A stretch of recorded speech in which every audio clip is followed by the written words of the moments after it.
And then, so we find our bronze bullies travel to Baos. Oh, tonight's episode, I will say open Legend Keeper because you will be using it tonight. Mm. Um,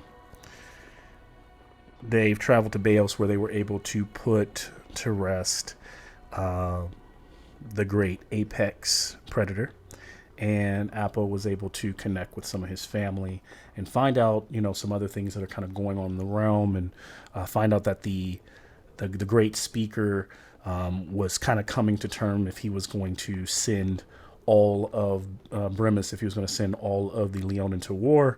And then you all also were able to head to the Sun Mirror to use it to look into its reflection, to gain one of the arrows of Nylea. You also were able to help a young woman find her brother.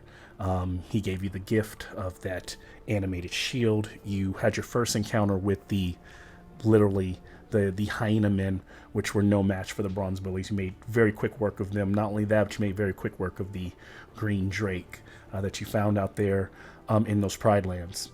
That's just a really quick recap. You now are heading north to the Dark Gates, and that is the location where Tyrannica, the queen of Akros, has taken 200 of her private guard to defend against this new wave of enemies.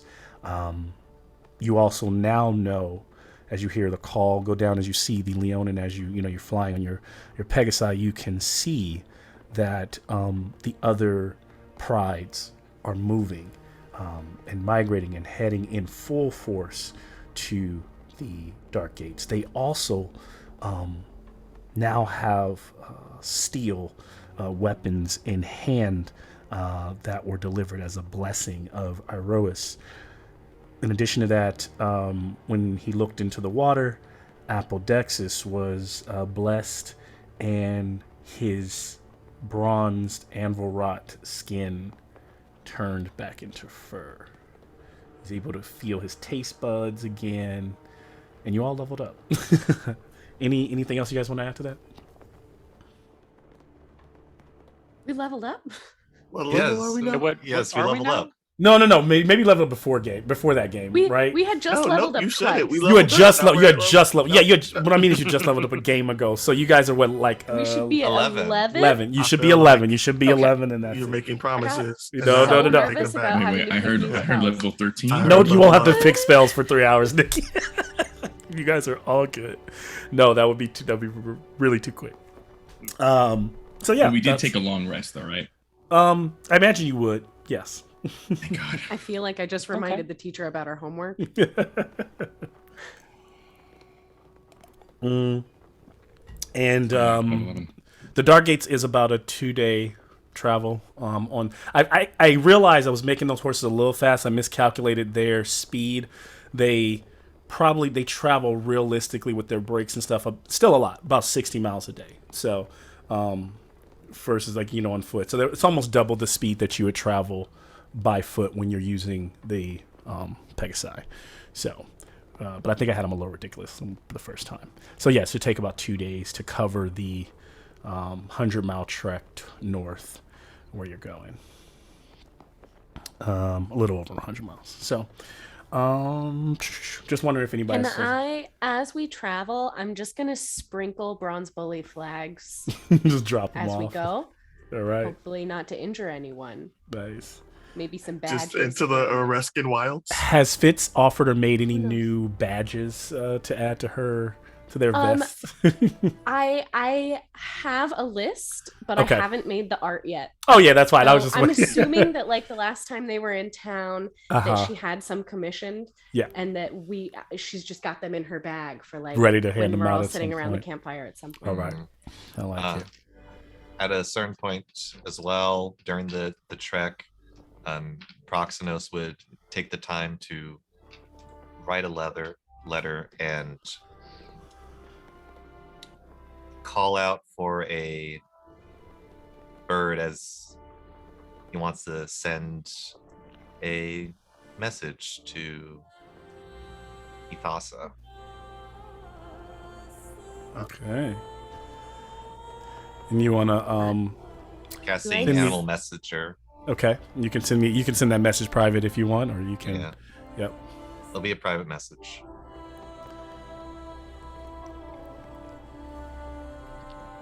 All right. Any last minute run to the restrooms, water, anything? You guys are good? Okay. Good stuff. Well, I think we can jump back in. So the party, now if they do take a long rest, that does add another 8 hours to the trip. So We were gonna fly for 2 days without resting. well, no, two. Yeah. Oh, well, yeah. Of course. Yeah. So you would. I'm tripping because you would have to land and rest during those times. I wasn't thinking. And there would be periodic rests over the time, and so you would be able to take in. I think in those coming days, just brain farting there, to take in just the magnificence of the Pride Lands, and the beauty of Oreskos. And you're able to spot the different, tribes over those couple days, and they go by pretty smoothly. Sky, kind of a beautiful vanilla orangish color, but eventually, when you approach the Dark Gates, that beauty starts to change. You start to enter more barren, kind of not rocky, desert-like lands. As you come over this mountain ridge, flying with your horses, kind of flapping away, you see that there's a camp, and there's a stench of as you get closer, you can almost smell it from above. The stench of decay. That's mixing in with the others, such as the smell of other soldiers' rations or stews that are being cooked. You can see that there are slightly less than you probably would be, around 200 Akroin poplights camping in this pass. Several dead Akroins lay on their shields in an area dedicated for the deceased. Another group of soldiers scout the battlefield outside the camp, stacking dead hyena men and delivering killing blows to any that still draw breath. The Akroins are not the only souls you see there. As you notice, there are about 50 to 60 Melitus hoplites who seem to be led by a Leonin paladin in gleaming armor, and you notice even from afar that armor is of Heliot, has a Heliot sigil on it. And as you're able to eye and get a feel for what you see, to also give you a better sense of the surrounding valley, this is where I would like you to go to, Legend Keeper. When you go to the map, go look at Oreskos, and then go up from the sun mirror, and you'll notice I moved the Bronze Bullies symbol up to these mountain range, and next to that you'll see the Dark Gates. You see a little tab. I just moved it on accident. But you'll see a tab or a location tab called the Dark Gates. Click on that and another map will open, and then go to that map. And then a whole new map will open up the Dark Gates. And what you'll see here is I know I don't have a map legend, but I'll tell you the dark squiggly line is a cliff, right, that runs all the way around. You'll notice that there's a mountain range on your side. You are on the side where the two, sword symbols are. That's where the camp is in the pass, called the Akroin camp. You'll notice that the cliff wall is the dark squiggly line, and that it goes all the way around to the other side, and that it's a 200-foot drop, and it's about 6 miles to the other side of that. Everything down in between down there is a ashen white valley. And if you look off to your left where that axe is, that is roughly maybe 7 or 8 miles away, and it's way in the distance, but you can see the campgrounds of the enemy that threaten the pass. So if that helps you kind of better understand what you see here, in addition to the way I have the table laid out, is pretty much between these two mountains. I've kind of set up the camp, or the camp of the Acroian soldiers, as you all are still on your, Pegasi, or maybe arriving. How do you plan to approach? I'll turn it all over to you all. Proxenos would be the first one to, kind of like a hurried pace as he is going through this campsite. So do they go down and land? You guys go in, or do you leave where do you want to position your horses? Do you just kind of go down and fly and make a kind of a grand Bronze Bullies entrance? What do you all tell me? Because right now I still imagine you're all like bird's eye view in this whole area right now. You're just kind of flying over the ridge and now seeing and you can tell that they're stacking bodies, and so you're definitely arriving in the middle of the, it looks like it is also the tail end of the day. So the sun is at a late hour. It's maybe like 6. And so you can tell that another long day of battle is ending on both sides. At least for Proxenos and riding down, he's doing like a fast descent to the middle of the camp. Is Proxenos on the Pegasi, or is Proxenos some kind of? Because normally Proxenos is some kind of giant bird. He would be a giant. Yeah, he would be a giant bird, a raven. Is he going alone, or is the raven descending alone, or how about the rest of you? It'd be heading down. If anyone's kind of stopping and waiting, I would yell out, we should coordinate with them and let them know that help is on the way. Yeah, I'll follow everyone's lead. Because you all know that, you know that behind you, going at a much slower pace, there are Leonin that will eventually arrive. And so swooping out of the sky, these 3 giant white majestic beasts, along being led at the center by this jet black raven that is almost as big as them.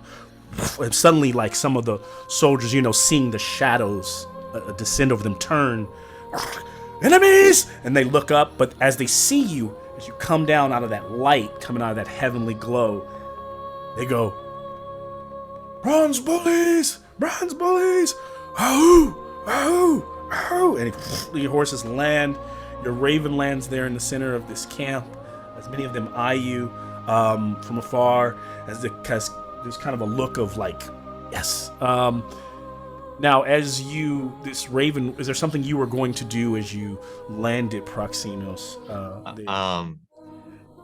As we are making this entrance, it was like, as the raven like touches to the ground, all these feathers, black feathers in the air, as in that split second he transforms back, and he kind of comes out of all these raven feathers, and there, as the rest of your group is dismounting, there's a silence that kind of falls. They stop cheering, as out of a grand tent, a statuesque woman that you definitely have seen before, removes her bronzed helmet, tucks it under her shoulder. This grand tattered red cape just kind of dragging in the mud under her feet.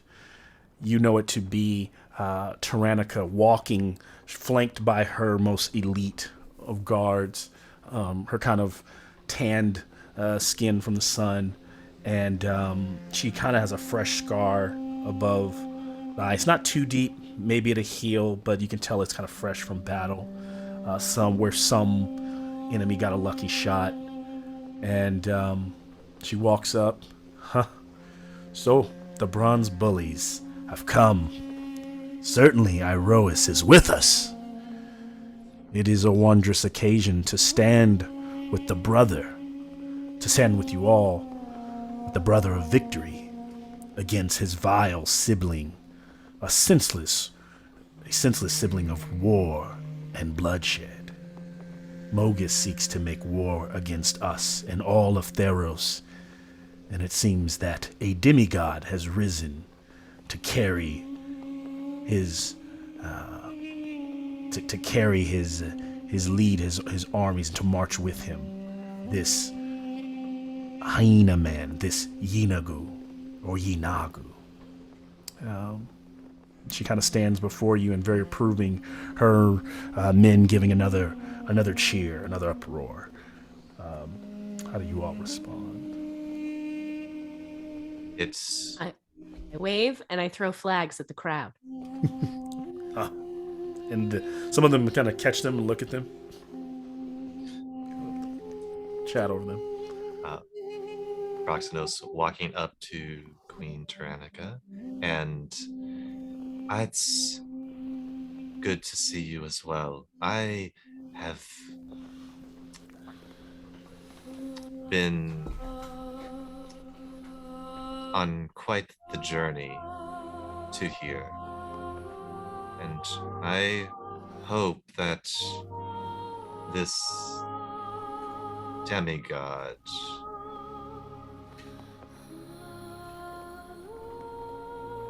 knows that the Bronze Bullies are on their way.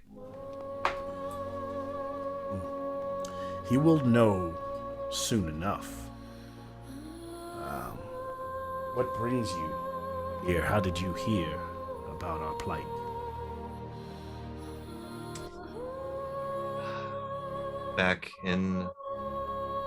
Returning back into Akros, I was heard from all manner, and I also was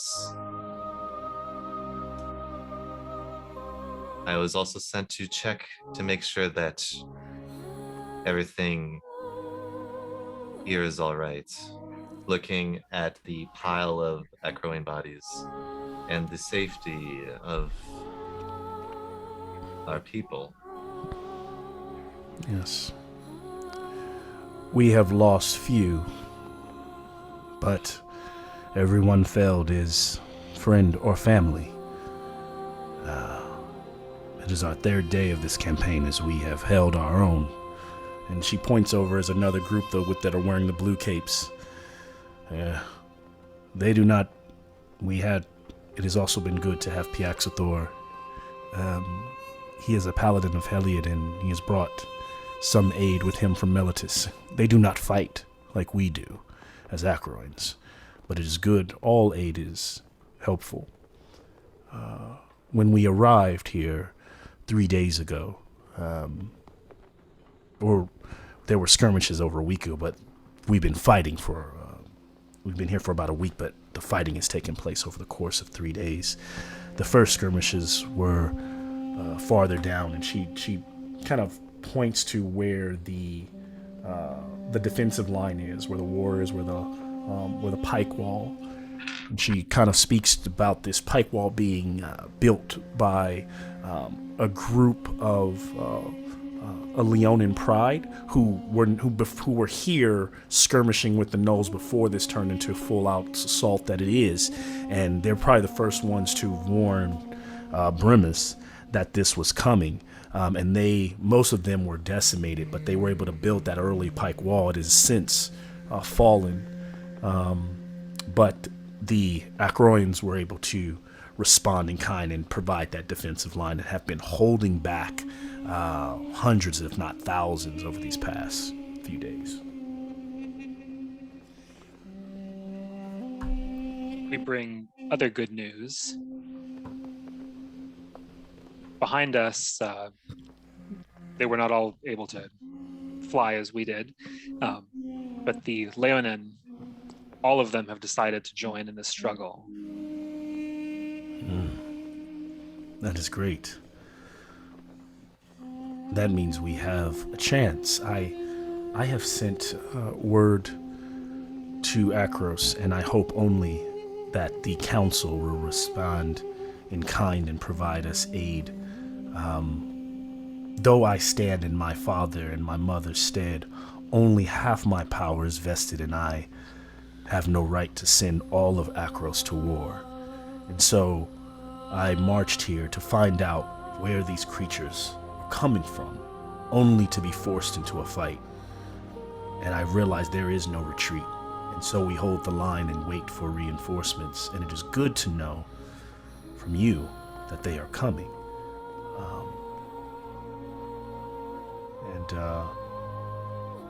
And I will let you know, these are not all Heinemen. This is why I say this is a war of Mogus. And I realize those forces have joined. We have been fighting as they call themselves, the Knoll, along with Minotaur forces. Don't seem to get along too great, but in war they battle feverishly together, along with Centaur cavalry. And today, scouts have spotted, even returned along the ridge line, as she kind of points out across the other way.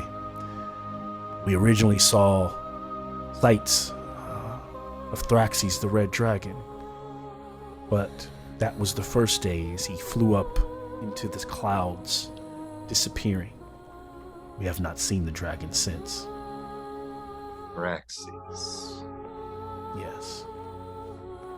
But their horde is mounting, and they are preparing for another strike. And I imagine we've given them hell today, as I imagine it will probably be early morning when we will have to approach the battle lines again.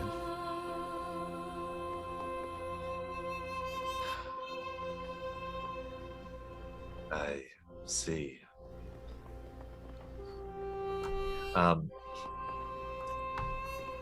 Holding, like, you see that he's holding the broken half of the Dragon Slayer's spear. He's like gripping it tightly.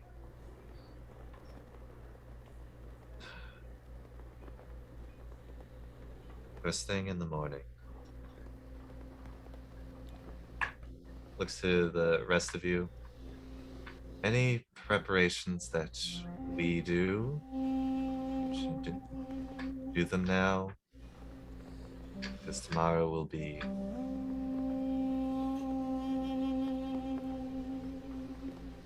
It'll be hell. Well, I will say, you can rest this evening and prepare to fight with us in the early hour. But seeing as you've got those great steeds, they definitely look like they will not be immune to the enemy's horde of arrows. But since they camp now and are not looking for strike, I believe that she kind of walks you over to her tent up on a rock, and she's got like this kind of makeshift table on like a flat rock surface. She's got like these, scrawled papers and battle plans, kind of like now another view of the valley as you see it on Legend Keeper, kind of laid out as she has drawn it. And she starts to point to locations. I believe that you can be, you all, while you can also be a great force in fighting tooth and nail with us as we clash, you can also help us strategically, help us with your strategic points that will almost ensure we hold out longer until our reinforcements arrive. And she begins to just mention some things that she goes, well, down that first, that where the line of defense is, she basically says the Leonins originally had held a pike wall that crumbled the first day. We've been holding that line, but Pyaxathor has some of his men there now, troops that are trying to build a wall of stone to thwart that initial strike. You might be interested in going there even this evening, or even this hour, and aiding them.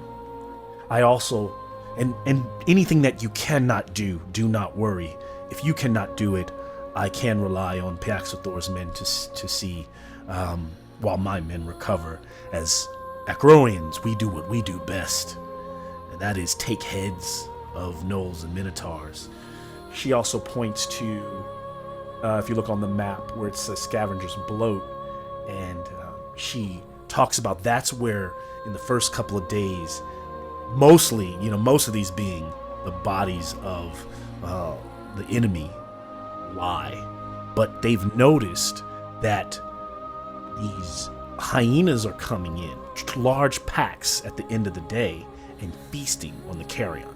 And they're bloating, and they're getting really big and nasty. And she says she doesn't know what's going on with them. But, well, actually she does, because what her soldiers recently witnessed is that yesterday when they fed, many of the bloated ones that came the second day, they began to burst. And as the body separated, out crawled new gnolls.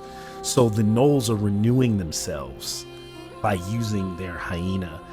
They have identified there is like a herder of the hyenas, a pack lord of sorts. And that is another thing that you could help by going past the defensive line, going into where all those bodies are, and finishing off the hyena and their pack lord so that we don't have any gnoll renewal. That's the second option, another option. As well as she's also open to you telling her how you might want to help in this war. She also mentions that down where I show Leonin, she points to where the Leonin captives are. Now this is a bit of hopefully you all are stealthy.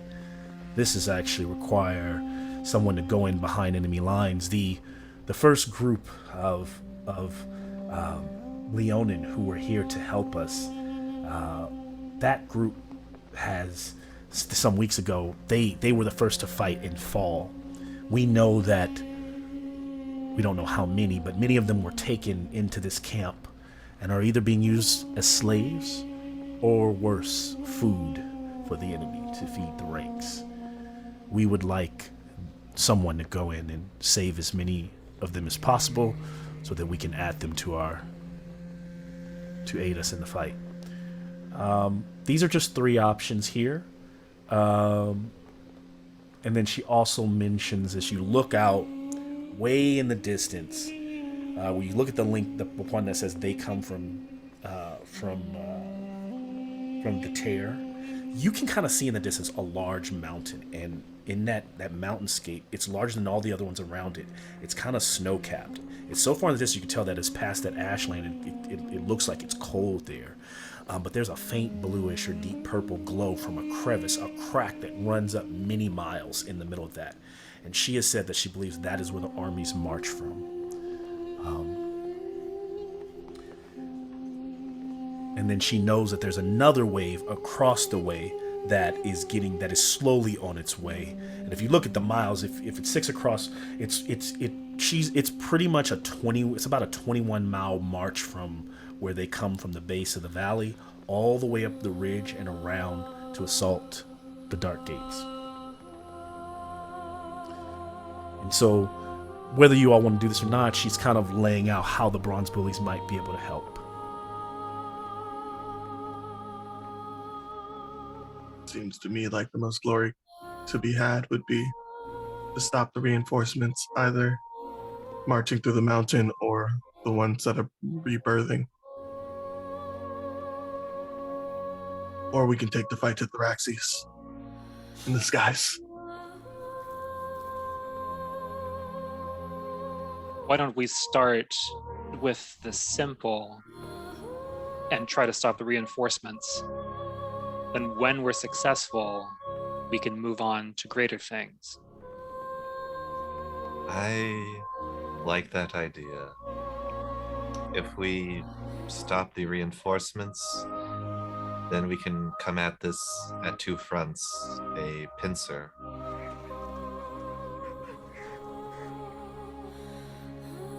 Yes. So, if you're willing to, you could fly down there, or you can march however you wish. We should split the party and do them all at once.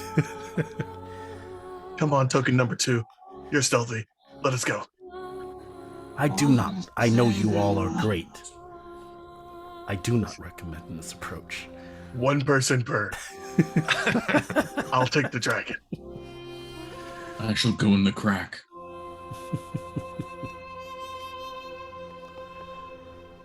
Why don't we stay together? It's also, in a way, good to know that they are coming from somewhere else. These aren't creatures that are native to this world. That's what you're saying. Yes. We don't know, but we believe we call it the demigod because the gnolls seem to worship this Yinagu. But the entire army marches under the banner of Mogus.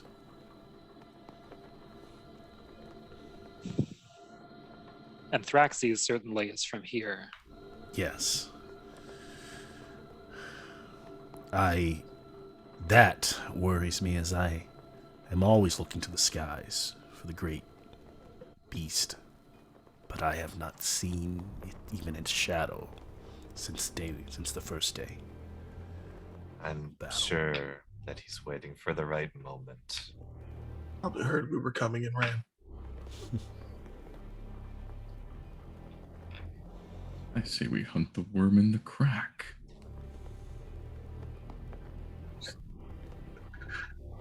I do like the idea of a simple task where no one dies. No one dies. What? Lots of people have been dying lately. I'm just a little traumatized. None of Many us. more will die. Little I mean, one, suddenly one of the some of Acroians us. bursts in and goes, "Little one, it is the greatest honor of an Acroian to die. So for all your friends that have died as Braun Bullies, I salute them, and I wish to only have such a wondrous and great death as they have, traveling and fighting with friends." No, their friends just miss them, okay? Gosh. This guy I like. Tyrannica kind of gives the guy a look like, and he marches off. No, I tie him to no way. He's with us now. And Tyrannica, you said that Returned are also with them. Yes, we have not been fighting them until some of our scouts have recently spotted them moving amongst the camp. They seem to make up the least number of the army. But what we've noticed is these are no ordinary Returned. They seem to be quite elite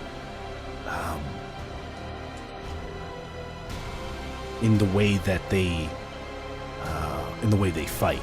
I have encountered many a Return. None like this. I imagine these are the type of fighters we might find within the city of Odunis. Those that are of the Murder King's caliber.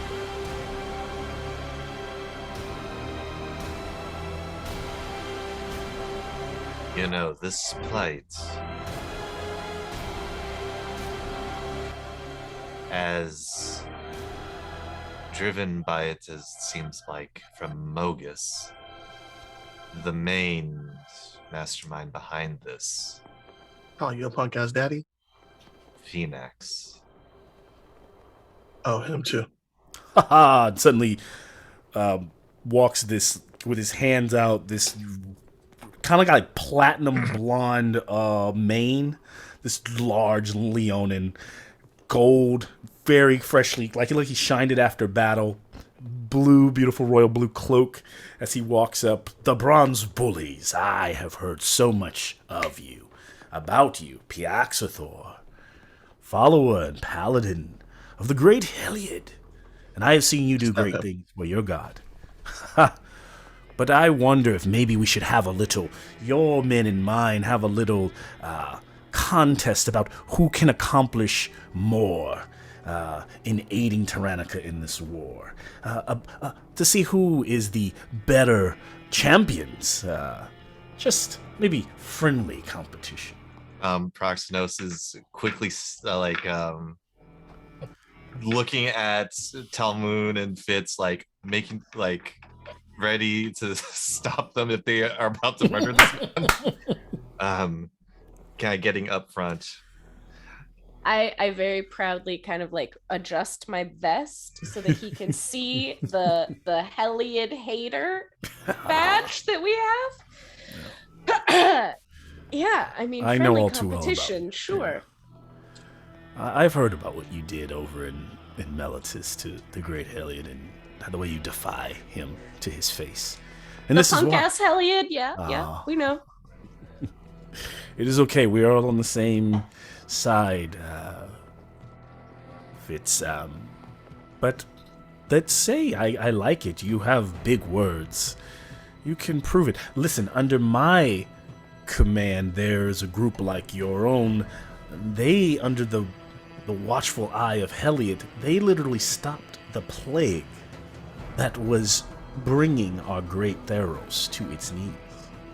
I'm sorry. What have Didn't you we done? just defeat a beast that was gonna like end reality or something like that? Oh, I'm sorry. I don't think anyone knows about that.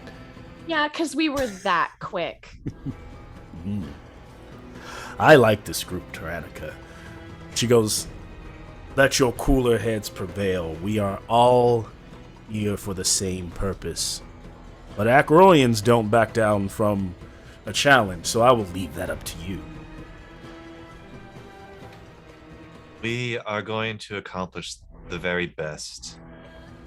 Challenge or no challenge. Yeah. So But where like are we're you? still gonna win, right? So will you? He clearly having overheard or maybe talked to Tyrannica about the different things. He's like, so will you help the captives? Are you going to finish to wipe off the hyena? And wondering so that my group can take up the other task and knock it out. Exothor, I mean, you say you follow the god Heliod, so obviously your little sun god would already know what we're gonna do. But He would, but I would not. I am just a lowly servant. You've That's been the here for 3 difference days, between right? you and I. Yeah. Well, yeah. What have you done so far? I have lost only 3 of my men, and we have fought hand in you've hand, died toe to so toe. far. Oh, Interesting. we will see how you fare. And he just goes. He's kind of looking. He's trying to hold his best, but you guys are definitely stinging him here and there. But he keeps his chest puffed out, keeps his pride. Well, we'll just have to see. We'll maybe keep track of wins of whatever you do. Otherwise, it's fine. We don't have to bet. If you good. Apo goes full height, chest to chest, right up next to him so that their muzzles are almost hugging. He goes, you count with your god, and we'll count with ours. And he just turns and looks at Telmoon. Well, we didn't even get down. We can do that. You count with yours, I'll count with mine, but we didn't get down to what the wager was. I am willing to give you, I know your beasts can fly, but when it's time to go to sea, they will not be able to go very far if they cannot find a place to land. And so, to add to your repertoire of travel, if you beat me and we all don't, and we all, which we will, win this battle in the name of Heliod, I will give you one of my boats. I personally have 3. And even give you a hold of my commanding crew. Almost 100 men right now, I would have to check. But if I win, I get one of those magical beasts. Whichever one. If they don't all survive, then no deal. Or at least one needs to survive, of course, for us to. I can then hand over my slip. And he kind of hands over a slip, like information to the ship, where to find it in Melitus. So you would have a boat if you beat him. Sure, he doesn't want the egg. Did you name the dragon? He doesn't know about the egg. I mean, so I imagine Fitz is No. not walking around with that egg exposed. So No, it's tucked deep away. It's Yes, for me. She has Yeah. very, very secretly. And because Fitz been has had the singing song, and we're telling going us to, stories every night. whether I said it, how big it was before, we're going to imagine it's kind of like House of Dragons egg size, because Just otherwise everyone would. Unreasonable. Yeah. I mean, I do have a bag of holding, so. Yeah, that's true. Oh, you can't have my egg? No, we're not Whatever. about to be walking around like we got baby bumps, like taking turns holding the egg. No, it's not. Will you all be. They could wager whatever they like. We're going to win regardless. And then also, will you take them part on this? I take it. Because tomorrow is probably a battle, you have the hours of now while the sun is still up to take part of this, or you can do it after sunsets. That's all up to you, kind of wondering. And just wondering, what do you all decide to do? It sounds. I'm hearing the hyenas. But Fitz wants to do the least dangerous thing. That's what I. That thought sounds would like be the least great. dangerous, but So the herder is smash probably some the heads. least dangerous of things. I'm for cutting off any more hyenas, so going to the crevice. can I have an insight check from everyone? Sure. First roll of the game. Oh! Got a natural 20. Ooh, okay. Nice. Fitz. I'm gonna just cut everything off and just take the natural 20. And I have a +8 to okay. insight.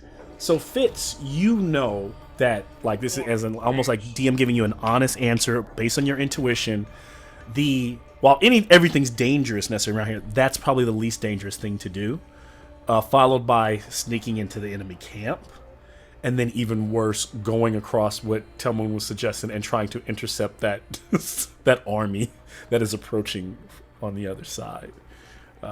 And then actually probably the easiest thing, you have a feeling that one of the most effective things that's also not as difficult is that one, but also could be effective is also, I'll also put in there so I didn't think about it, but the helping stack the defensive line could also help as well. But Slave work. Yeah, I mean, why don't we let Furry Face over there handle stacking the bricks? Well, I was going We to say, Bronze Bullies, if we're so confident, then why don't we go to the more dangerous job and allow them to help with the hyenas? We can go rescue Leonin. The more dangerous job is the crack, right? The Leonin and the Knolls are equal. the Leonin and the I thought you were saying the Like, Leonin. going after the herder. no, Right. going after the Going Leonin after- captives is much more dangerous probably than the going after the bloating hyenas. Yeah. Now the bloating both are. I'll allow you all to weigh which one might be more impactful, as one stops the hyenas, reduces the numbers that you'll face later. One provides you a boost to your army reserve right by, and maybe even some morale by bringing back captives from the enemy. Appa, what's your culture standing on warriors that have been captured in battle? You're talking to me? Talking to Renee. Oh, yeah. Oh, yeah. Tribe is just like, hey, they got captured. All right. So that's why I'm like, let's go to the crevice and bring Kill back it. Inagu's head. So we got one vote for straight to the demigod. Fitz is a vote for the herder. I'm happy to either save the captives or cut off the army. The hardcore So one. anything but Oh the shit, herder. that's the Okay. hardcore one. Yep. That's the hard. All right. Proxima. That's like Bronze there's Bullies. an army over there. Like this is like bronze You can see bully. it. We faces did the just talk some army. mad shit. Yeah. Yeah. Proximus. I love it. Proximus Fitz is is like, I'm losing too many friends, but you know who we should go do? The one where we'll probably lose. Yeah, a I friend. mean, yeah, I make no sense. What can I tell I you? love Fitz though. It would. It I would mean, be. when it would be comes right to Helios, you know, Helioid. Yeah, that's they wrong. riled me up. clearly boils you guys like right up. All sense goes out the window when some alien follower shows up. I love it. Yeah. Of all the cutting- gods, That guy is the one who showed up here. God. Yeah, I'm like, really? So and so for culturally, the Acroians are clearly Tyrannica is following. It is a culture of Heliot, but it is mostly Iroas, right? So there's a lot of the Acroians are Iroas followers, and they're seeing this as a great glorious battle because it's a chance to be with Iroas in his battle against his brother Mogus and to be a part of that.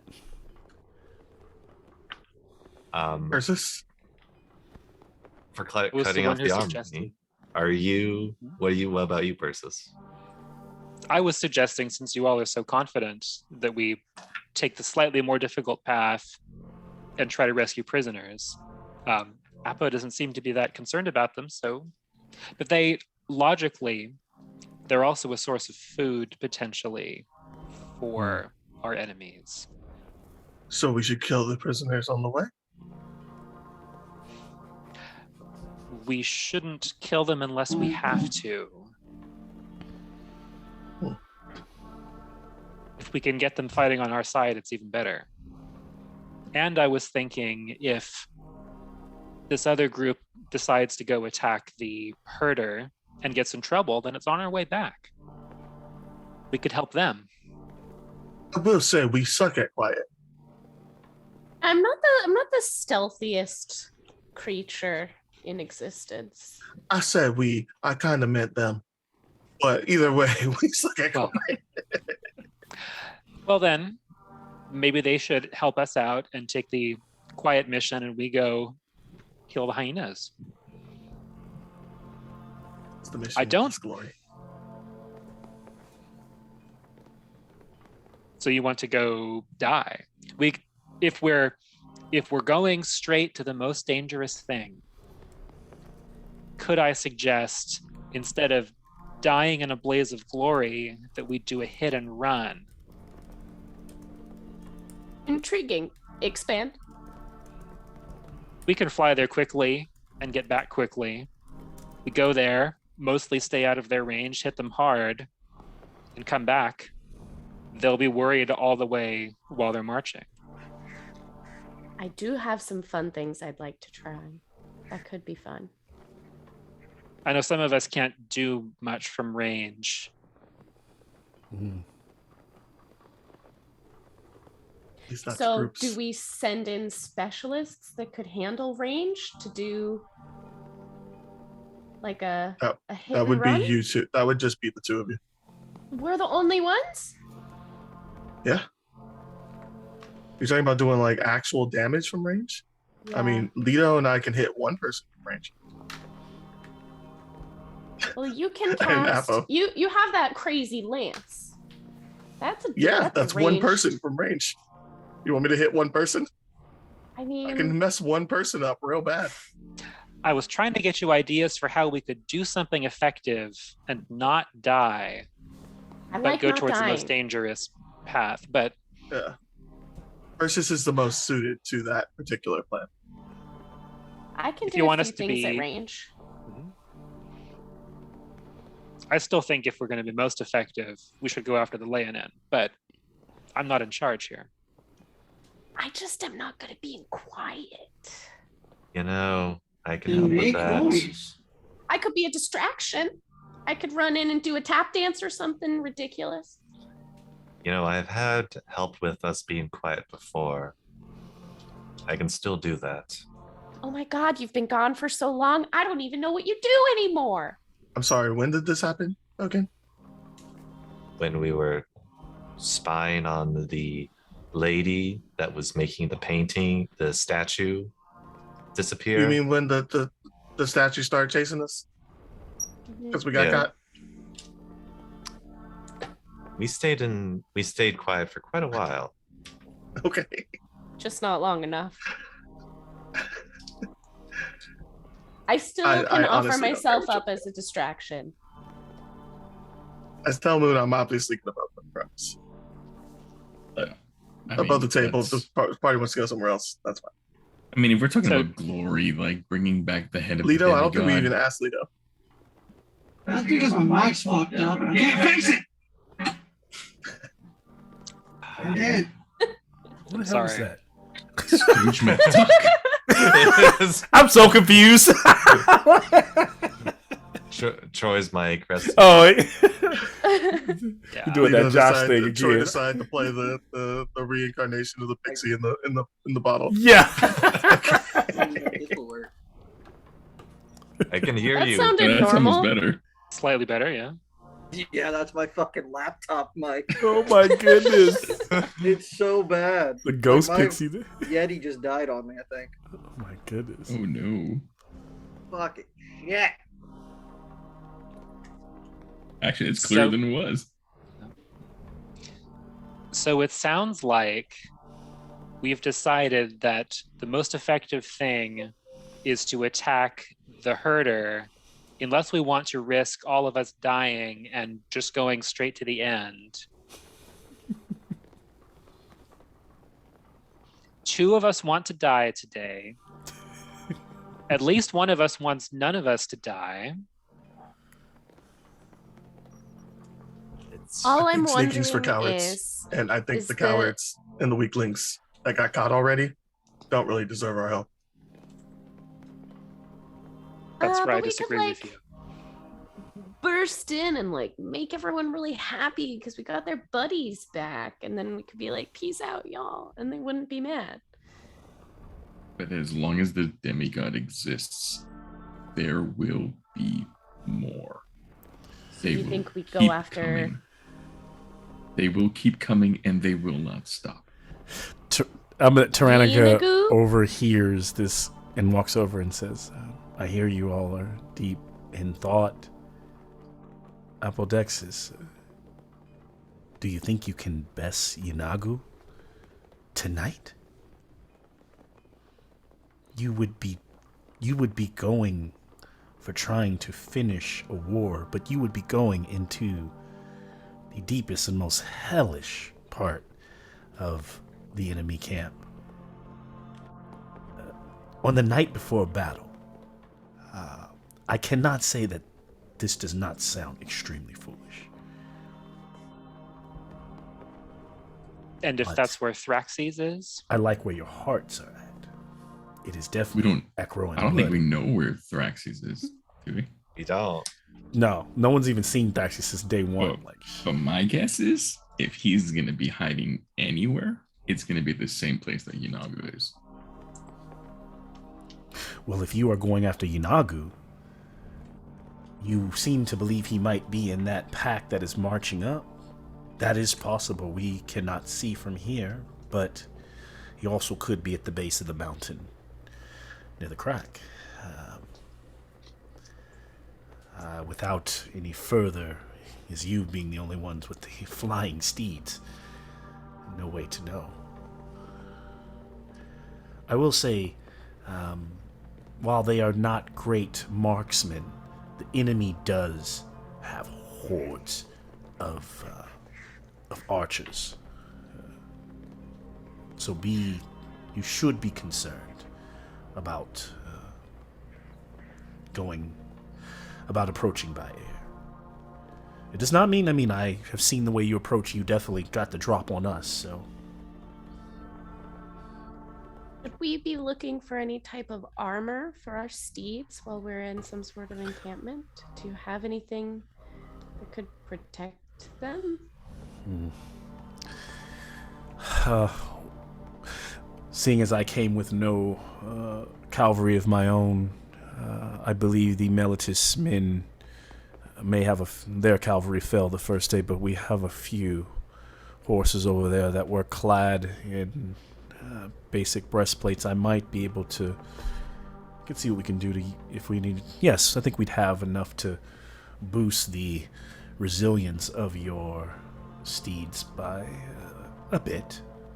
Not Anything much. would help. Pretty much, you would end up having a shield on the horse, so the AC would go up by 2 on your Pegasus. I mean, not too shabby. Ill.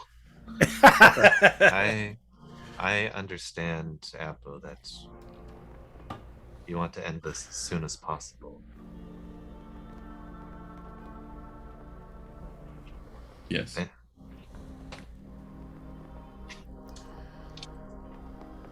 The longer we wait, the more of these gnolls will be created, the longer this gets drawn out. I also understand just how much of a plight we are in currently.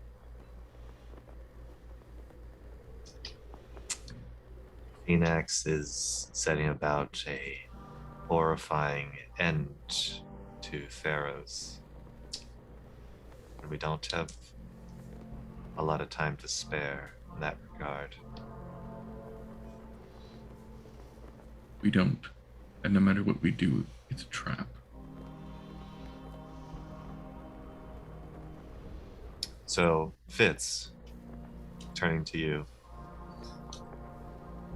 I know that you don't want anyone to die. You don't want any more souls to be lost. But what we're trying to do here is to prevent the horrifying loss of so many more. So many's. The friends that we know, that we knew, are still fighting in the underworld to keep it from collapsing and disappearing.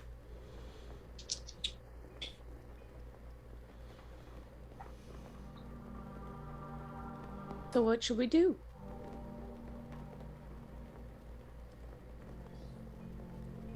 Because any way we turn, we're in danger. There's really no way to avoid it. So, do we raise everyone's morale, save these prisoners, or do we cut the enemy off at their knees where we best can? We have the ability to fly fast. We could get to that further out encampment and send the Heliod-loving losers over there to handle the closer issue.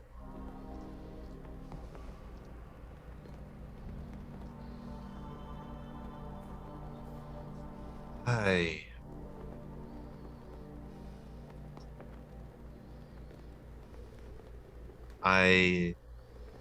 hearing Persis and your suggestion.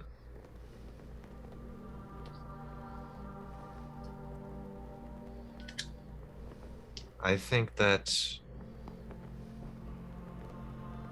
whatever we do, we should go as the sun sets and either make a strike on the camp or rescue the prisoners. If we rescue the prisoners, we'll be close to respond to the campsite or the bloated pit, scavenger's bloat.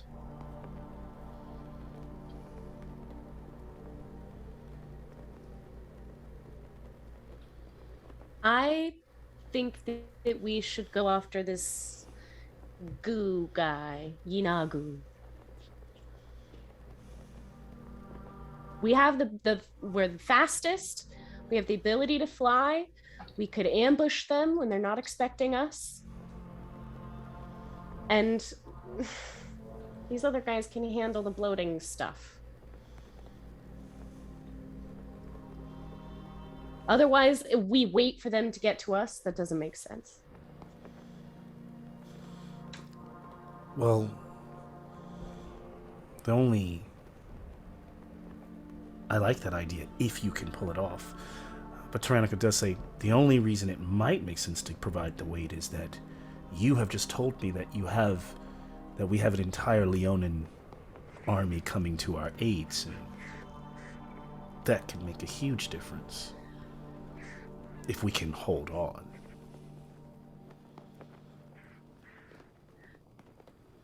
Wouldn't they be more useful fighting the enemies coming in from the other side, from the tear?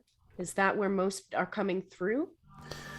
So they're coming through the tear, and then they're marching. If you're looking, they're marching up and around that black line, and where the black line is where they literally have to. They only have one way to march. Imagine that there's a cliff, like there's nowhere else to go almost in the entire land. The only way if they want to get into Oreskos or to really get into Theros and spread in large numbers, they kind of have to go through that small little pass, that little defensive line that you all hold.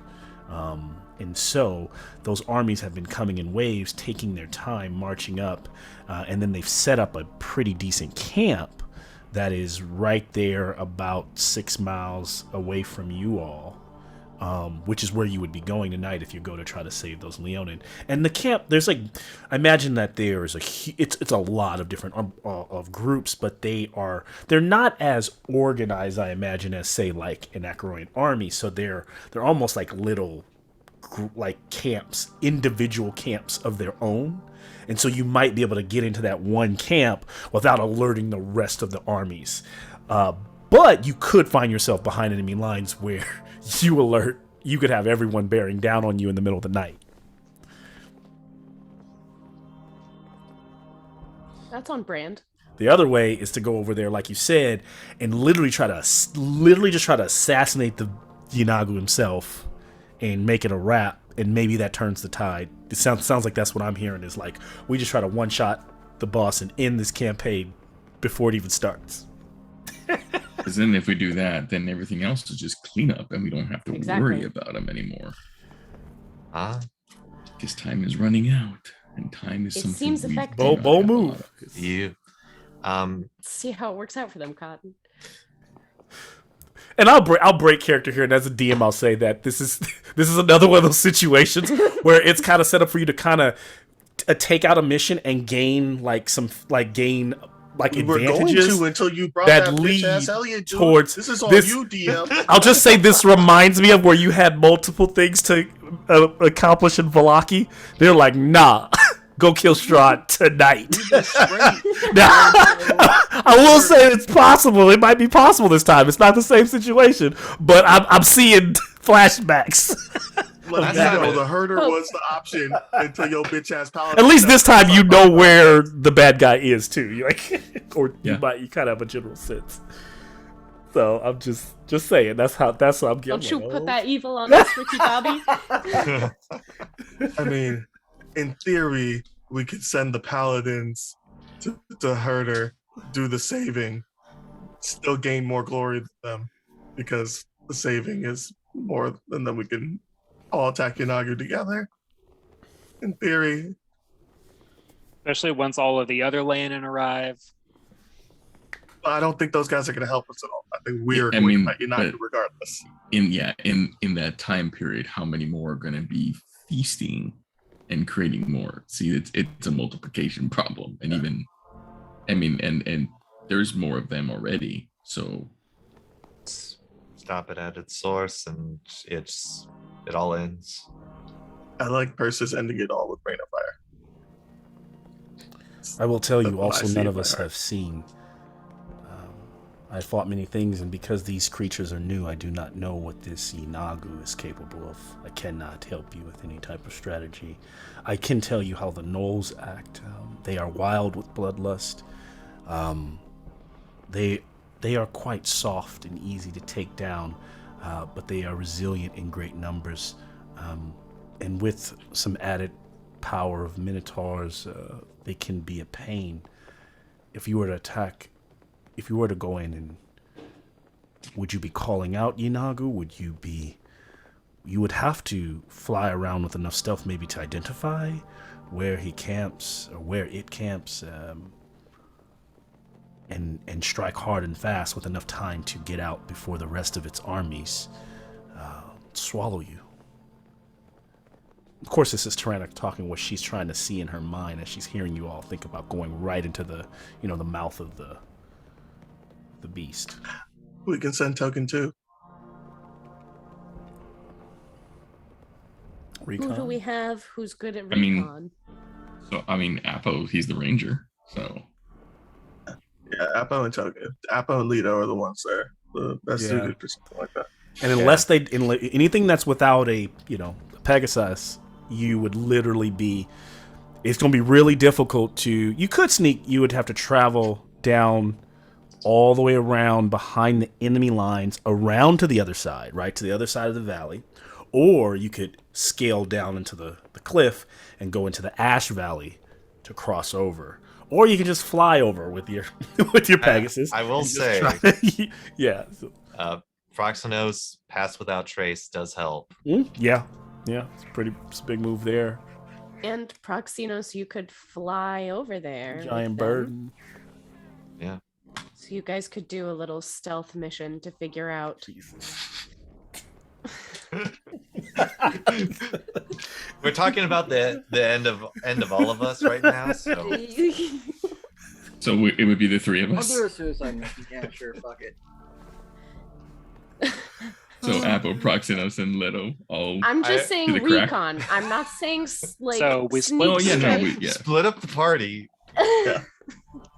I literally, it's like dungeon, boss door, dungeon, boss door. We could, if we don't feel like having a competition with these other guys, send the scouts, and then the others of us go with Piaxathor. No. You also don't have to have this competition with Piaxathor too. It's this literally. it's The only happening. way he's It's living already is the started. fact that he's having a competition. Either he said, dies "Hell now. yeah," he's I mean, gonna yeah, I'll win. tell you, if you can beat Yinagu, then the competition is over. That's like, that just, Okay, I That's think it, that but- seals the deal. I don't think we can convince otherwise. I mean, and also if it winds up being that it is too much in there, like we can hopefully hop back on Proxenos and come back. Fail, yeah. Just hope a dragon isn't following us. Sounds a lot like the time that a few of us went to go check out that church just to see what happened. Or the time the idiot got clawed in the leg by a rock. I mean, there's that too. So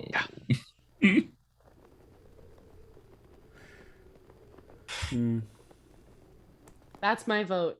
all right. I wash my hands of it. That's what it's. I'm getting a lot of that. So you're sending I know it's- Proxenos, Apo, and Leto. in Well, how do on you Tuesday. do this where everyone can be involved? Because this could. Like. Is there a if- way to make this, or I do mean, we I'll literally make some split the popcorn party? and watch them die. It's all good. Because then once they get there, how do they? I'm sorry, I'm gonna be honest. How do they kill Yinagu alone? Like, That's not the goal. That's Okay. not the goal. What This they is wanna a do. recon mission. Only. okay, It's just then, a this recon. this is just the recon. This is to get Yeah. the information. Got it. to see That I can because see. I mean, Okay. because You what said if we it's had one no of those info. things- We get info. How do they communicate? What happens if they? And this is maybe Tyrannica talking, right? What happens if Can they get anyone trapped cast or they message go other than down? me?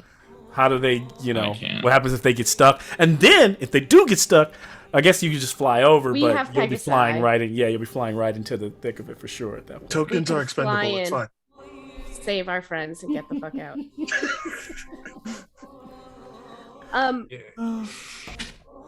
What other forms of communication do we have, friends?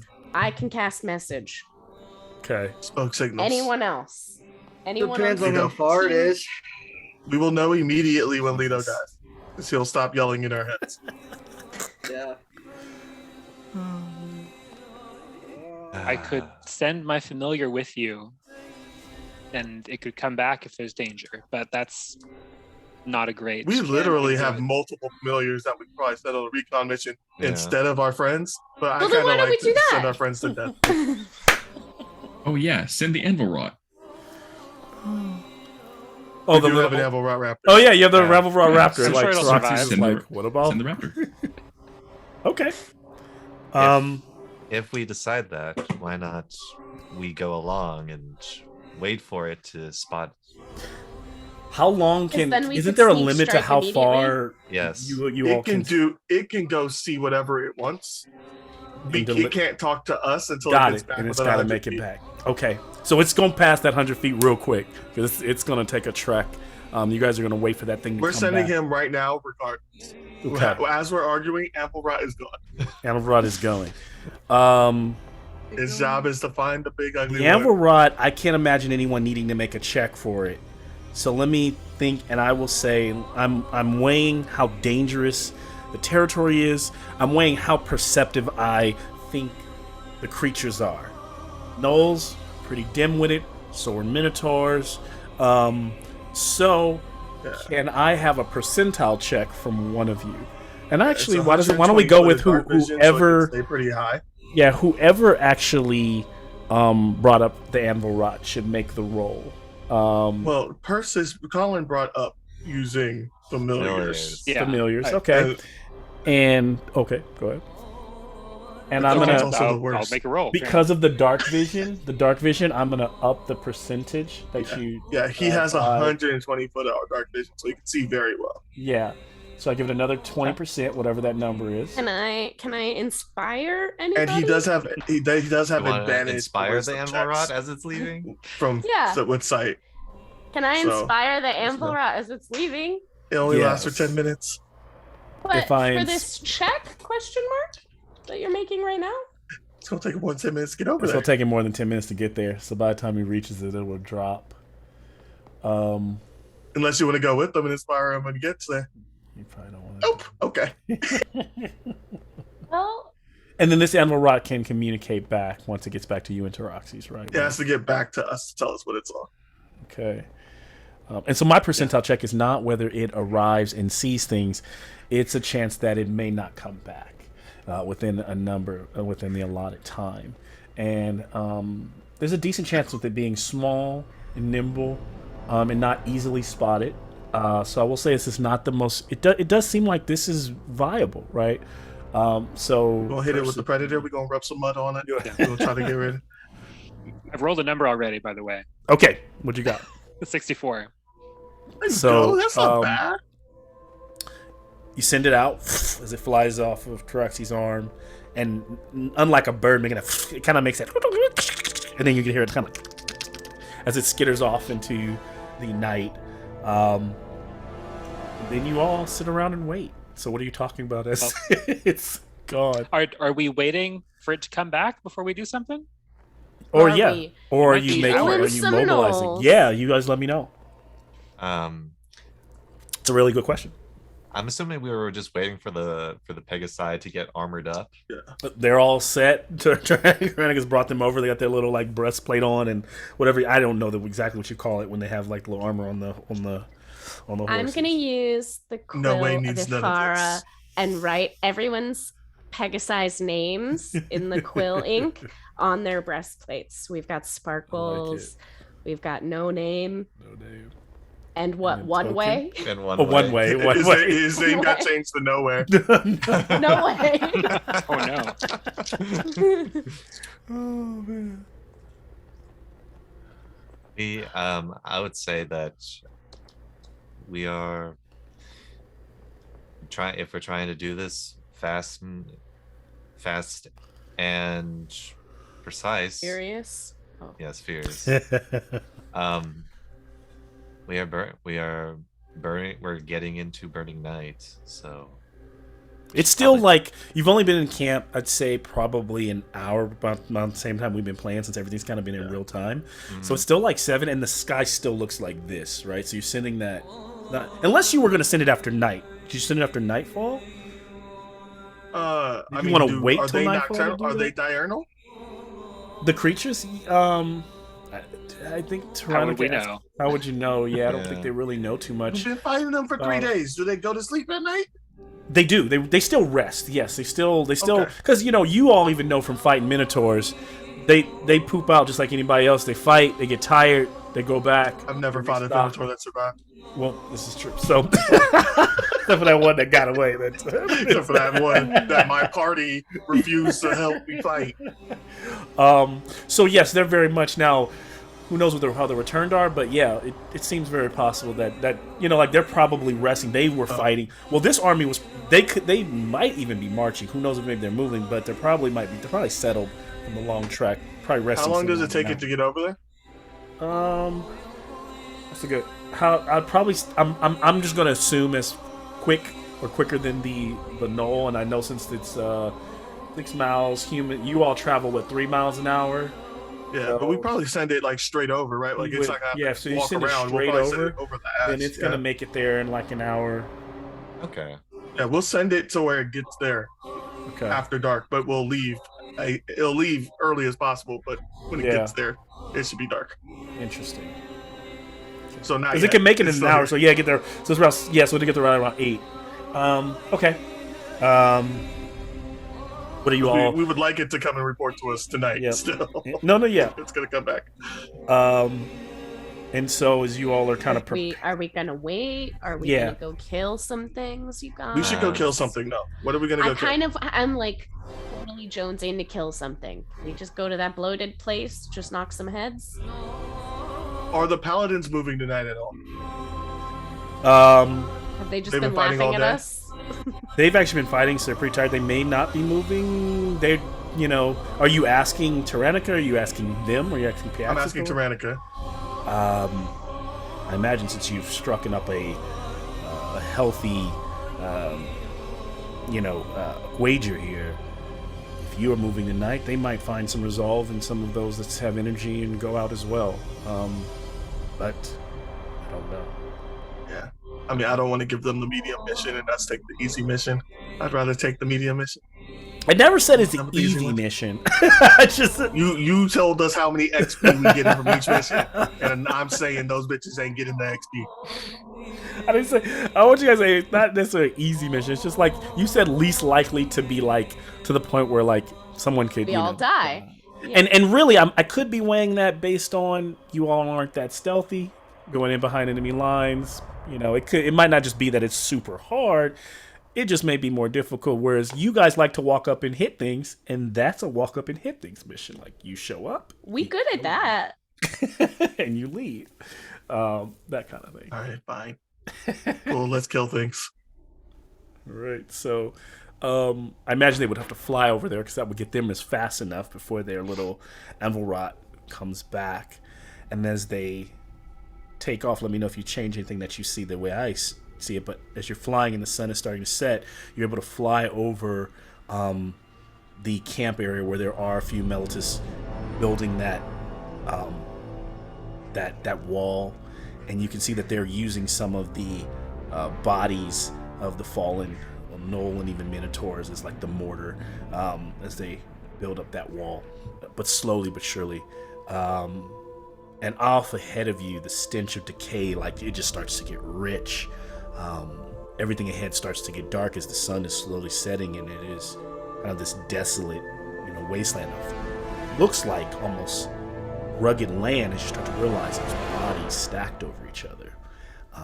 And through the mist, the fog, you start to hear like the yelping of the hyenas, and then you can hear the crunching of bone and meat as they feast, and you can also hear those vultures kind of, you can see them kind of flying around every now and then in the sky, and there are, it looks like about you see a pack of maybe 20 of these things, some of them scattered, heading to and fro, eating, and some of the hyenas are so fat that they can no longer move. They've like either collapsed down like dogs where their like legs are out, or they've fallen over on their sides, and they continue to lap out and lick blood, but they cannot get up anymore. The rest of them that are kind of lean and hungry and their ribs are showing are still running around. And as you can kind of like hovering, imagine kind of coming in low on those Pegasi. And you don't spot or see a herder or anyone with them. How do you approach? Do you just descend on them? Like there's literally just hyenas like everywhere. Like you could just almost, but they're in packs of, I'd say, groups of like like groups of like 7 or 8, and they're just kind of roaming. And then you've got those several of the ones that are like lying out that are just like feasting on and just getting really big. Actually, what Tyrannica will also share with you that you should know about this, 1 second here, is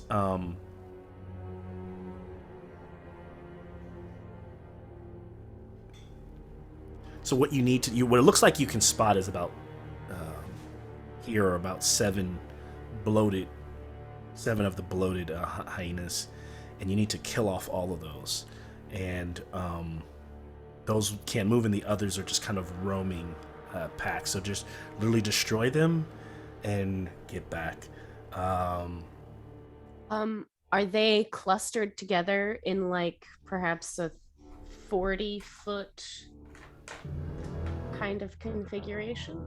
You could hit an entire pack if you had a 40-foot like radius. Is that what you're saying? 40. We're wondering about the fat dudes that are just hanging out. How clustered are they? Oh, they're all like really spread out. Like you hit like one at a time. They're like really scattered over the field. So they're not like clustered. Not a bunch of into them one clustered area? together. There are 0 spells in the game that can hit more than one at a time. Yeah, that's basically what I'm saying. At least from the sky, from where you're at. Can all of you take a stealth check?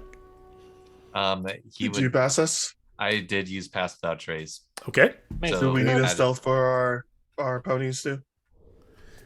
Yes, that's what I'm actually asking for them for. It's really for the, but they get the benefit of the pass without a trace. So okay, so I'll roll it for no way. Roll it for sparkles. Their stealth would just be a +2. Okay. So +12 would pass. I guess I'm rolling for Noname. So that'd be 20. 15. 15. Nice. And so you've all like I don't think anybody's like rolled as like they 21. really you get the feeling that they are not paying attention. They don't hear the of the Pegasus coming through the mist in the night. So almost like you could surprise. You have the advantage on the surprise attack here. Let's take a 5-minute break as you kind of plan it, and I'm also gonna set up. I realize I just didn't. The charger came out of my computer and it died, so I'm gonna plug that back in, and I'll set the situation, and we'll get right back to it. Apologies to Nikki's mom out there. We are going to probably be stabbing some pregnant entities at the moment. Oh no! Straight in the belly, because that's wouldn't conjure volley work on multiple enemies? Yes, but we need to kill all of the fat ones, and he spread them out. So you can kill. There's like we probably need to kill like 10 herds. But I could still use that to get. You can kill one herd at a time. Basically, yeah, you can kill one herd at a time. Mm-hmm. Okay. We just, he's just saying that like our targets, he spread them far apart so that we can't do. So we can't just one-shot this and then go home? Yeah. Yeah. Okay. This is fine. I thought I was misunderstanding the spell mechanic. Yeah. We're also like thinking about doing this and then doing something else later tonight.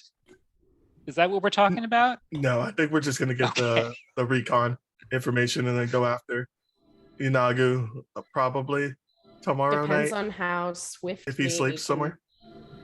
Yeah. I wanted to go straight after Raxes, but you guys thought that was a bad idea. We don't know where Thraxes is. He's in the clouds, being a little punk. He could be on a different continent. Locate monster.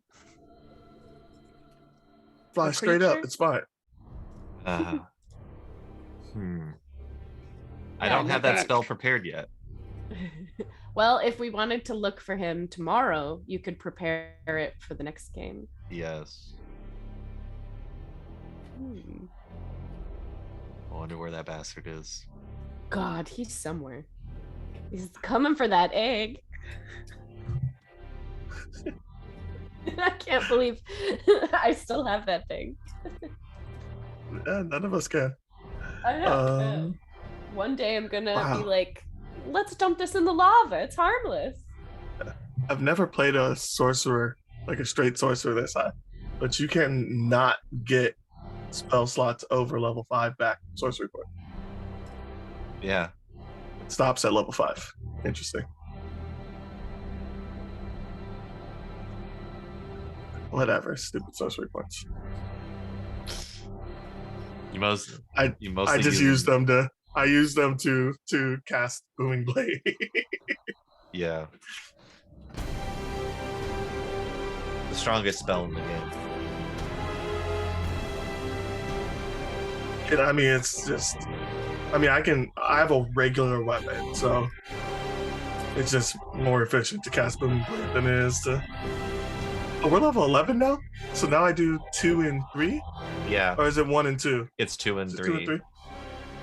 Man, I've been underrolling my moving blade. Yeah, it is 2 and 3. Yeah, I've been underrolling my moving blade damage. What do we roll? Because Troy put 41. That was a Troy stealth. rolled stealth for himself because he wanted to prove that he's a stealthy boy. Oh my god. But technically, we were only rolling stealth for the Pegasus side because the rest of us are just riding. You still with me, Appa? All right. Unless we decided to do something different. Oh, I usually just kind of fly you close enough to where you do something crazy, and then I do something crazy and send No Way somewhere else, hopefully before he dies. But if he dies, he dies. We walk. If he dies, we're just the warriors. We will kill our ways back up. Okay, fun. What is that based off of? What people is that based off? You would know. The movie The Warriors. But Oh, Please tell me that this sounds so much better. Yeah. it yeah. does. Fucking God. What'd you do? I deleted some shit. I deleted all my microphone Logitech bullshit HUDs. Yeah. Yeah, sounds I way was better. about to cry. I've had this mic for maybe a year. Yeah, it's rough. Damn. It's fine. We can hear you better, and that's what counts. Yeah. So Leto, we'll take care of the groups, and you just kill all the pregnant ones. I don't see getting the captives as a problem for my character at all, especially since we gained a level. Yeah, you could easily. I don't know if you could soloed it, but I was kind of split the party because My lowest roll was a Leto 23. by himself. Yeah, Leto by himself might be able to get those captives. Mhm. A war crime like this would be. Is that what I sounded like? It was a bit more distorted. Okay. But pretty much, I mean, I was just like, hey, he's using the game.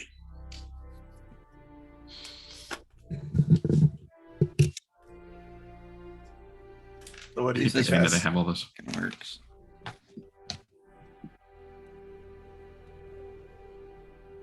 You think we can survive? Oh, I got him with the feels. I'm like, come on. I'm like, it'll be like Castor and Bo. No, we don't need to do that. We don't need a version 2.0 of those two, okay? be right back. Say, Okay, so we while- all while die I at was the gone same moving- time. We can come back beamed. It's true. All is one complete brand new party. I Okay, don't so what- think. so- I think if we TPK, you just done with the campaign. Oops, all barbarians. No, we gotta do oops all clerics. There's that or oops all wizards Oops, That'd all be wizards so- is interesting. because there's just so many subclasses. Oops, all monks. It would be so Fuck nasty. no. There's gonna be 3 of us that are useless. Oops, all bards is really the most fun. There's gonna be at least 2 of us that are fucking useless. There's bards. Yeah. Sword, Not sword, and bards. sword and who? I would say sword and whisper, really. Sword is not useless. Everyone Sword hates is the on most sword. useless thing of all time. But if you're surrounded with other bards, it doesn't really fucking matter if sword is useless. You're basically a fighter. I mean, you're much Well, that's worse. fighter. Valor. Valor's fighter. Yeah. Well, I mean, Sword is kind of like a battle master ish. with its flourishes. I mean, Yeah, it's I a lot know. like what I am now. It's not bad. It's just so many other subclasses do what you're doing better than what you do. So why are you doing it that way? It doesn't matter if you're in a group of bards and you're the only one who can whatever. I think you guys Because it's- just like to hate on it. It's, Well, one, it's because it's you- meant for the nobody- bard that gets into nobody the really single bad classes- tavern where they don't sing well. And they gotta You run. don't single class just sword bard. You Right. got a multi-class sword bard. Rexy is a sword bard. Yeah, but Rexy's insane. See? But it works. It works. Rexy is a multi-class sword bard, if I remember. She is. Okay. And I feel like Rexy uses more of her other class skills than she does her bard skills. Well, I do love being a rogue, so you're not wrong. Okay, so while I had to move room. So the plan is that we're going. Are we really about to go fight fucking Unigu? No. No, we're killing the herd. No. We're looking for the herder, but we don't see the herder. So we're just gonna kill everybody until the herder comes out. Yeah. Okay, so did we send the ammo rod to the We did. to the crevice? I don't think y'all need Okay. me for that. So you want to? We can drop You you have off if you want. 3 of you are like AOE gods. I can't AOE. The fuck you mean you can't AOE? I can't AOE. The hell happened to all your spells?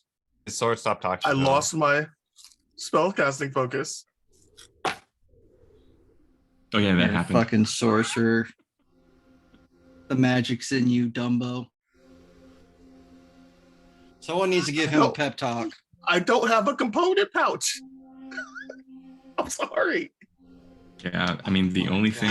You didn't like shop for one while we were in town? See, that's the thing with sorcerers. I feel like they would be the worst at that, right? Because like if you grow up finding components, like you grew up with your powers. But if I grew up the whole time I was casting, I had my focus. I never had to cast with components before. So I don't even know if Telman would know what components he needs to cast. Yeah, and I swapped out. God, what is it? The vines for Conjure Barrage. Cool.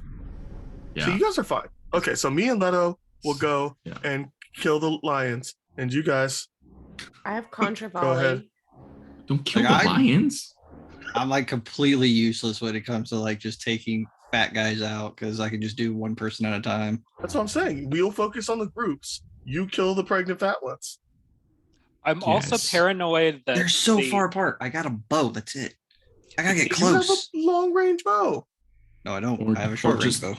Just That's so, still okay, so 200 you- feet or something. Okay, so everybody herds them into a straight line so he can just arrow straight through all of them. It's There you 80 go. feet. At disadvantage is 320. That means no sneak attack. I could try to wall of thorns them into a formation somehow. Firing You should be toothpicks sharpshooter. at them? Why are you not more Why are you not more useful? Where's your sharpshooter? Stupid token. No. I'm infiltration. That's why I was like, yeah, he's for the captives. He can get in and get out. Just give me Go some short infiltrate some- swords and I can give them to the Test. fucking Leonin. Well, then just sneak up on him and stab him up close, I and then use I your can- teleportation to move to the next one. well, duh, that's the whole point of this character is in and out. Yeah, do that. We'll drop you off, and you kill the pregnant ones. So is nobody concerned about these ones exploding and then having a bunch more enemies? That's Yes, exactly why we're yeah. killing. I'm definitely worried about that. No. We're That's a okay. thing for everyone else that can like hit multiple people. Like Apo can attack twice. You can fucking AoE burst them to death, and Fitz can also AO burst them to death. Hell, she could summon a sleet storm and It's- fuck them all drop up. your links in there. Drop your links. Go cause chaos. Drop it. My what? Your links. Oh shit! Oh, I've never Yeah, used that. I know. This would be the time. When I heard that you could summon, I'm like, what? Really? It's Sorry. okay. It's all not a good. problem. Wall of I'm Thorns just is like just is so good. Yeah, this is probably going to be the only fight we have from now on that has enough weak minions that the links will help. Right on. Who can use shields? Shields? Yeah, who can Plaxinos. use those? Who wants the fucking animated one? Because I ain't gonna use it. It's the shawl that's like Wakanda style. I have a shield. Someone else get it then? Wait, what about Persis? That Warlock Persis sorcerer. is a warlock sorcerer. Are you a blade? No, No. you're a chain. So you can't Yeah, use shields. Can't use shields. I mean, if Proximus someone, has a +1 shield, I think yeah, already. Proximus already has one. So, I mean, Apo, like it's an animated shield, so it doesn't take up 2 arms. So, If we don't just put Yeah. it onto Roxy's. oh, You tune to it. Bonus action. Say the command word. You have a floating shield around you. It won't use Also, both doesn't your need to be. hands. It doesn't need to be. Doesn't held. need to be held. No, yeah, it floats. Okay. Because I mean, if I'm using the barrage, then as soon as I drop that bow and arrow, then he's got the mace and the sickle. Because they're both, I think, +8. If I'm looking at it correct. Yeah, no. So the mace and the sickle are both +7. The spear is +8, but that's only a one-time. What do you mean it's only a one time? Because I don't think Mal gave me the rest of the stats for the spear. And that's all I had it as. The spear that Pythias had? The spear that we built for Zen? Oh, that's just resistant to fire damage, dude. That's it. Okay, yeah. So then that's about it. And just one of you took the spear that Pythias had, right? Yeah. Yeah.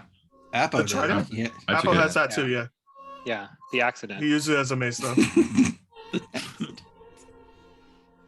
All right, so Apo's taking the animated shield that I got from Dumbass. Yeah, he's the only one that can.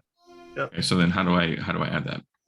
So go to your inventory. As long as you have it in a tunable spot, yeah. yeah, It's just anime, so you just type in manage inventory, animated shield, click. As long as you got a attunement spot, you got it. animated. It's a very rare item. Sorry, I'm taking so long. No, you're good. I think you're good. It's It's 2 more purple. minutes and I should be good. Hey, not anymore. enough time to plus- fix my fucking microphone, so we're good. Good stuff. Okay, I'll be right Fuck, back. I was about to throw that against the wall. Nobody wants to volunteer to be on pregnant killer duty. Thought that's what we're all doing. Listen, Nikki's mom probably thinks we're all like sociopaths or psychotic in some way. Much. We're good. I'm so excited. She finished Critical Role Campaign 1, and I got her watching Dimension 20. Nice. No, that's That's an the correct insane move. Which one? That's the correct move. The one, shoot. It's the only one I've seen. I don't know why I'm forgetting the name of it right now. Where they're high Fantasy school High? kids. Yes, That one's that fun. one. Freshman year. Yeah. Yep. You get episode God, 2. that first fight was hilarious. She's I so funny. loved watching Brian just die inside. You guys don't have to jump on tables. And then he Right. says, screw Animated it, up the shield. chute. Animated shield. Beautiful. Nice. And the accident is a +2 weapon. Just saying. Wait, the what? The thing that Pythias had is +2 attack and damage rolls. It's a +2 horrible creation trident. Mhm. Oh, see, somebody just I mean, told me, like just to put in spear, and I get it's like spear +1. It's definitely It's not got- a spear. It's a Yeah. It's a We trident. have given you a +1 spear separately. Okay. Oh, so then I didn't even put in the trident. Mhm. Okay. Probably put it in as a mace. It's a No, It's my the mace only- was already that. Does it only do the it only does the Lightning radiant and damage trident or radiant? the Yeah. yeah. Okay, so now I need to add. So I should add that too, then, right? It only Yeah. does the radiant damage if you're a fish person. So our 2 weapon carriers are just Taroxys and Apo now. Like they're just loaded up with shit. Apparently. Really? Yeah. Pythias I also have had a 2 net if weapons. you want that. I really Maybe wish the mithril? net could be used one-handed and could be used thrown. Or like Yeah, no, could be used I think or I would like say it could be, you should one-handed. be able to use both melee and throw. Like you should be able to do both. It would make it more viable. Was it the trident of fish? No, it wasn't the trident of fish command. How true was it? It was called. It was. This is That'd be hilarious. custom. Yeah, This is a yeah, it's custom. custom. Okay. Yeah. So just add a +2 trident, and Plus then two trident. Okay. I guess we need to put a D8 of damage. Just roll. Is it D8? Oh, and you wrote it down, right? You got the actual. A trident is a D6, which is bullshit. No. The extra damage. The extra is a D6. It's a 1d6. Okay. Yeah. Yeah. So it's a d6 plus. So it's 2d6 damage basically for the Yeah. trident.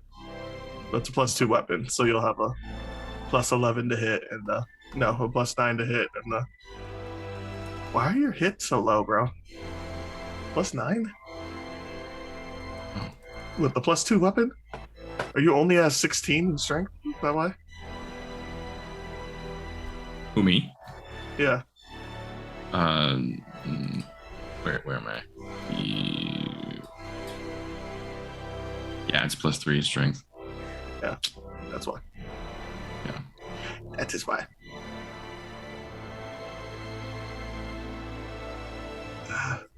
Mad characters, man. Mad characters will do that to you. Oh, Why damn. Lito likes to play sad. Ooh, all right. Oh yeah, look at that. All right. So anything at that horizon line is a drop off the cliff on the other side that goes down into the Ash Valley. Actually, technically, you guys can approach from this side or that side. This is actually if you're flying over and swooping back, or you can be on that side. You guys decide. Now, you did kind of get the surprise round, so we will roll initiative, and you will get that first strike. But you've got a pack here, a pack here, a pack there, and then anything colored on the board is where the bloats. The bloated are. This actually was running out of tokens, but there's 1, 2, 3, 4, 5, 6, 7 of them right now. And I want to think of them narratively. They're less like so. I will say, Nikki, objectively, there are a bunch of those bloated like gnolls in a pack, but there's different packs, right? So you could area effect and blow up a bunch of them and get rid of them, but just think of them as like different objectives on the field, different areas to hit. And so yeah, it's just like overall no man's land battlefield. And we can roll initiative. Okay.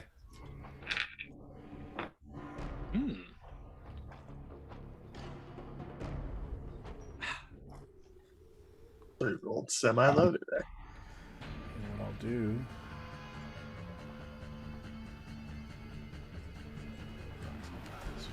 And I imagine that, Troxy's is taking on his own level of hyenas in the background here.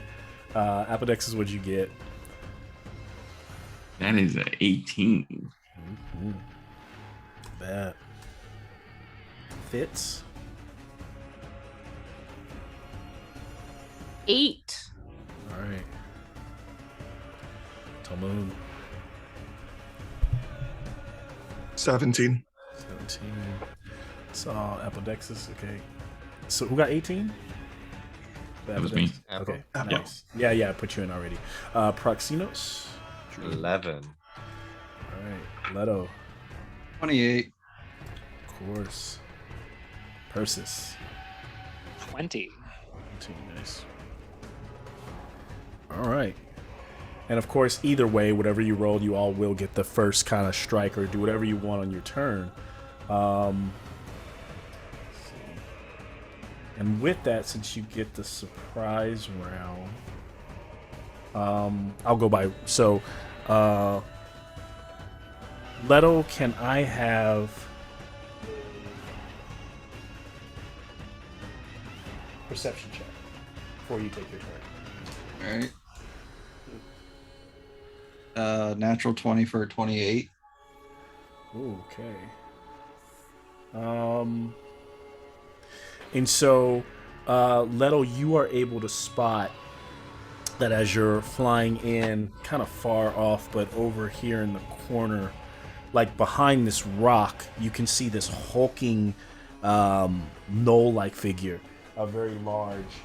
And you imagine you're able to spot and figure out where, kind of see his shadow or his silhouette moving but the herder or the pack lord of the group over there.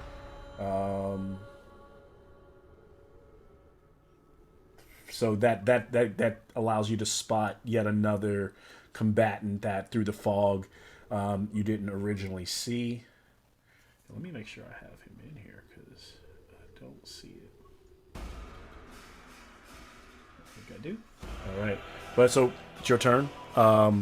You're about, going on. It's about 60 feet here, so 6 feet to any one of these, but doubling that is around 120 feet to where the creature is away from you, the herder. Okay. Well, he definitely would point that out to everyone that as we're coming down, just look far off in the distance and just point towards this giant hulking figure. Yeah. You just go, what the fuck is that? It kind of like barks as it kind of seems to be commanding, still not paying any attention to you all, not looking up to the skies. And there's like this kind of mist and clouds as you kind of starting to descend down through. Yeah. You said we're about 60 feet, right, from the nearest targets? From the nearest, like you're probably the closest targets are the ones. So if I had to point to, is that yellow target back there? Like, yeah, that's like a little less than 60 feet from you.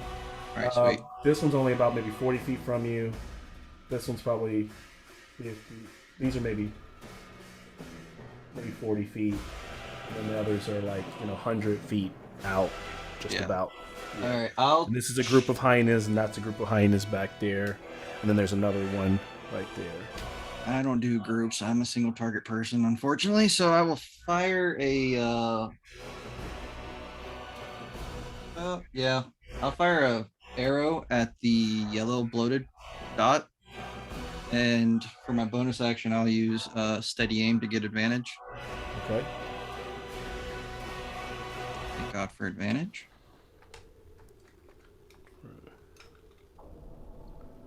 18 hit.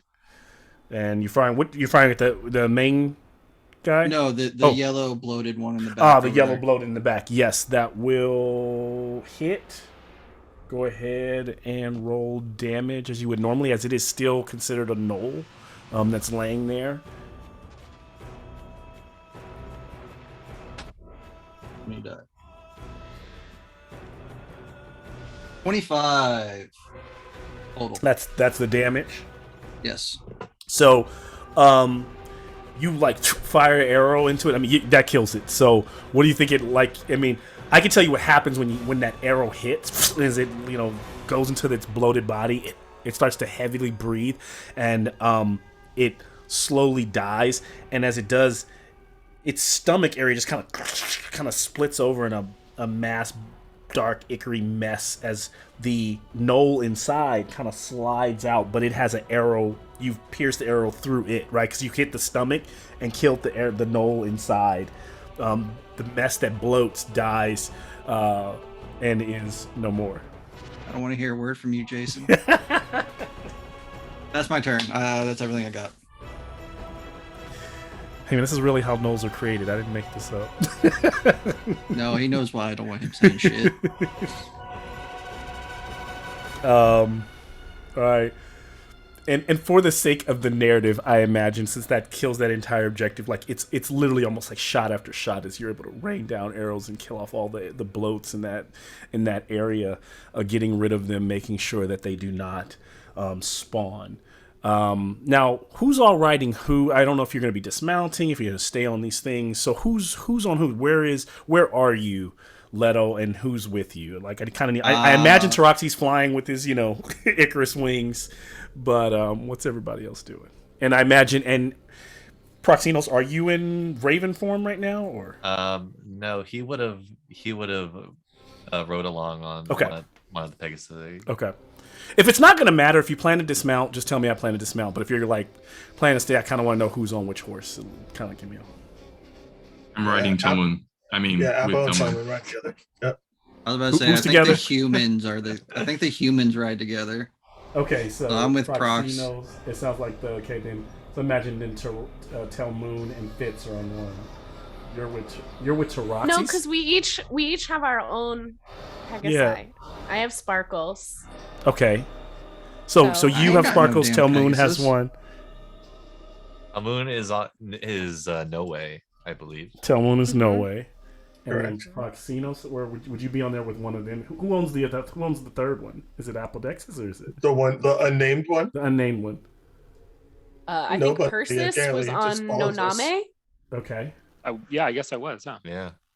Okay. You got the two furries together. Was it Pythius's? So where are these two? Where's Proxinos and Apple and- rides with Telmoon. who is who? Apple rides with Telmoon. Apple rides with Tell Moon. Got it. That helps me. And That's then, what I said. I was writing Tillman. okay, Apple's there, and then Proxinos is he with Persis or is he with I'm guessing I'm with Leto. Leto? Okay, so then, where's Leto? Which one is Leto on? Does Leto?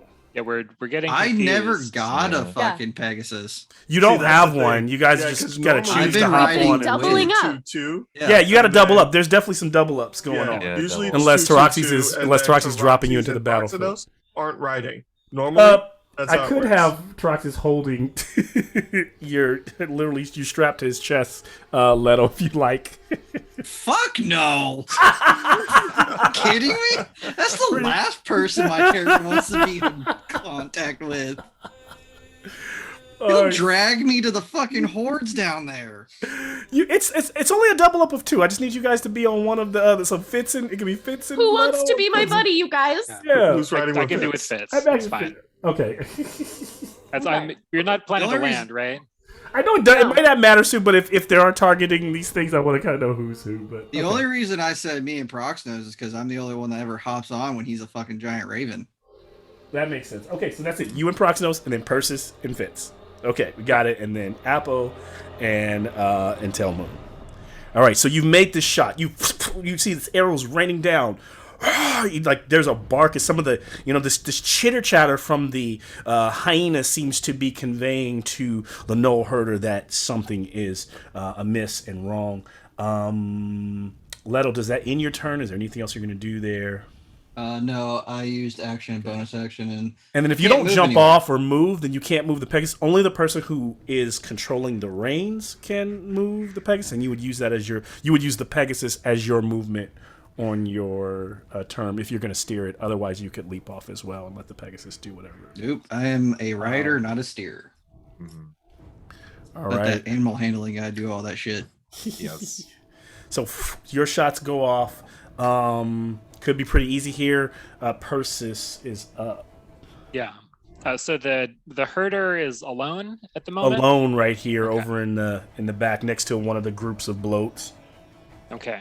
I'm gonna light up one of the groups. So probably the one that's in. I think things flip around, but one of the ones in the foreground, so we can just kind of clear a space in the middle. Mhm. So try and Got hit it. that and the group of hyenas if I can with fireball.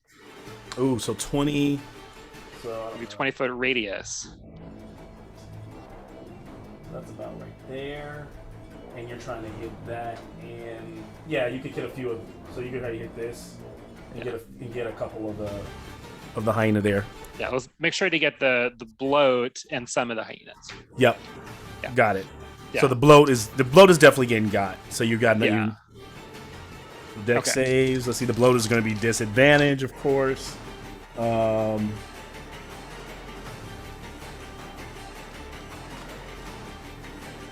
Bloat group will fail, and the hyenas all operate.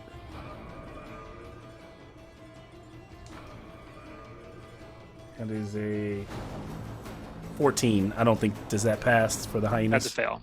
It's a fail. All right. Yeah. That's 28 fire damage. 28. That will destroy the bloat group. The 28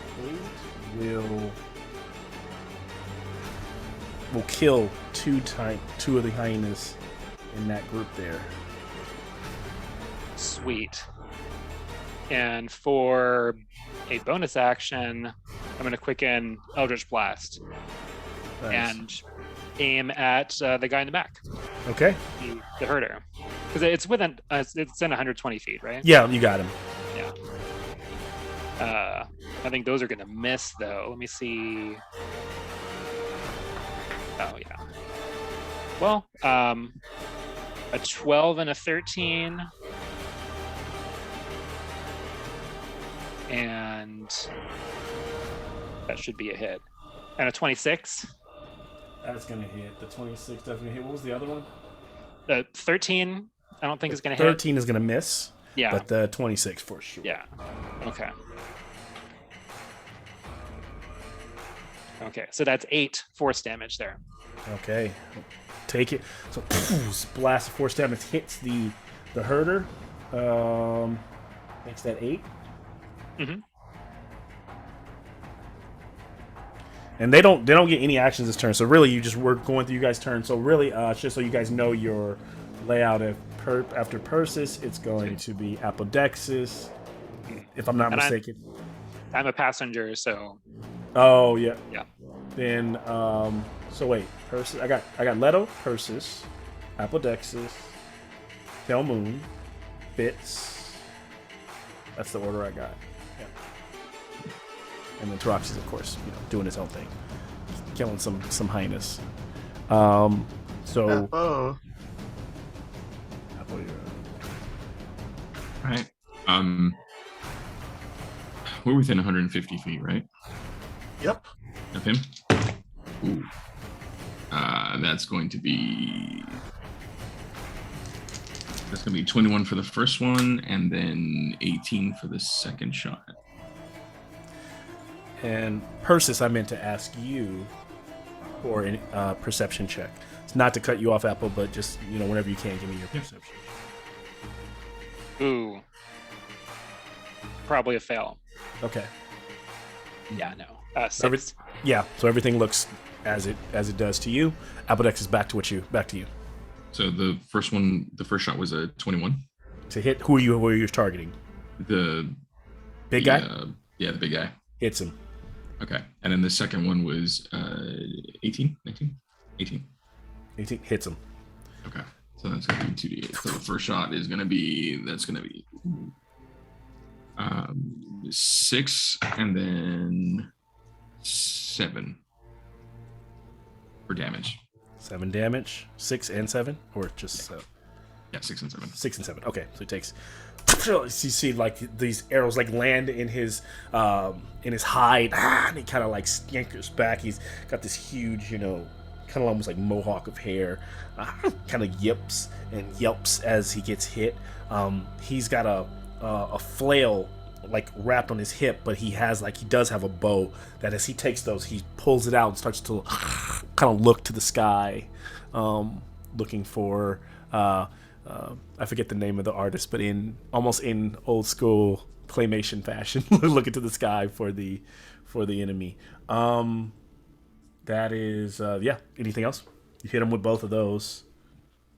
And because we're still going, we haven't gotten too close to him, right? That's just yeah. So this is okay. Right now. It's just a bunch of volleys coming in as you guys, kind of dun dun dun dun dun dun dun dun, kind of raiding down. All right, then So no, I'll hold the next one. Okay, that moves us to. Apple, if we charge in, he's gonna hit us first. Wait, you down? Yeah. Apple, can I have a perception check from you? Sure. And actually, for my bonus action, I'll put the animated shield over both of us. Okay. And you said it was a what? It was.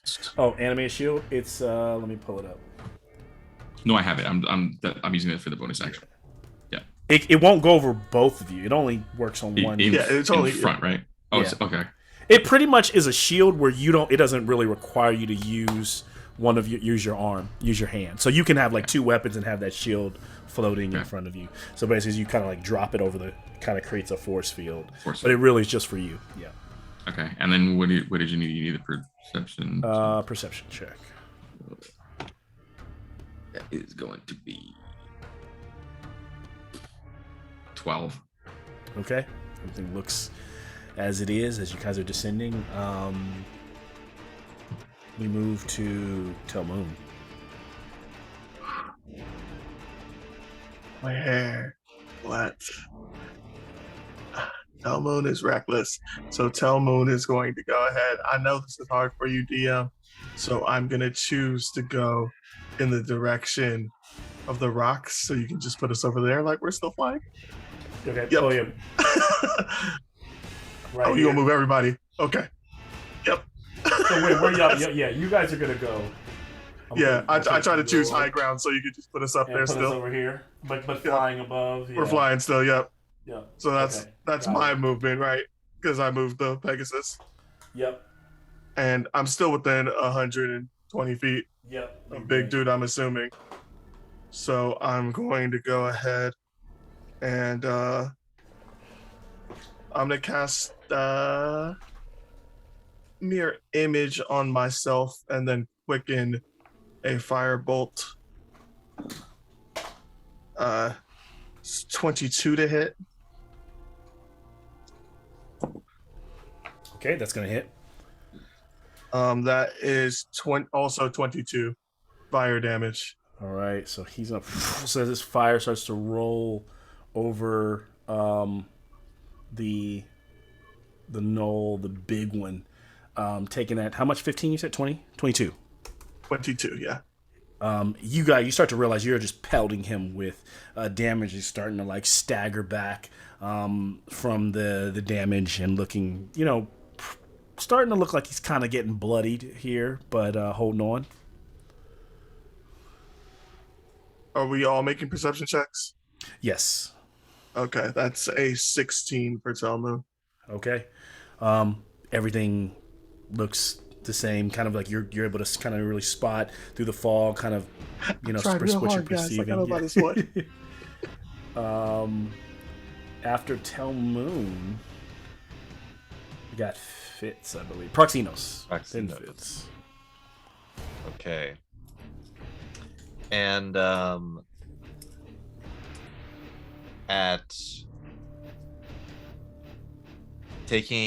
as he's taking the reins, pointing his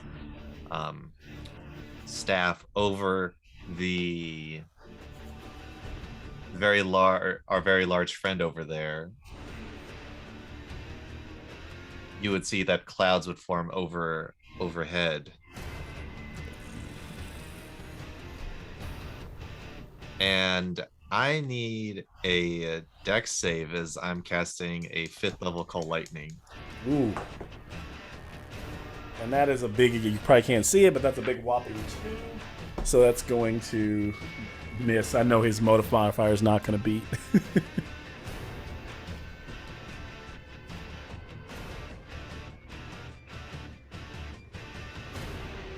That is a whopping 28 lightning damage, crashing down. So that takes the 28. So, I mean, it kind of like strikes like out of the sky like a tree. Boom! He kind of yelps as he goes up and slides back. He's smoking and starting to kind of have that labored like dog breathing. So as he takes that damage. And now there's storm clouds that are 60 feet around, surrounding, or above this knoll, the caretaker. Okay.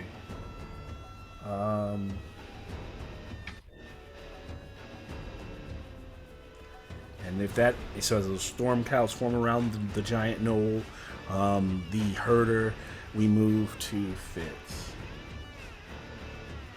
Okie dokie.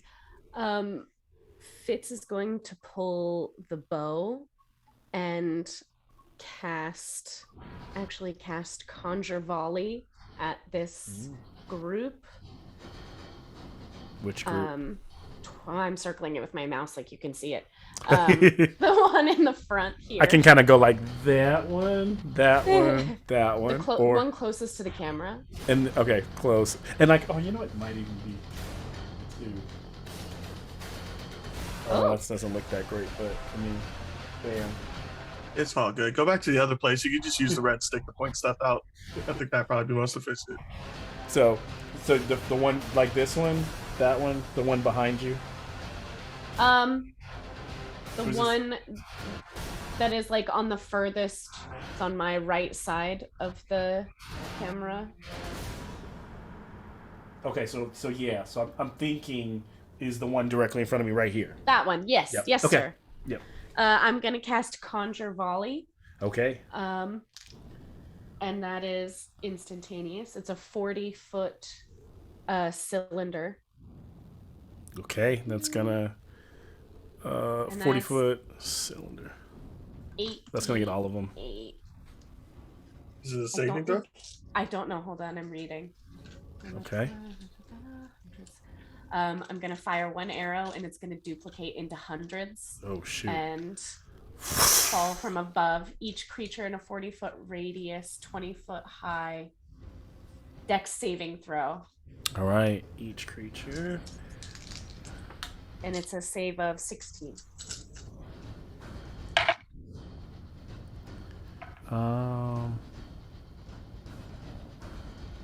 They do get a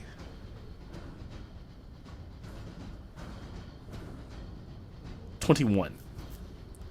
Damn. All right. Then they take half damage. Half damage. Let Yep. me add this up. Yeah, still get messed up. Let's go. Yeah. Okay. 20.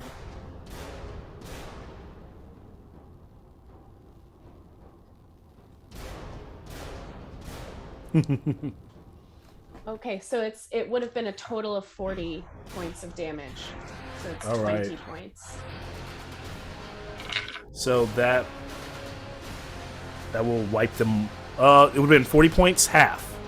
It's half. Yeah, it So would it's have been 20 or it's 40? So it's 20. the total was 40, halved is 20. You kill half of it. There are. So as some of them are like yelping and diving out of the way, as many of them are just kind of collapsing on the ground as the arrows slam into them and finish them off. And as a bonus action, I'm going to is anyone within 60 feet of me? Or I guess I can inspire You have Persis. someone on. Yeah. Yeah, pretty much everybody's right within there. 60. Yeah, you got your group here and you got your couple groups here. So you're good either Yeah. way. Yeah, I'm gonna inspire Persis and just be like, get a load of that. Let's see what you can do. And that is a D10 for you that you can use until it works. And if that is the case, I believe Fitz is the last Yeah, we should go into normal initiative now. on that round. So yeah, moving up to normal initiatives. That was your surprise round. So you guys are wrecking shop here. Leto, you are back up. Oh, by the way, were we supposed to do perception checks? Me and Fitz? You were, actually. I'm sorry. Give me those two. That's a Natural 16. 20? Natural Oh my 20? God. Natural 20, and that's a 22 total. Okay.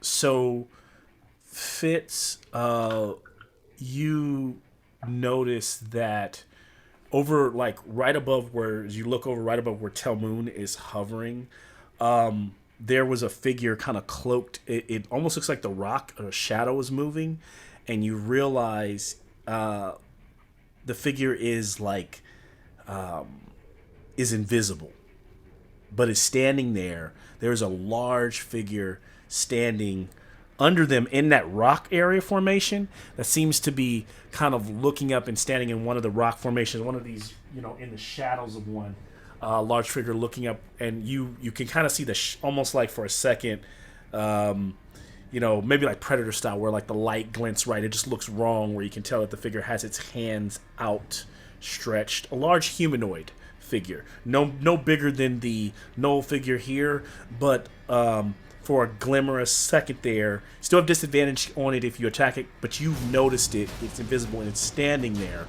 and it seems to have its hands outstretched. Okay. So there is another combatant. I don't think I have any action left to tell my friends that. You can call out, you can just say, there's something weird by those rocks, you guys. and I'll say is they just have they can try to attack it or whatever, but they just have disadvantage, like trying to see it. Yeah. Okay. Like they're trying to look for what you're saying, but Leto, you're up. Okay. Did we move at all, Nick? Closer to the ground? Oh yeah. Also, did your horses move? I imagine they don't just hover. So where did they? Yeah. If you were riding on your turn, you either can you kind of got to have them swoop or reposition them because they don't. I mean, they're not like bumblebees where they can just. Yeah. Well, I mean, in theory, they could kind of swoop around and end up back where they. Yeah, they can swoop. Right? Yeah, that's fair. If they just swooped around and they ended back where they are, that's fine for the sake of time. If that's what they did. I think we moved just a slight closer to the middle, not too much farther. Like here? Yeah, around there. Okay. All right. I'm distance wise, I'm good. Colin, do you need to be closer to anything? Absolutely not. Okay, we're cool. Apple, you don't have a choice for getting in there. Cool. Well, how far from the ground am I? We didn't really state how far you guys are above, but we're being stealthy, so we probably approached fairly low, right? Because we're trying not to be seen. Yeah, I kind of see it as you kind of came out of the skies. I mean, here's the thing: if you're shooting your legs are at least within 100 feet of the ground because you're firing shots within that space. Did anybody? Put it this way: if you did anything that had a range of 60, then you're at least 60 feet or lower to the ground. Was there any moves that were done at that range? Then I imagine everyone is at least 60 feet. All right. Yeah. That means I'm still too fucking high, so I have to do this. All right. For my bonus action, I'm going to conjure a dagger and throw it directly straight down, and I'm using my teleportation. Okay. Sweet. I teleport exactly 60 feet. Straight down to the ground? Yeah, just straight down. Right there.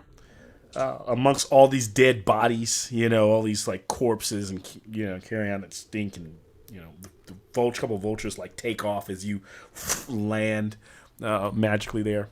Yep. And as my main action, I will throw a psychic dagger at one of the knoll fucking thing.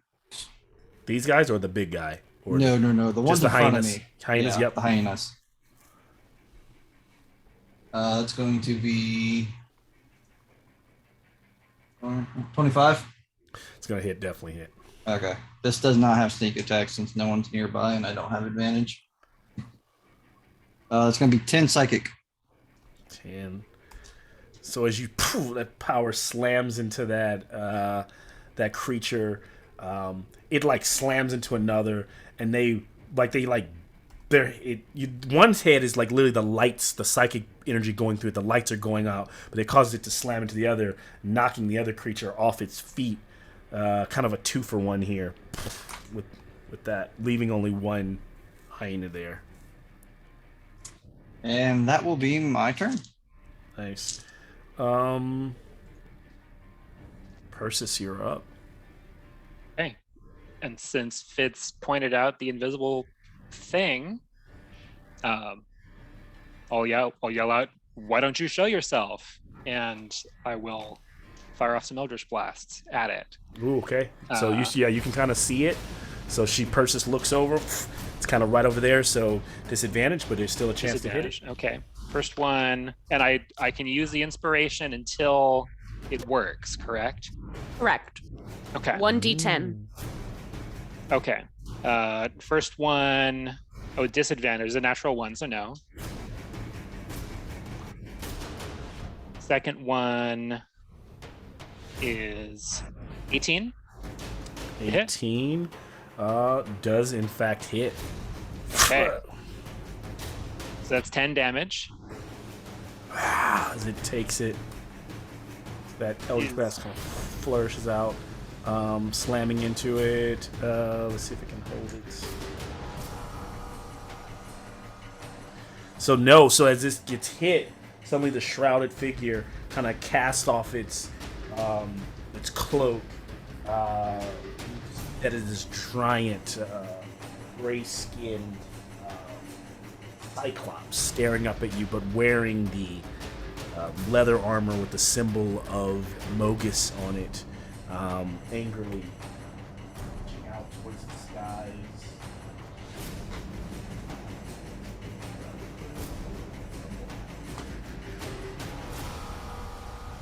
And there's Wait. one more Eldritch Blast. Yep, go ahead and give it some more Eldritch Blast. That's fine. A 19 to hit.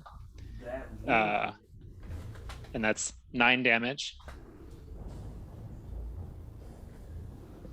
Sometimes I swear miniatures walk away. Like I swear they literally just like move around. Careful, man. Puppet Master could be a real thing. Yeah. How much Yeah. more damage do they get? Do you 9. get?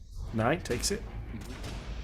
And bonus action, I'm gonna like just audible to me and Fitz. I'm gonna be like, I'm gonna put my eye on you and like put a little symbol in front and cast Hex on the Cyclops. Okay, so he is next. Alright. Give me 1 second. How about Sure. yourself?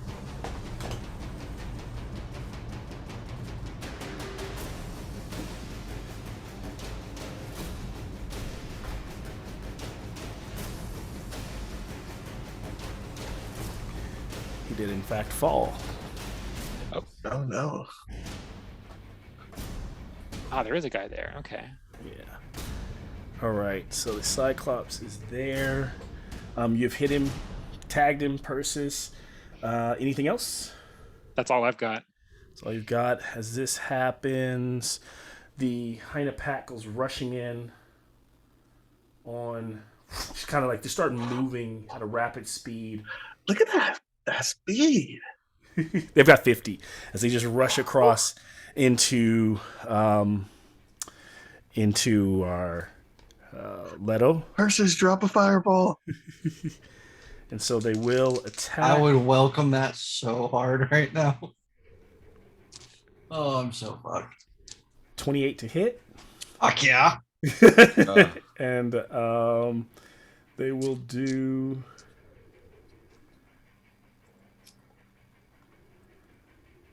They're not the. Well, how many of them? Is this like a group attacking me, or is this like just one giant? It's a attack? group of them. Fuck. It's a null orgy. Fine. Right, because you'll come back as a baby doll. So you only take 10 points of piercing damage as they're like gnawing and like biting, and you're able to like kind of you're punching some of them. He In the, insinuated that was low. you're punching some of them in the nose, and you're like pushing some of them away. As they're like rapidly, like you can tell that they like are hungry and ready to feast. But that's all they get on you. That ends that Knowles group. The other Knowles. About this lonely guy right here. Oh no. Yeah, they don't. I swear, if one of you don't cast Fireball, you have missed the best opportunity in the world. Colin, I'm having But don't worry. Strahd.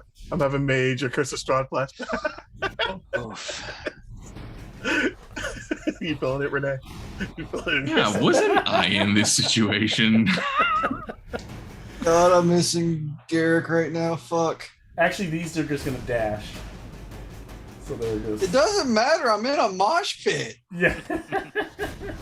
There's no way out. Oh, I did not plan for this. So yeah, he just Leto's just getting like surrounded as y'all go rushing in.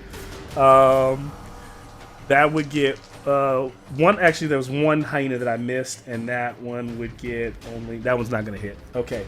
As this is happening, Apodexis, you are up and up there with Telmoon.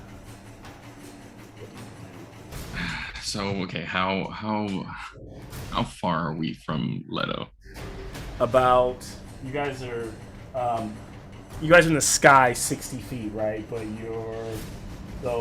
but if you move straight over, you're 10, 20, 30. You're only about 35 feet from him, but you're 60 feet up, right? If that makes sense.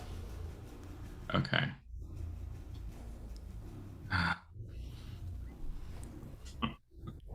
Telmoon's driving, right? Or are you?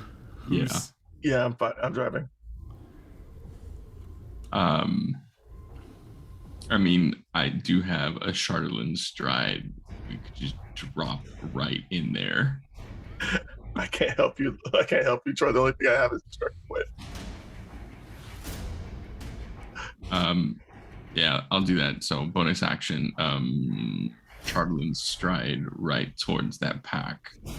All right, remind me what it does and what that looks like. So it's basically I've got dragon feet boots that'll give me 20 feet increased movement, so from 35 to 55.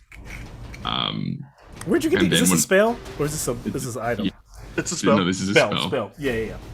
And then as soon as I'm within 5 feet of a creature that isn't being worn or carried, they're gonna take 1d6 fire damage. All right, so are you dropping down in the middle of them, or if I could drop down in the middle, or how much close? How much movement does it give you again? So 20. So my 35, and then it's another 20, so 55. 55. I'll give you that as 60 at an angle, like you're just kind of jump, like like striding out into the. And so if you want to be in the middle of it all, or if you want to be on the edge of it, no, I'll put him in the middle. Right, so you drop down right in the middle with back to back with Leto. Oh, you guys need 100% still fireball. That's his fault for going to there. Hey, you can fireball me because I do also have what's it called? Absorb elements. Absorb elements. So yeah, we could do that. And then so that's my bonus action, and then they took some damage, right, or no? Yeah, so they're gonna take. So how many are within 5 feet? A lot of you. So you pretty much got. I mean, if you're within 5, I mean, I met almost everyone. That looks like a Pantera mosh pit. Yeah. All right. So how many d6 am I rolling? So you get one for everyone that you can hit, right? You get a d6 for every, or is it 1d6 and everybody? Is it 1d6 and everybody takes that number, or do you get to roll? Let me see. How's it written? I think it's a proximity thing because there's fire coming out of his feet. It's kind of like when you move within 5 feet of a creature. So 5 feet gets you touching. I'm giving you. It's pretty much all but like 3. So 1, 2, 3, 4, 5, 6, 7, 8, 9, 10, 11 of them. That does not include me, right? That mechanically doesn't add up. I mean, how does it? Because no, it's one. Actually, you can only have 8 people surrounding you. 3, 4.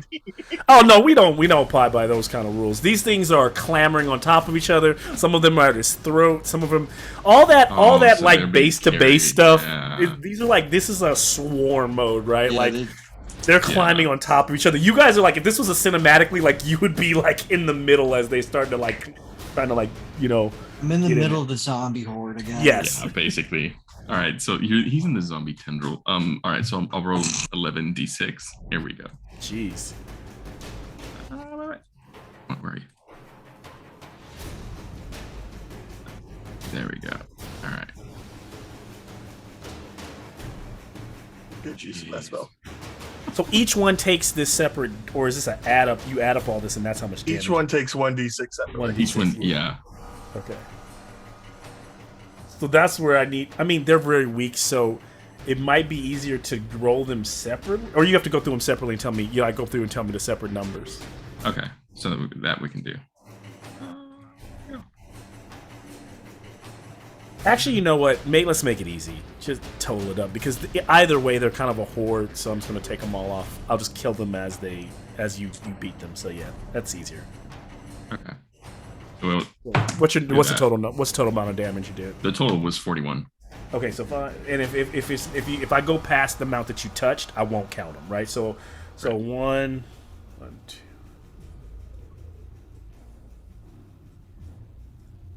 So 1, 2. So 40 gets you. This gets you 8 of them dead. Nice.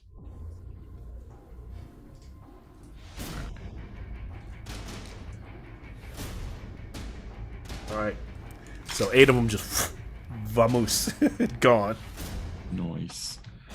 And then And describe, what do you think that looked like as you did that? I mean, Give us some coming narrative in flair. feet first. Still holding on to that bow and arrow, and just landing, like paws first into the ground, and then just like spin kicking as many as he can, almost like a firestorm. Nice. And the flame rolls through as Leto watches as you just kind of decimate, pushing many of them outside of you as they yelp and try to crawl back and bite and back in.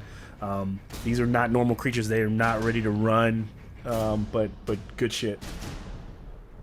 All right, if that ends Apodexis' turn, then the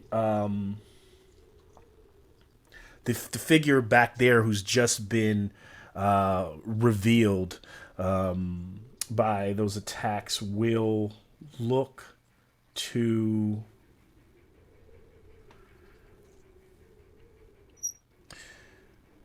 the sky at the Pegasus above him, and he clearly doesn't know who's on it. He's targeting the Pegasus, but and it will fire out a really dark blast of like light as it casts guiding bolt towards Telmoon. And let me make that attack. You hitting Telmoon? You hitting the Pegasus? It's the Pegasus, but you're on the horse, so I mean, it's targeting that horse. So he said everybody get hit. Screw you. Yeah, it is towards the horse. So if it falls out of the sky, though, that'd be a different story. Hell, my man said I cast a 9th level guided bolt. Let's go. Jeez, what's my spell attack? Yeah, It's Spirit Bomb. Well, at least we know he's wisdom based. That helps. Or I won't lie, that Cyclops looks sick as hell from what I see. yeah. I was gonna go after the herder, but I have a new target. I hit an 18 for on the Pegasus. Yeah, that hits the Pegasus. Pegasus is a naked horse. And it will take the 46.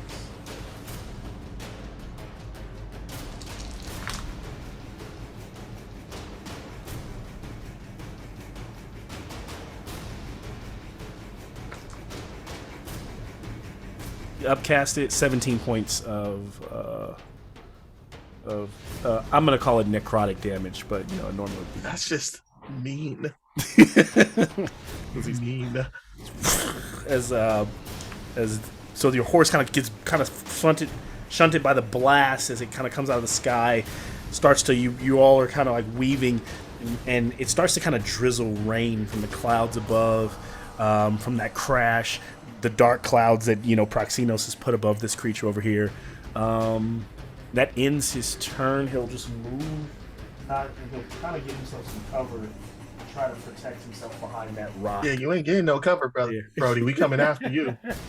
We coming right after you. Oh, did he just go run into his little homie? Oh no, they all ran to eat. Never mind, they all ran to eat. Leto, there's no one over there anymore. Just him. And then we move to that's me. Telmoon. So we're gonna just Telmoon, you're up. We going over there. I would let No Way kick him himself, but I'm not gonna do that because he's not on trial. So I will attack for him. But we're gonna go. We gonna fly directly over him. We're not playing this game. You're not hiding from me. And Telmoon will stay on. No Way. Maybe. Yes. He's gonna stay. Oh no way. He's gonna hover above him. And he is going to dual class, or not dual cast, but he's gonna quicken a firebolt to cast alongside with the psychic lance as he's spinning up his invisible psychic lance. A little bit of spiral fire will go along it. That is a 27 to hit, so I'm pretty sure that hits That him. hits. He's also going to need to make. You hitting Cyclops, right? Yeah, screw that dude. He just tried to kill my boy. He gonna need to make a DC 17. All right. Intelligence save.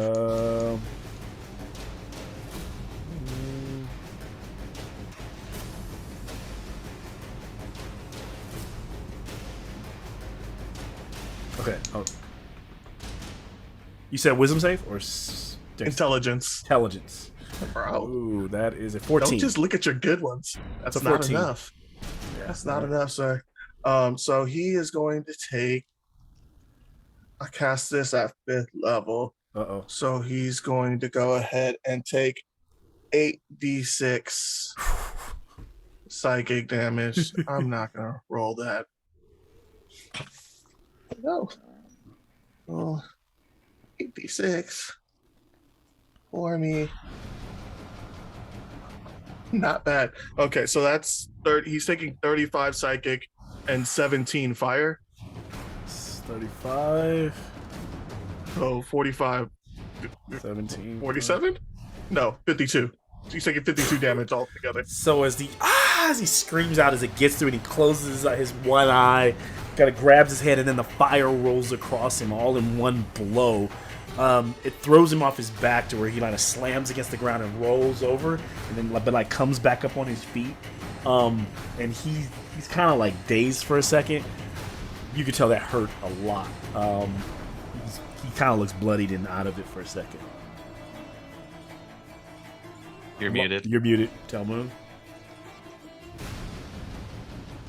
And are you moving? So he's gonna be dazed for more than a second. He's screaming in pain and he's not going to be able to do anything until the start of my turn. Till the start of your turn. Yeah. So he's just like, yeah, okay. Yeah, which he goes right before me, so screw him. Got it. I'm done. Done. Are you moving any? It's just circling around. We circled to be. We got hit, and I said we're going over there. No way, we're attacking this guy who almost killed you. Get me closer. So you're like hovering above him is basically. I threw that in his face as close for him as I could. Over here, like right. We are in his. Yep, we are in there. I might as well have stabbed him. I wanted him. I wanted no way to look him in the eye as I threw that at him. All right. Love it. Okay. Talmoon, Proxinos is up. Okay. Looking down at the pack of ravenous hyenas that are pouncing all over Leto and Apo. Proxinos reaches into his bag. I knew that. Well, let's break this out. And he takes out a scroll that he got a while back. Oh Jesus! All the magic items I forgot about. He unfurls it, and I have to see if I will actually be able to properly cast this. So many natural things he can do. So many. I won't lie though, if this is a scroll from Melodis, he got a pretty good one. That is a 17 Arcana check as he actually casts Fireball. Right on where's he casting it? Right below where all the right on Leto. Directly on Leto. Everyone. What's the save to the fucking spell? A 15. Well, it's the spell DC of the scroll, right? Oh yeah. The hyenas are gonna fail. All right, cool. Well, Apo, I'm sorry, bro. I appreciate you're probably killing all the rest of them. I see. Am I making 26 points of fire damage. I gotta save. You gotta save, right? It's a save of 15. I got an 18. Okay. Nice. No So I damage. take but 0. Let her It's a just dex under save. I got Apple. this. So I can absorb elements, right? So I can. Yeah. Well, hold on. I got a question Yes. for Save Nate. first, fam. Does he have Zen Spear? Or does Taraxis have Zen Spear? That's a good question. Because if he has Zen Spear, he automatically is naturally immune to fire damage. Or not immune, but resistant. Resistant. Yeah. Yeah. I think we had a talk about like we need to actually give out the magic weapons besides Taroxy just hoarding them all. We did talk about that, yeah. Just treat if you know Taraxis has it, you could use a bonus action. I'll allow to like maybe like get it from him or something like that. I wouldn't want to hold you. Taroxy I wouldn't want throws to the spear like, at him. yeah. But at the same time, you can't just spam like stuff that he's got on. Like you just got to get it from him or have it on you going into battle to make it more realistic. Yeah. Yeah. All right, so good stuff. I mean, that decimated. There's only 4 of them left that are still fighting. They're all like charred and smoking, but still a bit of fight in them. Some of their eyes are kind of slack and they're just burned off. So Apple, the absorb elements brings us down to 13. But if you want to try to save to bring that down again, yeah. Yeah. So I rolled 15. 15 is So it's just save. is the save. Okay, yeah. Yeah, so if you want to burn your absorb elements, you only take 6. But if you don't, then 13. 13. I'll take the 13. Yeah.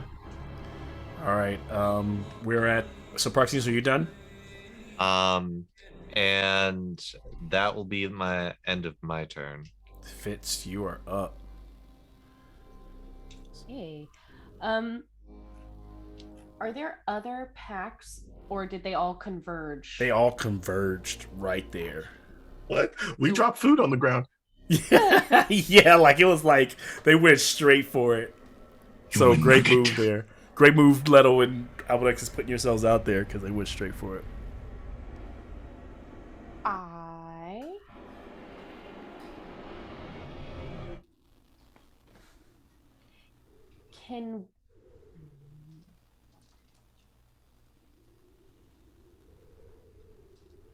I am going to get within 60 feet of the cluster.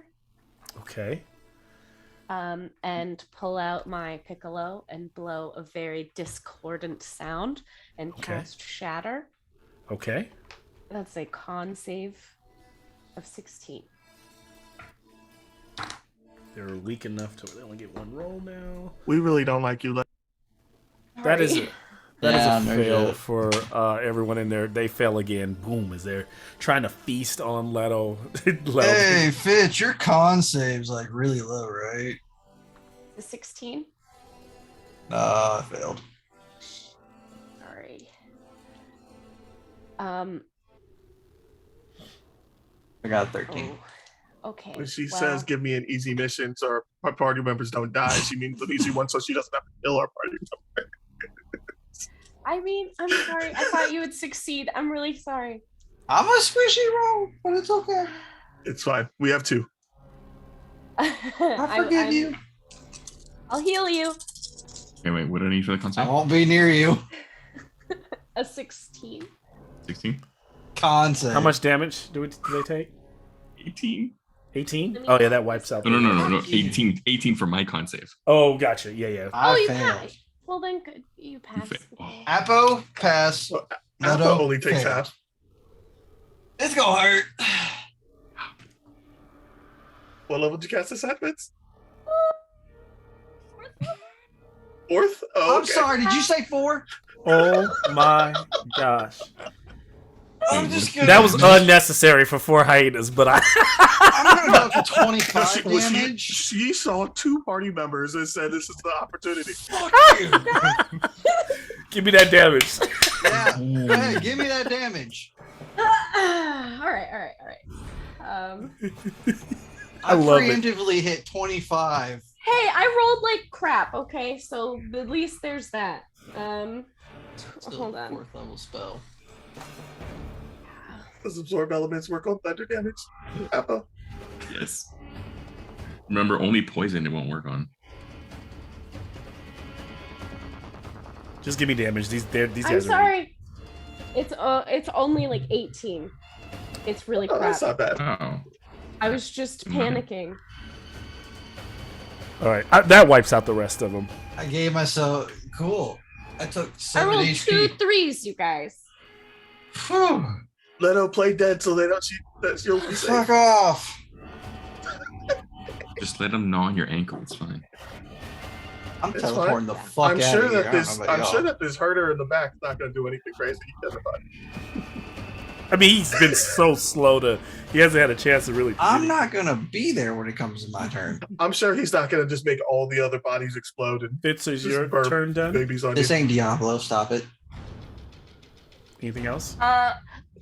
Can I shout down to Leto and be like, "Oh my god, I'm so sorry. I forgot you were in there." And I'm going to inspire him. Nice. I'm gonna roll The end.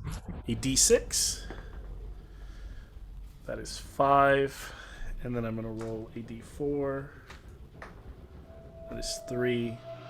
So 1, 2,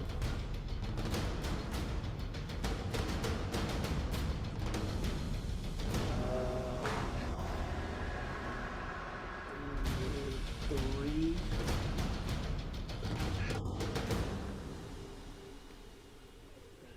At least one of them's far.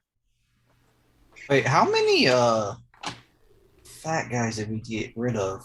No, bloated almost people. none. 2. That was the problem. You 2. guys- Yeah, shit. got Fuck, I just distracted. remembered that. Like, it was, Here so goes 5 Mouse of them basically 50.0. just start bursting, and as all Yeah. the different groups start bursting, these are the gnolls that are climbing out, and as these like bodies are sliding out, as they're tearing and dismembering these hyenas from the inside, this blood and gore as they kind of come out and like howl at the moon.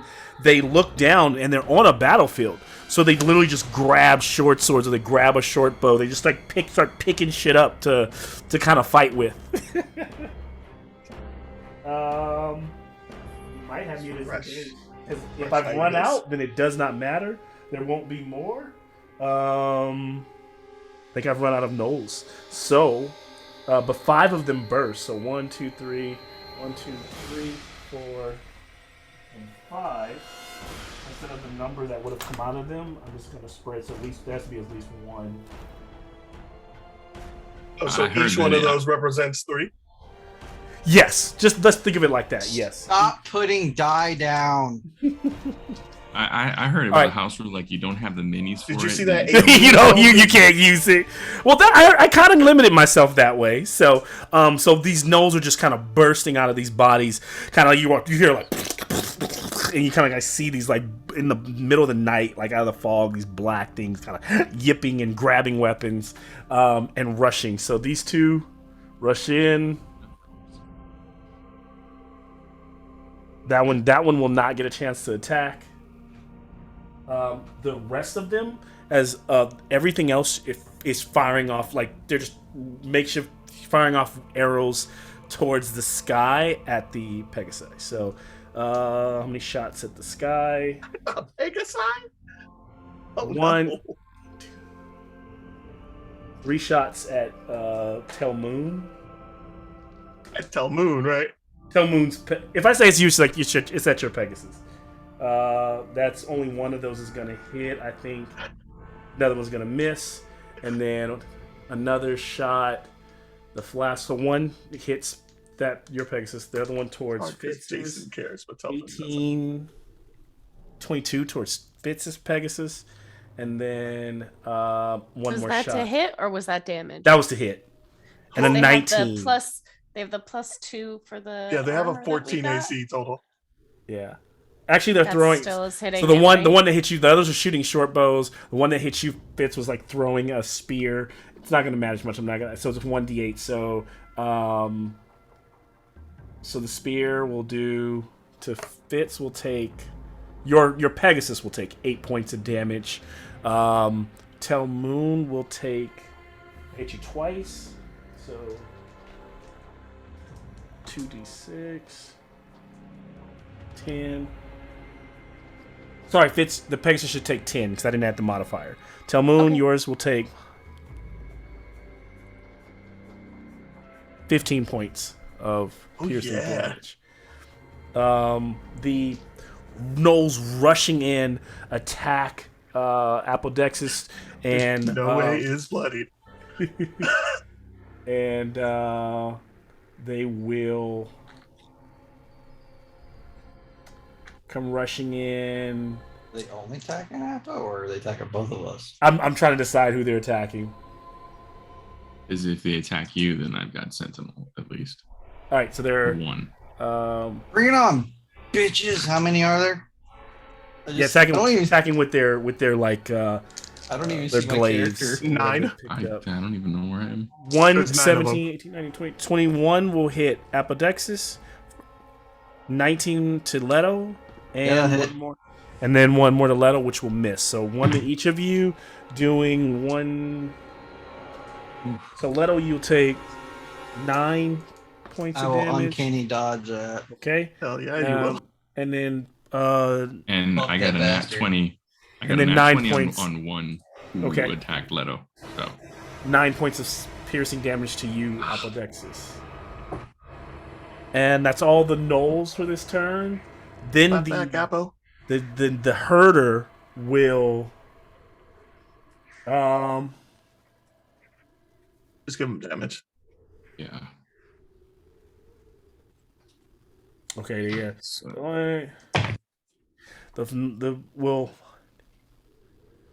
He cannot get to anyone, so with his movement, actually, or is he 50? Let's see. They still in 30 feet, so. one of them takes 10 damage total.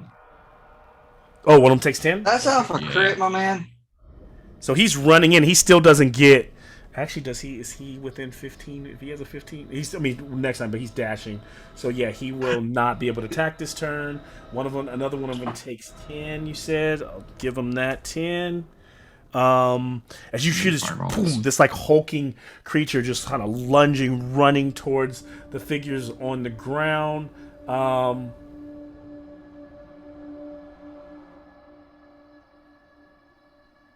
And I can't really. I have ability, but that really wouldn't work because they would have to take bonus action on their turn. The gnolls have already gone, so the flame can't use that.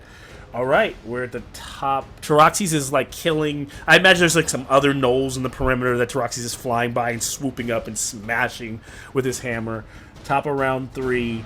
This could be it. Leto, you're up. You are allowed to run if you need to. If you can do it. Yeah, Seriously. fucking do it. It's you that's the goddamn problem, my guy. No. Don't worry about that. I can teleport 100 feet away, possibly. Wait. How many? All right, so around me is how many gnolls? 3. 3 gnolls, and the big guy's charging down on us. Yep. So 9. How far is the big guy away? The big guy is only 10 feet away from you. Yeah, I was hoping he was a little bit further, but fuck. Okay. Okay. Fuck. Yeah, I'm not teleporting. Fuck it. Okay. I will try and kind of. He conjures 2 daggers in each hand, and he's going to go back to back with Apo, and he is going to. His first main attack is going to be thrown at the big guy since he's only 10 feet away. Yep.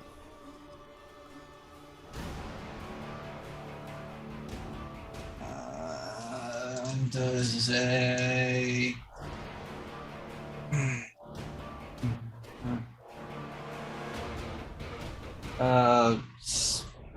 No, 17 hit. Hits. So Okay. now you know he's 16 is AC. Okay. Well, since he's 10 feet away, unfortunately, he will be only taking 10 psychic damage. I don't 10 psychic. He's not immune at all. So take that. Now, being surrounded, I am going to take my bonus action, which I needed fucking D4 for. I will be attacking one of the gnolls surrounding me and Apo. I do get sneak attack because Apo's near us. That is going to be 21 to hit. Hits. And as he's running up here, he's taking these hits. He's pulling out this giant flail with these 3 metallic, balls in the end with spikes. And he's just yipping. And he kind of, like, as he barks through his teeth, you can hear him saying, madness, pain, paralysis. As he unsheathes this thing. It's a big word for hyena. Look at that. Those are his safe words. It's fine. Alright, so bonus action. 9, 12, 16, 20, 24, 29, 33 psychic points. damage to the one closest to me and Apo. The regular null. Yeah, just a regular null. Got it. 33. That Yeah. will mess that null up. As 33, as his head practically explodes. Like this, I imagine his skull kind of crunches. He goes slack jawed. His eyes, one goes that way, the other one goes that way. That psychic damage just fries him, and he drops. He conjures up another dagger, ready for round 2, back to back with Apo. So they're just fighting there together. Leto, camera panning up, Persis and riding there with Proxenos as Fitz is on her steed beside you all. You all been kind of running the same patterns, I imagine, around the field. What do you do? Sorry, wasn't I on the Pegasus with Fitz? Sorry, Yes. with Fitz. That's just me making mistakes. You're good. Yeah, you're good. You must die for your.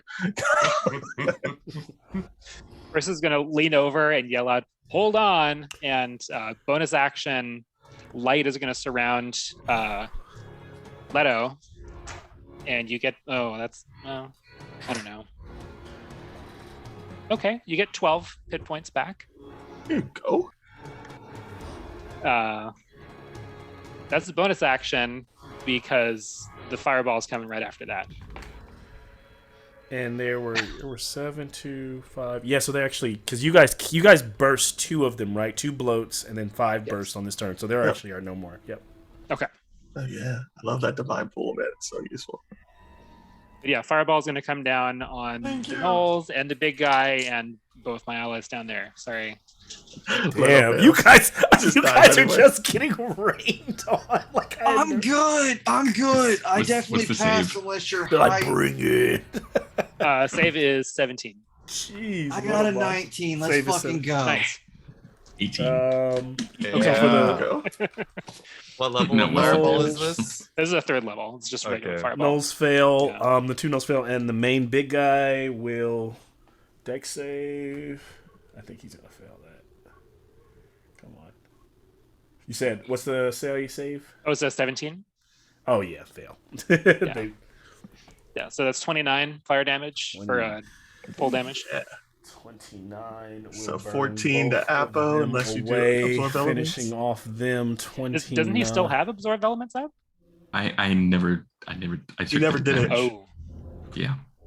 okay. How many are left last? There's no. It's just the big guy, right? Yeah, it's just the big guy. So there are 1, 2, 3, 4. There are like 5 other gnolls left, but in your group, you just like the others just begin to like Indiana Jones just melt, eyes popping as they like disintegrate. The haggard gnoll steps through the flames, kind of showing his almost frame. He's all like burned into multiple places, but still alive.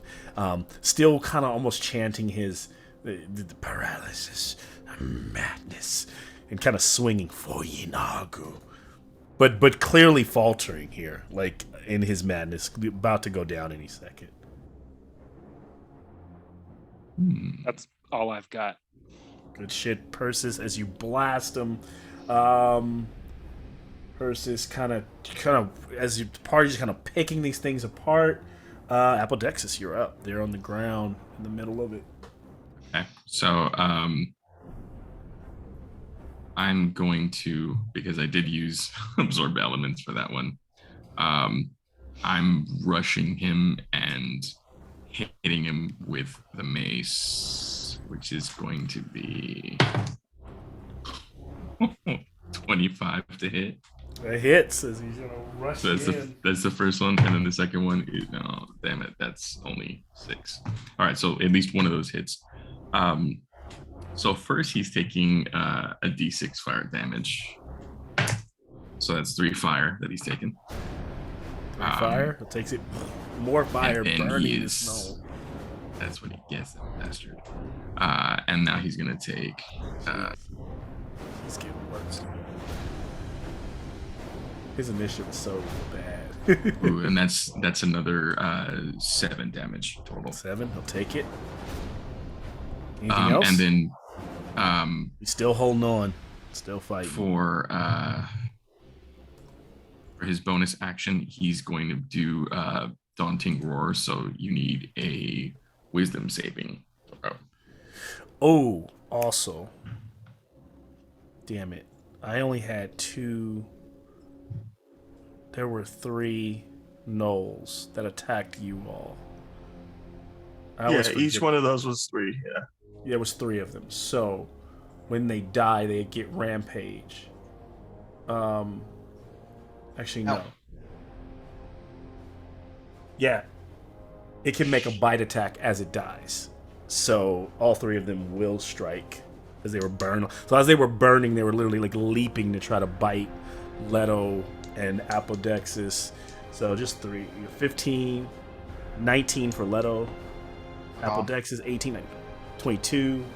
That third one, 8 will not do it. So 1 to each of you. So it's only a d4 plus 2. So 6 piercing to Leto and 6 piercing to Apodexis as they were dying. I always forget Noel's ending death move, so I just had to get those in. All right, back to who's killing. We were at Apo. Yeah. So anything else? So he needs to make a Wisdom saving throw. Oh, Wisdom saving. AC 15. Yeah, it's probably. Yes, not gonna happen. Not very. No wisdom in these things. Ugh. What happens to him? So he's moving.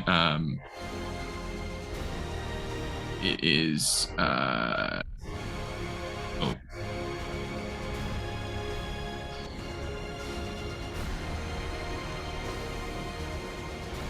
It's frightened until the end of the next turn.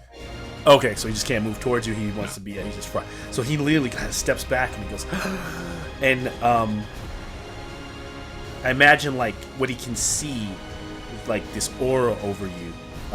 All of the bronze bullies flaming, and he can literally like he sees the living embodiments of Perforos, and so he just begins to just back away for the first time in fear. As this happens, Apple, does that finish your turn? The Cyclops throws out. He's incapacitated. Oh, he is. Can't do it. All right, he's incapacitated till Telmoon's turn, which is But you know Telmoon's what? turn now. I like it. Call to your god. He can't do anything, so but he's pretty much calling and he's trying to. I can tell you what he was trying to do. He's trying to call whole person on Fitz's Pegasus and paralyze it so it would just fall out of the sky. Oh, that's not nice. But he gets, I mean, if it was coming after me, I would have been courteous and been like, no, because he was not looking at coming the after pack me. and he's thinking drop as many of them into it, but it's all happening at the same time, so they're getting burned alive. But he's trying to bring those characters down. I mean, Telmo kind of if it ain't broke, don't fix it type of guy.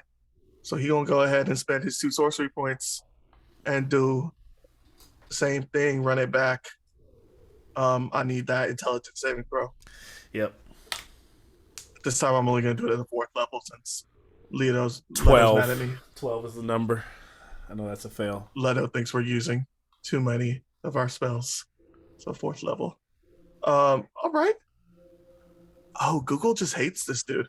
That's 31 psychic damage. And a 18 to hit? That hits. 31. Okay. 31 psychic and 24 fire. So he literally gets blown off his feet and collapses down. And what'd you hit him with? What was the spell? What'd you use on him? It's a combination. I'm using a quicken spell to use a firebolt on top of our okay. But I'm literally just gonna have. Go ahead. I'm just imagining that firebolt slams into his face, so his eye, and so he's like, he's rolling on the ground. So essentially, what I want you to kind of read from the situation is he's down, he collapses over, he's alive, but you can tell he's white flagging it because he's just like can't see and is really weak. You know, any second here, just kind of, and it's like kind of crawling on his belly. Yeah, he also incapacitated again, so he can do what he wants. Okay. And I'm just gonna tell. I'm gonna tell no way. I'm gonna tell no way to get away. Where are you sending No Way? Somewhere not stupid. If he goes in a stupid direction, then he deserves to die. Oh no, So no, you're I'm just- hopping off. I'm hopping off. Oh, you're hopping off. I'm staying there. Okay. I'm staying there. Staying there. No Way's flying back. I imagine this direction to cover some distance away from the group. You're over there. He doesn't get good directions to save his life. He gets. You have an opportunity. If you die, you die. All right. With that down, Telmoon taking Proxinos, you're up, I think. Okay. Did he? So how far away did he run from his original spot? The Bignol? I don't think he moved. He just made me fearful. Oh no, he moved. He's supposed to move? He dashed. When? He dashed 2 turns ago. Okay. Oh, I dashed 2 turns ago, so I'm no longer way over here. If you can see I'm like literally right so up. How far would that? He wants to know. Oh, how Yeah, far? 'cause the storm clouds was 60 feet above him. Gotcha. He moved 60 feet and then he was attacked. So yeah, he moved 60 feet away from the storm clouds. That's how far. Okay, so it would be out of the range. Yeah. Recast it. Oh, lightning's only 60 feet? I thought it was wider than that. I thought it was a 60-foot radius, but I might be wrong. It is a 60-foot radius, I thought. But So if you put him in the center, It would be then 30 feet. 60 feet lets him get out of here. Yeah. Well, 60 feet diameter is 30 feet or to run out, but either way, he was able to run out. It's a 60 But it is foot 100 radius, so yeah, he would be able to run out if you put it in the center. Right? Like it depends on, Yeah. which I imagine is probably where you dropped it. Like, Yeah. So first things first. Leto, In peace, Uncle Phil. you get 8 points of healing. There's Proxinos healing. You didn't want to just heal No Way for like 30 instead? Puts me at a cool 75. One way's running away. He's good.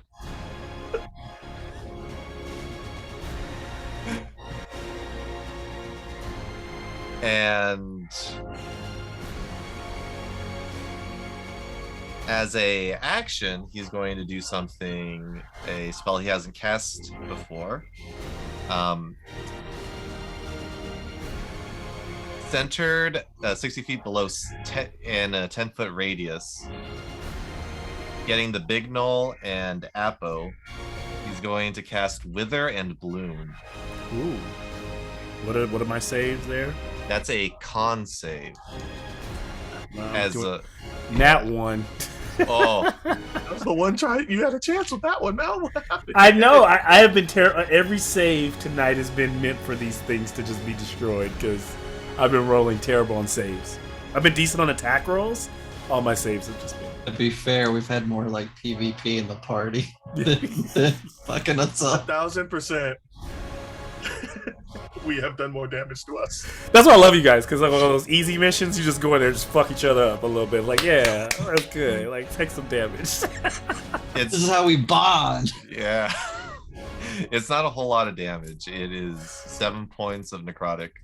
All right, he'll take And that. then Apo. And I will tell you this: one? with that 7, he is looking rough. Like, you hit him again, and he just kind of like his little hind legs are hardly, almost like he looks like he's top heavy. Like he hasn't even had a chance to swing this thing, like his flail. But he's holding point. Come help me, Fitz. And you can tell like, he's like starting to swing it with some force. But you know, who knows if he's gonna get a chance to. Praxinos. And Proxinos will fly over to Telmoon's location. All right. Flies over there. Right over Telmoon. With someone still with you? Oh no, because No, they've all dropped down. So yeah, he's over there. As this is happening, just wanted no name to die. These gnolls got the arrows over here. You guys also got the drop, like a good chance. Like all my like the initiative rolls in the bad guys are really bad too tonight. So good. Fitz, you're up. Don't worry, I'll call him away. Did you say that the big guy down there looks super rough? All of them down there look rough. If you want to attack everybody. Yeah, the gnolls are pretty weak. There's about 4 gnolls left who are firing arrows into the sky off in the distance. They're over there. But then you've got the big guy who's just, he's teetering. He is not looking good at all. By the way, Apo. And he's facing off against Apple right now. Nice. My spell, by the way, you could use a hit dice to heal if you so wished. Yep. What was it? You expend you use 1 hit dice, you roll it, and you heal off of it plus my wisdom modifier. Oh, My man said heal with your own resources. Yeah. What's your- D10 plus his mod. Yeah. So it's a +5. Yay. I I get am 10 going back. to cast Shatter on the giant gnoll guy. Okay. Nice. It's a con save. Con 16, save. please. What's the radius on that? First time tonight, nat 20. Oh. For a 24. Oh, that's rude. You get inspiration. I think you still take half damage. Yeah. Yeah. Correct. This could still kill him. Yeah, it could. Yeah, I guess. Okay.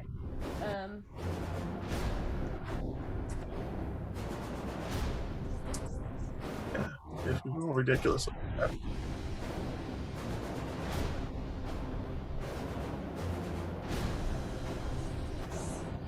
I hate doing math under pressure. Why do I play D&D, guys? I've given up on the clickety clacks. I make Google roll it for me. No.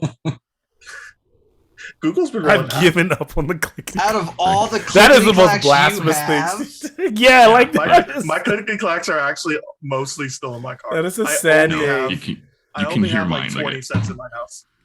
I All got of 10 them are in metal my car. dice I've been rolling all night. 23 damage total. So however you want to And then that's halved. So then, Yeah, so 11. 11 takes 11. And as it boom, that shatter goes out, blasting out, pushing the creature, still heaving, still alive, holding on, ears ringing, still there, but not looking good. Fitz, that leaves the gnolls are dead. Oh no, there are some gnolls. The gnolls fire. Yeah, Nick brought a new target.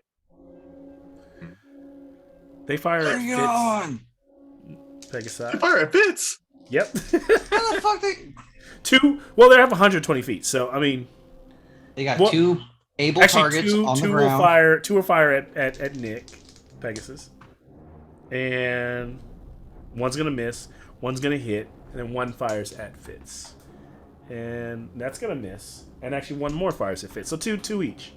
And that's gonna miss. Only one hit Nick. Nick, you should take. Jeez. Job Sparkles. Your You are Pegasus tracking takes your own 3 Pegasus, points 3 points of piercing damage. Sparkle, you're good. They missed all those attacks. This is when Flynn positions itself between these two and will start to swing that flail. 2 balls, 1 for each.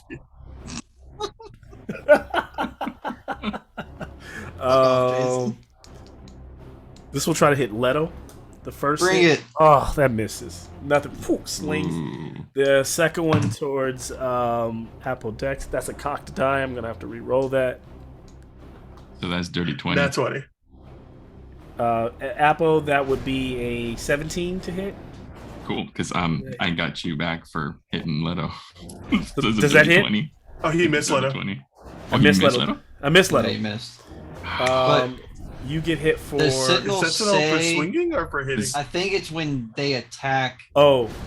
I don't remember. Still get it. Yeah. Right? Okay. Yeah, I think so. So it's within 5 feet of somebody, and they're attacking not me also. Not you. So right. So it hits you right now. So you're taking. Attack at it. Yep. You're taking 12 points of bludgeoning damage, and then you take. That's too many dice I can roll. 16 psychic damage as the flail of pain slams into you. The flail of madness missed Leto. Then the Excuse me, sir. He chose the flail of pleasure. The flail of debauchery. You guys keep getting these cocked die. 28 total. Is that what that was? 20. The next one's gonna be a 34. That's gonna hit you. And that one is gonna be the flail of paralysis, which will give you. I'm taking this flail. Fucking people. This one's to Appo. 7 points of bludgeoning damage, and I need a con saving throw. So you've only attacked Leto once, but you're attacking Appo twice? Yeah. Okay. That's fucked, but okay. So that's going to be for the See, con. I'm That's not going to on be the high threat 19. level. 19 for con. How much? 19? 19 for con. So what am I taking? So you're total? good. You're not paralyzed, basically. Okay, but then how much damage? I actually attacked Leto on purpose because the other one does madness, and that's you. I couldn't hit you. All right. This thing it kind of staggers back after that swing. Starts to try to swing again. You can tell it's trying to get momentum, but it looks so tired. It looks so bloodied. Yeah. Inago, Inagu will take your souls and your flesh. It is almost like trying to keep its faith in. It only did 7 to that second hit on Appo. And then that's top of the round. This Taroxys is finishing up there. There's also calls out as there's some, a few other like hyenas come and Taroxys is kind of like sweeping through and finish them, kind of creating a perimeter where you're all protected. The Cyclops is still like completely kind of crawled up and controlled. Leto, you're up. I have a question for you there, DM. Yep. Is it a clear sky up? Or is it cloudy? It's cloudy. What are you trying to do? Because I would say it's, in my mind it's kind of like there's kind of clouds. What are the odds of seeing Pythias' celestial outline?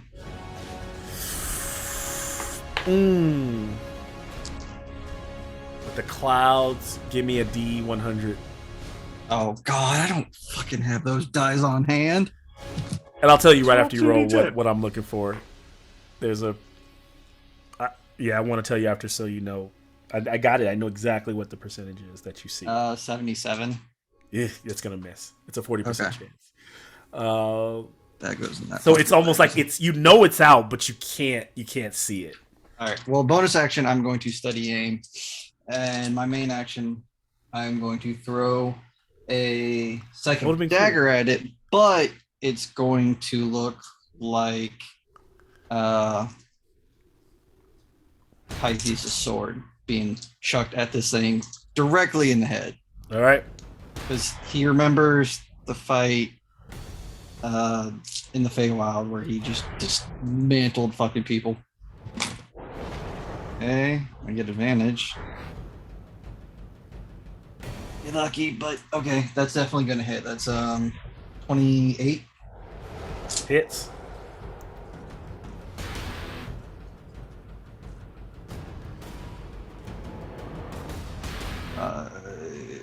Let's line all these up.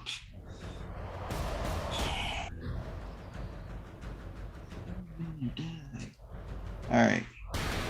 5, There's no way you don't kill him. I'm telling you right now, Leto. 15, 21, 25, Yeah. 28, You want to hear the big 30, numbers? Yeah, we gotta hear the numbers.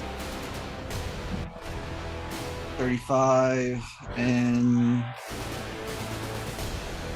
30, or no, 41. Okay.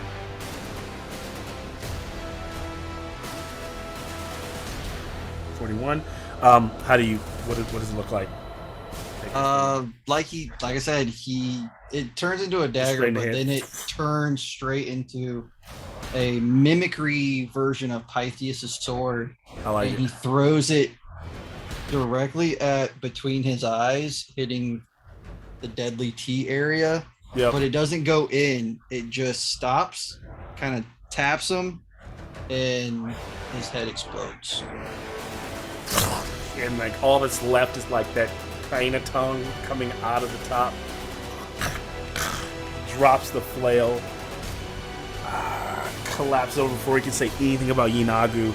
And at that moment, you all follow, because I imagine through this was like representative of what you needed to do. But like as the mist opens up, there are other bloated hyenas that are moving, and you guys are just kind of going through that entire field and just like murdering them, right? Like you, and as he loses, when he dies, all the other, there's like even a horde of other hyenas that was kind of like that Taraxes was like holding off, but they all kind of lose their focus in the sense of derangement where they like wander aimlessly, and you're able to just, you know, either like murder them or finish them off in those, you know, those next 30, you know, several minutes that follow this battle, to the point where you have a good sense that you have destroyed the primary source of the renewal for the gnolls in this army. You've kind of caught that herder slipping, and now that is something that could turn the tide and aid in the battle. So good job, Bronze Bullies. What might they be feeling, doing in the moments after? Kind of that moment, kind of like 300 side, they just finished murdering all. There's like, now it's like littered with hyenas, you know, bodies and heads, as you all kind of look up and have done this deed. I thought it was Cyclops technically literally still alive. marking So that whatever's Cyclops left. technically still alive. he is technically still alive, but he is like given up, right? I also even had imagined like, I know there was like 4 gnolls, but like with the drop, like they all kind of like, they lose their fight, you're able to murder them, you know, X them out. It wouldn't have been worth another round of trying to kill them. They have like no hit points, and they would not have hurt you. So yeah, We could go for an interrogation if the Cyclops is still alive. See if we can find out details about what the other army's doing. Our Elmo keen really wants to stab it, interrogator. so come down here fast. I mean, I'm pretty persuasive. Fitz, we have someone to talk to. Should I ask him? I think you should. Let me do something else real quickly too, and I will cast. I won't say what I'm doing, but I'm gonna cast Detect Thoughts of the creature, on it. Yeah. the Cyclops. Do I need to make a wisdom save or no? Not yet. Not yet. Not yet. Okay. Ask a few helpful questions. Maybe where we can find this Yanagu. Where is he? Location of the camps or anything helpful like that. Do you look for? Excuse me, Mr. One-Eyed Sir Person Thing. What do you want? Who are you and who do you work for? I am Belau, Oracle of Mucus, and I have failed him. So take my head and give Mogus my blood back to the ground so that he can use it. Ooh, Oracle. Did you see anything about this upcoming fight that made you want to fight with Mogus? I can't see anything anymore. I'm blind. Yeah, well, I'm not talking about now. Colin is picking up surface level thoughts. surface Yeah, level and thoughts. so the surface level thoughts that Colin Persis realizes that the Cyclops is a bit deranged. The mind is warped to a level of it is so far gone for Mogus. There is really no coming back, and those surface thoughts are knowing that it is from the camp down the way, and what you are reading from the surface thoughts is that he's not sharing, but he's thinking about the return that they've sent, the ones who know the path through the mountain way, the ones who will attack the camp tonight before the morrow. The mountain pass, and if you're looking at Legend Keeper, a new pin just dropped up. The mountain pass ambush. That point, there is another way around, and it looks like the Cyclops knows about, pretty much his camp knows about it, and they're sending a group to attack tonight.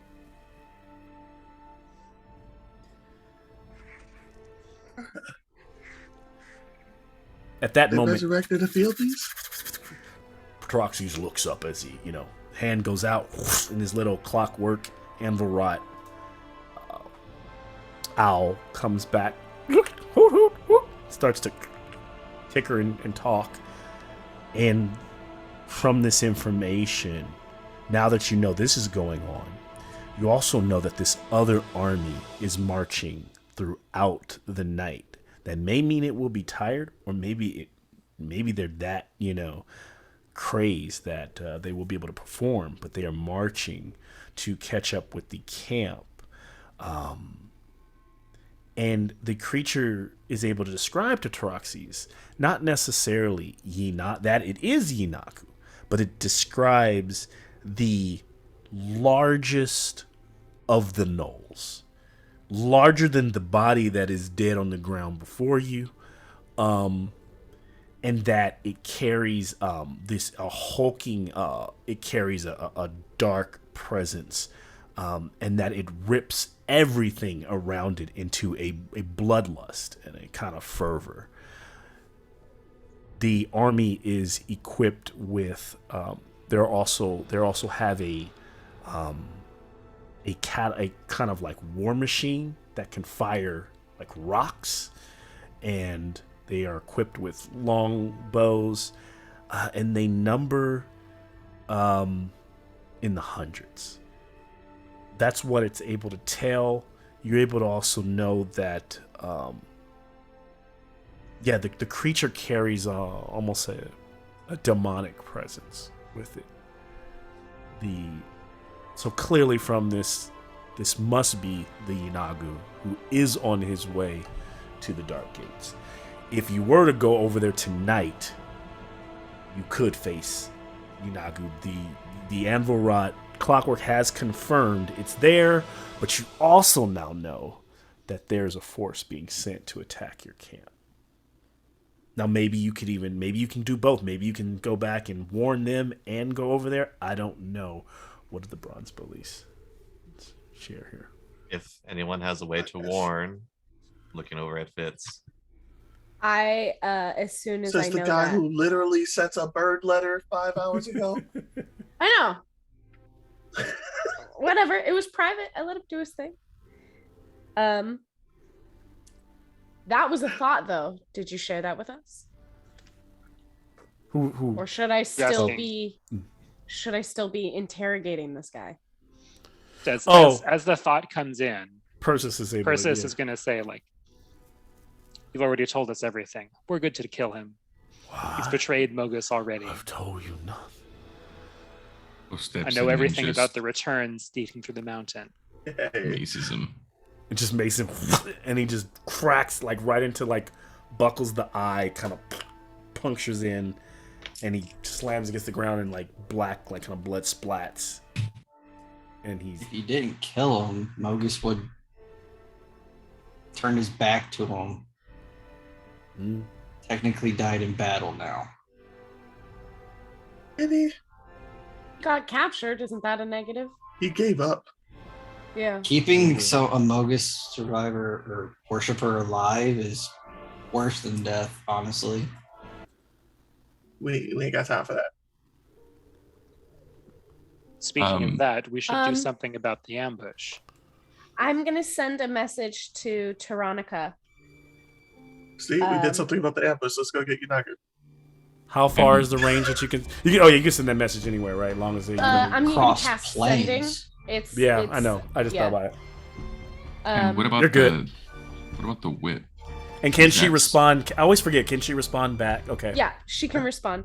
I'm gonna say, prepare for battle. You're being ambushed. Returned, coming from the mountains, and Yanagu coming from their encampment.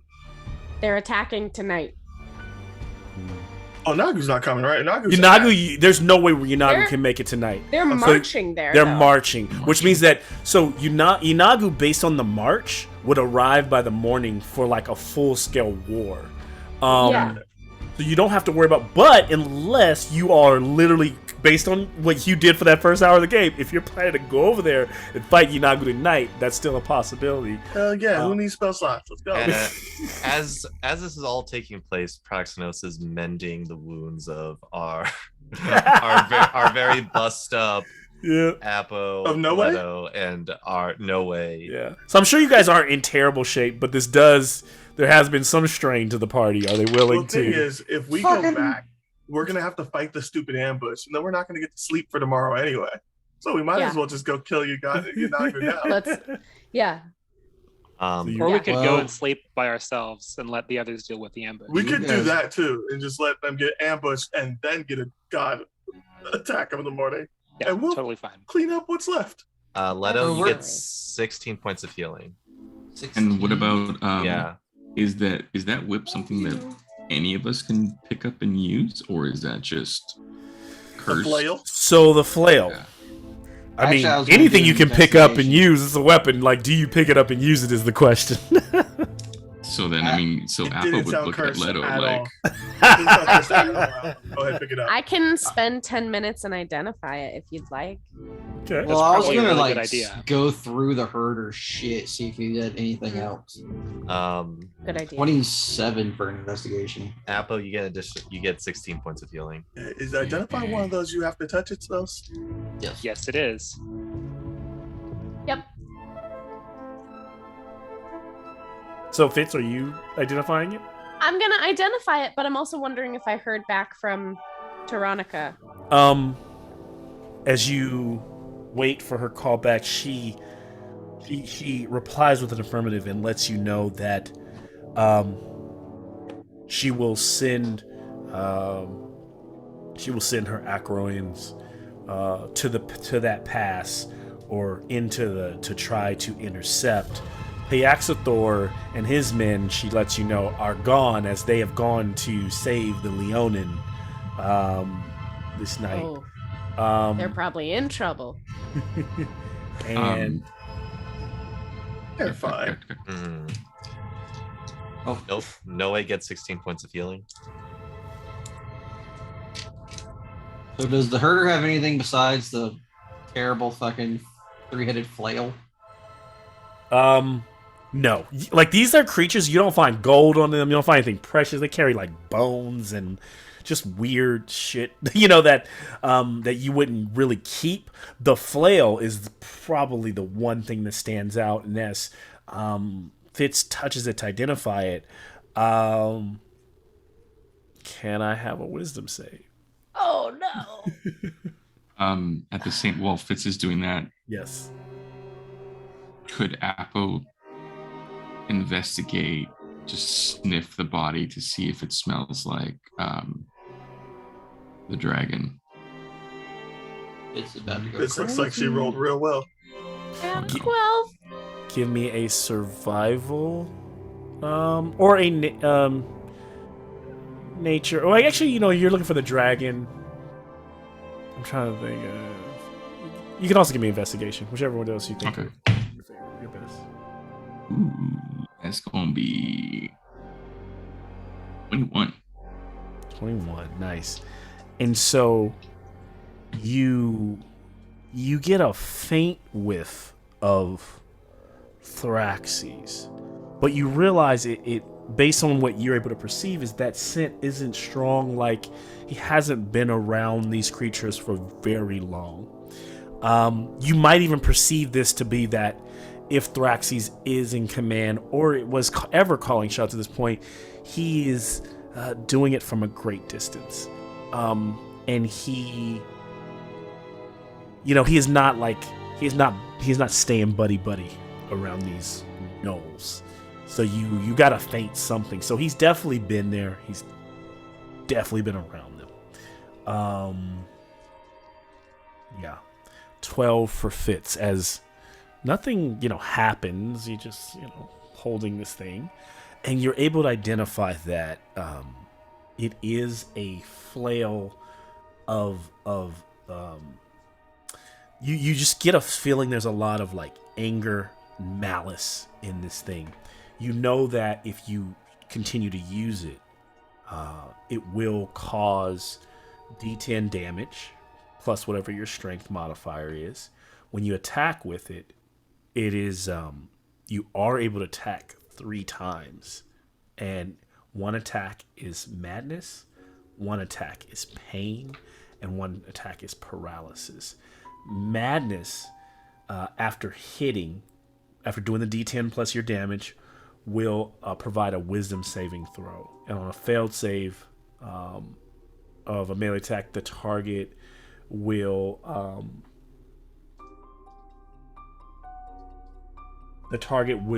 lose one of its actions.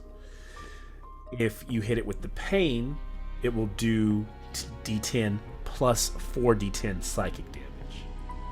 If you hit it with paralysis, it will do the D10 damage, and then they will make a con save and be paralyzed. It is a powerful weapon,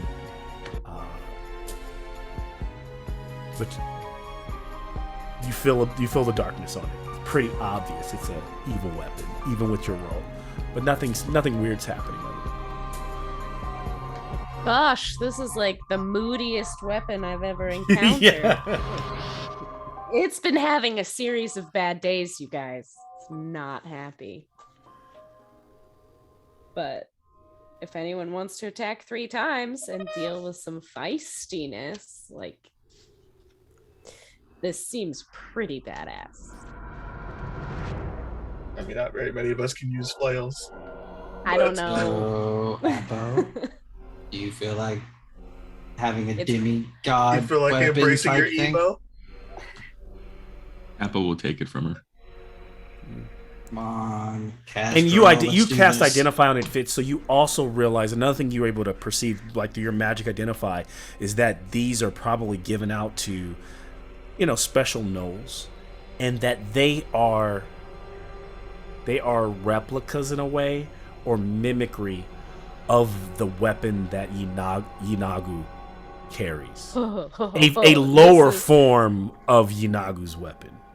Oh, we gonna come up against something that's worse than this. Cool. Also, don't stand next to him. This sounds bad. And so what will they do? Are they going to allow? So it sounds like they're going to allow Tyrannica to deal with the ambush, and then you guys Yeah. are heading across. Is okay. Sleepy time on the Alright. Pegasi. Not exactly. I mean, according to Persis, we're just gonna abandon battlefield and go to sleep. That wasn't Persis talking. That was Colin. She wouldn't say that. Are they taking a short rest? Are they gonna willing to kill that hour to prepare for this? I mean, is there a place? They could retreat. Do we So know based on where they're at on geography the map, if you know your geography, based on where you guys are at, if you look at, you're at the Scavenger's Boil, which you just destroyed, so I'm deleting that. But you could easily retreat 2 miles back to your defensive line behind the Pike Wall to But rest. then we're gonna get hit by both attacks. So if you see where I just added Mountain Pass ambush, that is that's where the guys are going around the back way to try to head towards your camp. So you wouldn't encounter them. If you leave it to Tyrannica, you won't even see those guys because they're clearly taking the mountain path behind you.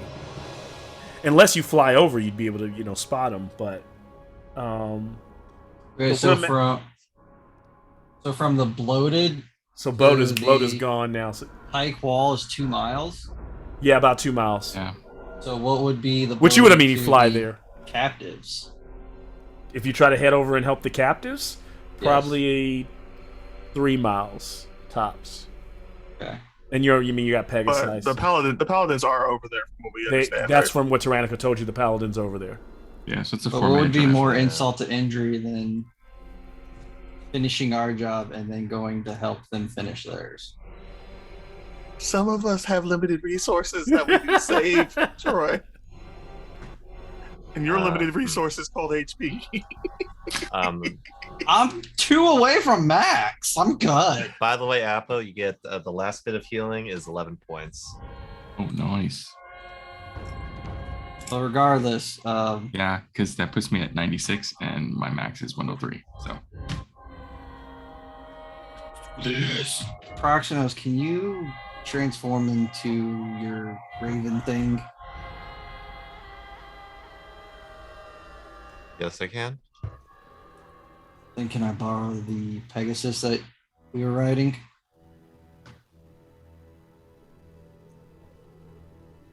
Are you trying to go alone? I can still do this. I'm the best bet for those captives. If they go a head-on fight, they're just going to be slaughtered in the cages. And no offense to anyone here, but I literally can disappear without any of you noticing.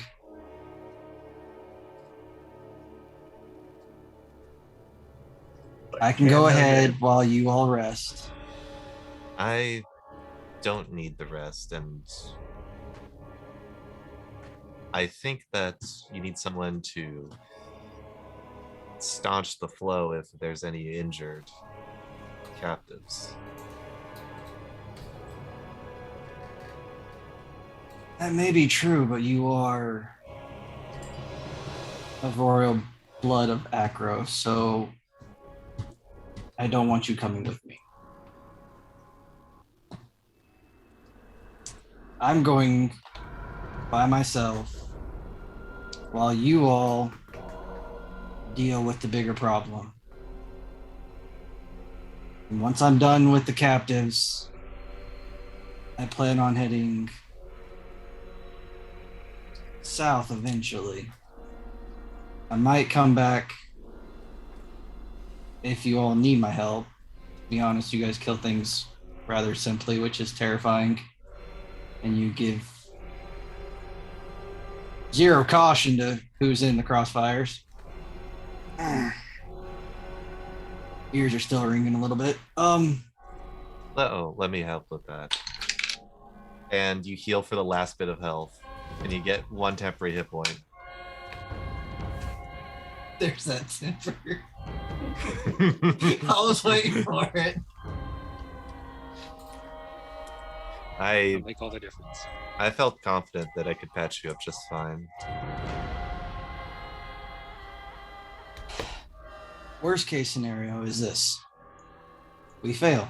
Best case scenario, You have reinforcements heading towards that fight with this dimming fucking god guy thing.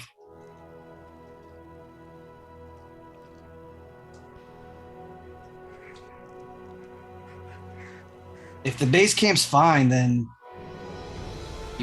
Fitz already did the talking thing and warned them. They should be okay for the most part. These poor bastards locked in a cage, I kind of know and sympathize with them a little bit, so I can easily break them out. I can get in and out, kill a few, and try to minimize our casualties on this front, while you all head to wherever the hell you guys are going to head to, honestly. Take no way. He's dying anyway. Did you not give No Way 16 points? I did. He was hurt for 32. Thematically, this makes sense since Leto will not be here on Thursday. Yeah. Take no way. You're good. Well, I'm only borrowing it, and once I get there, it's hopefully going to come back to you all. You'll have to you make some probably will. rolls. No way's probably. Dude, if it's lost it. manual handling, I'm fucked. All right, I'm just going to let you know that right now. That's a big 0, my guy. You are taking a horse you have never flown ever before, just being like, the stealth part, you're good at. You're going to be fine. It's the settling the horse down somewhere outside of the zone before you go in. Isn't the encampment with the captives close to the Or you army could- camp? he could that track we're it trying on- to intercept. You could track it on foot. Because we could drop him off. Well, it's 3 miles away. Yeah. Okay. So that He could do it in an hour. If it's 3 miles away, that's only a 4-minute drive. That's fine. Yeah, for you all on the horse, it's nothing. I mean, So I'm saying we could drop you off, like outside of the camp. there's a chance you get spot. I guess you drop him into the mountains and he'd have to trek down. Yeah, I'd allow that with no checks. I think there's a chance, very low chance you get spotted.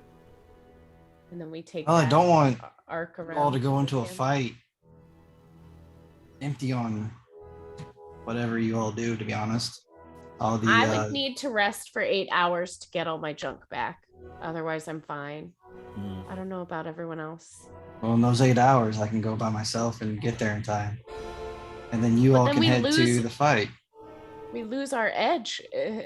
If we let them march through the night, we could intercept them beforehand and alleviate some of the stress at base camp. Yeah, 'cause Is there it's about 8 at night because you guys did this right when the sun went down. You guys went over there. You guys went. Maybe it was like, I'll say it's like. So if you guys rest, you're looking at like 2, 3 in the morning, where they've gotten a lot closer, and the battle's gonna happen. You still might be able to go early in the morning, before the fight.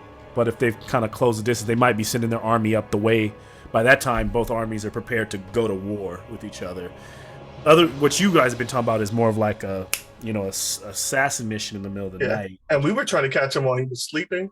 If we try to fight him while they're marching, we're fighting that army too. Yeah, it's that Anvarod has reported back that they are on the move, like they are marching in the So night. Did he it give us almost like might a behoove time us frame? to let the armies hit each other and then go as a strike force to get Yanaga. So at least maybe they're distracted. You guys were all talking about stopping casualties earlier. When did I ever talk about stopping casualties? Yeah, that really don't sound like the Bronx Bullies, to be honest. Because I've known you for I maybe said a month. maximize the glory. And I feel like the bigger the audience, the bigger the glory. I follow. And besides, I everyone's can. lead. So I what? was just gonna say I could be insult to injury to the douchebag that you guys were talking to earlier in the camp mess. Stupid helioid punks. Yeah, sure. I don't care about any of the guys, to be honest, but fuck him too. Yeah, go ahead. Yeah. I said take no way. And we'll try to rest. We definitely could. And we're looking for a long rest. You guys looking for a long rest? Is that what we're settling on? We're at the end of we're kind of closing down here. I just want to know what your next plans are before we make that, Yeah. Like if you Yeah. think we can long rest and then hit Yanagu as soon as the battles are engaged, then that would probably be best case for us. But it's up to you guys. We can always try to kill them in 4 rounds, and then the long rest doesn't matter because we all have spell slots left. I will say the advantage will be different. You will not have the same advantage as if you strike at night. Going 8 hours from now will 'Cause probably we- be a different situation. Because it's not a big, because we don't get anything really big on short rests. Short rest would help me a little. Short rest would get everybody back to full health. Like no way would be able to take a hit die or whatever. Like I'm not down hit die. I'll say going after Yanagu is it could be like an awesome win. It could also be a really scary catastrophe. Like it's one of those things where Brutal loss. the party should understand what they're weighing, like where they're at here. So what you're telling me is we level up. We come. Nope, this is a proof. You did just level levels. up. The I heard devastating monster. We kill big monster. We level up. Let's go. It's up to y'all. Like mechanically, I yeah, I know you guys. I've used 4 spells, but I would have to use another mage armor, so that's 5 spells. Not to mention some of y'all threw out some heavy levels. I used a 5th and a 4th I've and a used- 2nd, and now I'm gonna have to use another first. Yeah, y'all need to rest. So I I'll used have 2 2 of my firsts, 3 2 seconds, third. 3/3, 2 fourths, 1/5, and 1 second. So I mean, in theory, we don't Yeah. fight for that long. It's doable. It would just be It would be nice to have all my spells back. But The Bronze Bullies are a small army, like a small army of them themselves. If the Tyrannika's been able to hold off with 200 of her men for 3 days, they might I not be was able to gonna do the do that same combo. thing, but they are like an equivalent force in terms of they can. That's why everyone's so excited to see because they know what you're capable of. Yeah. Right? But at the same time, yeah. it's awesome.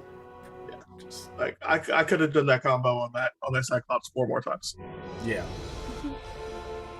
They're I kicking still ass, have I mean. plenty of high level spells. I mean, like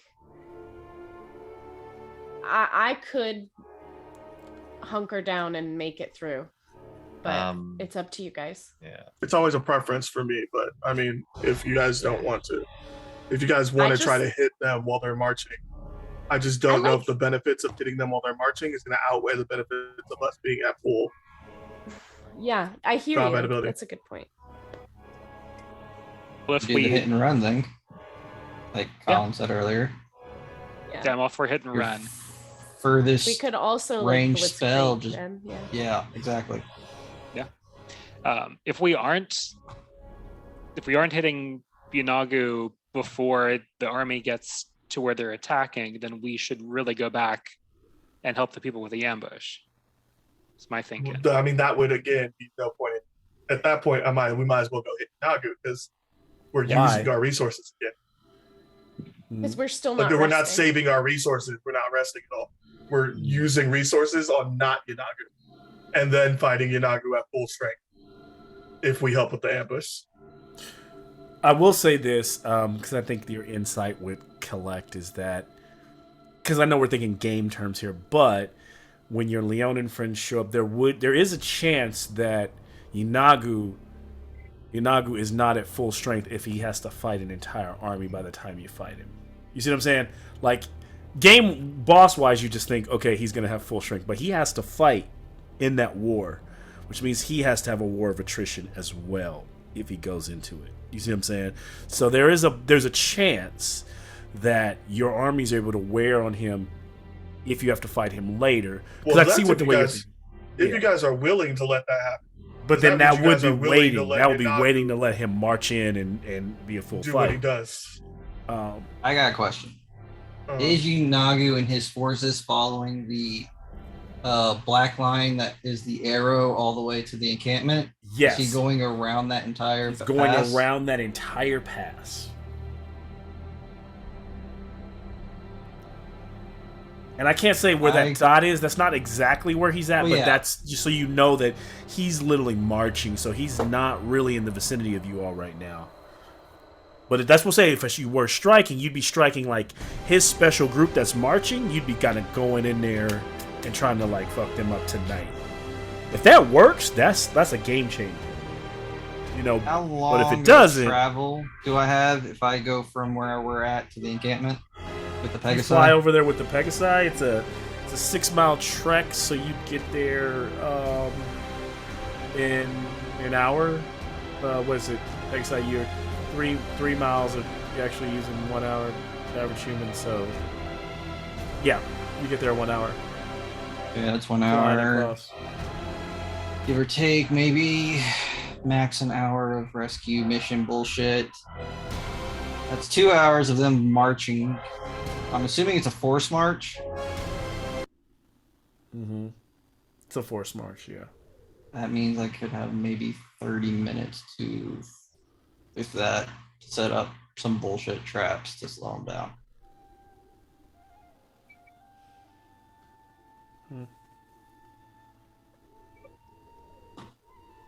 But I have to leave now. But yeah, it's up to the rest of you guys. I'm down for anything. Yeah, I think you guys got some interesting things going here. I Yeah. just want to know what you decide. Fitz, I'm not against any of it. It makes sense. All you right. have all your magic bow arrows. I don't think I used any of my magic arrows this fight. Shit, I kind of like Malcolm's idea. Let's just go hide, let the armies fight each other, and we'll just kill the survivors. It's fine.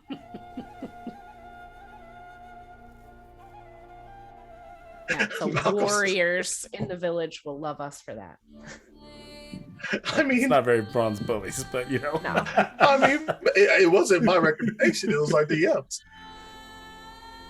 The ideal for No, me, what I wasn't saying you hide. What I was saying is waiting for you. If you could spend your evening doing other things and then facing Inagu with the rest of the forces, and hoping that if it comes to you and him, he's weakened by the fight.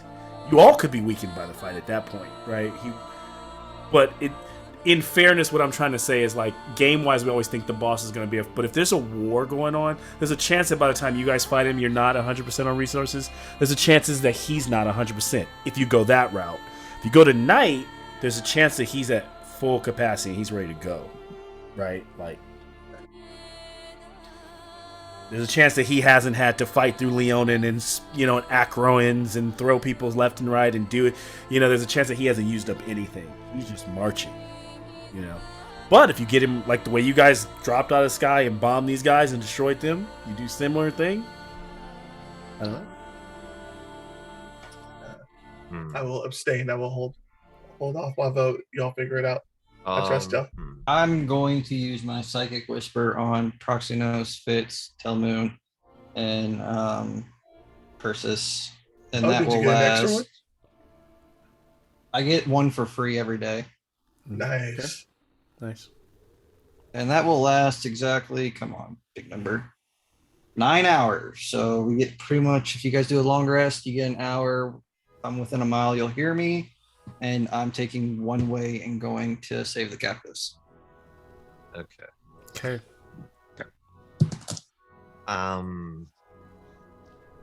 Because our main source of single target damage, like our big heavy hitter, is obviously Troxys. Yeah. And Yeah. if we're going to fight Yanagu, we need Troxys for that.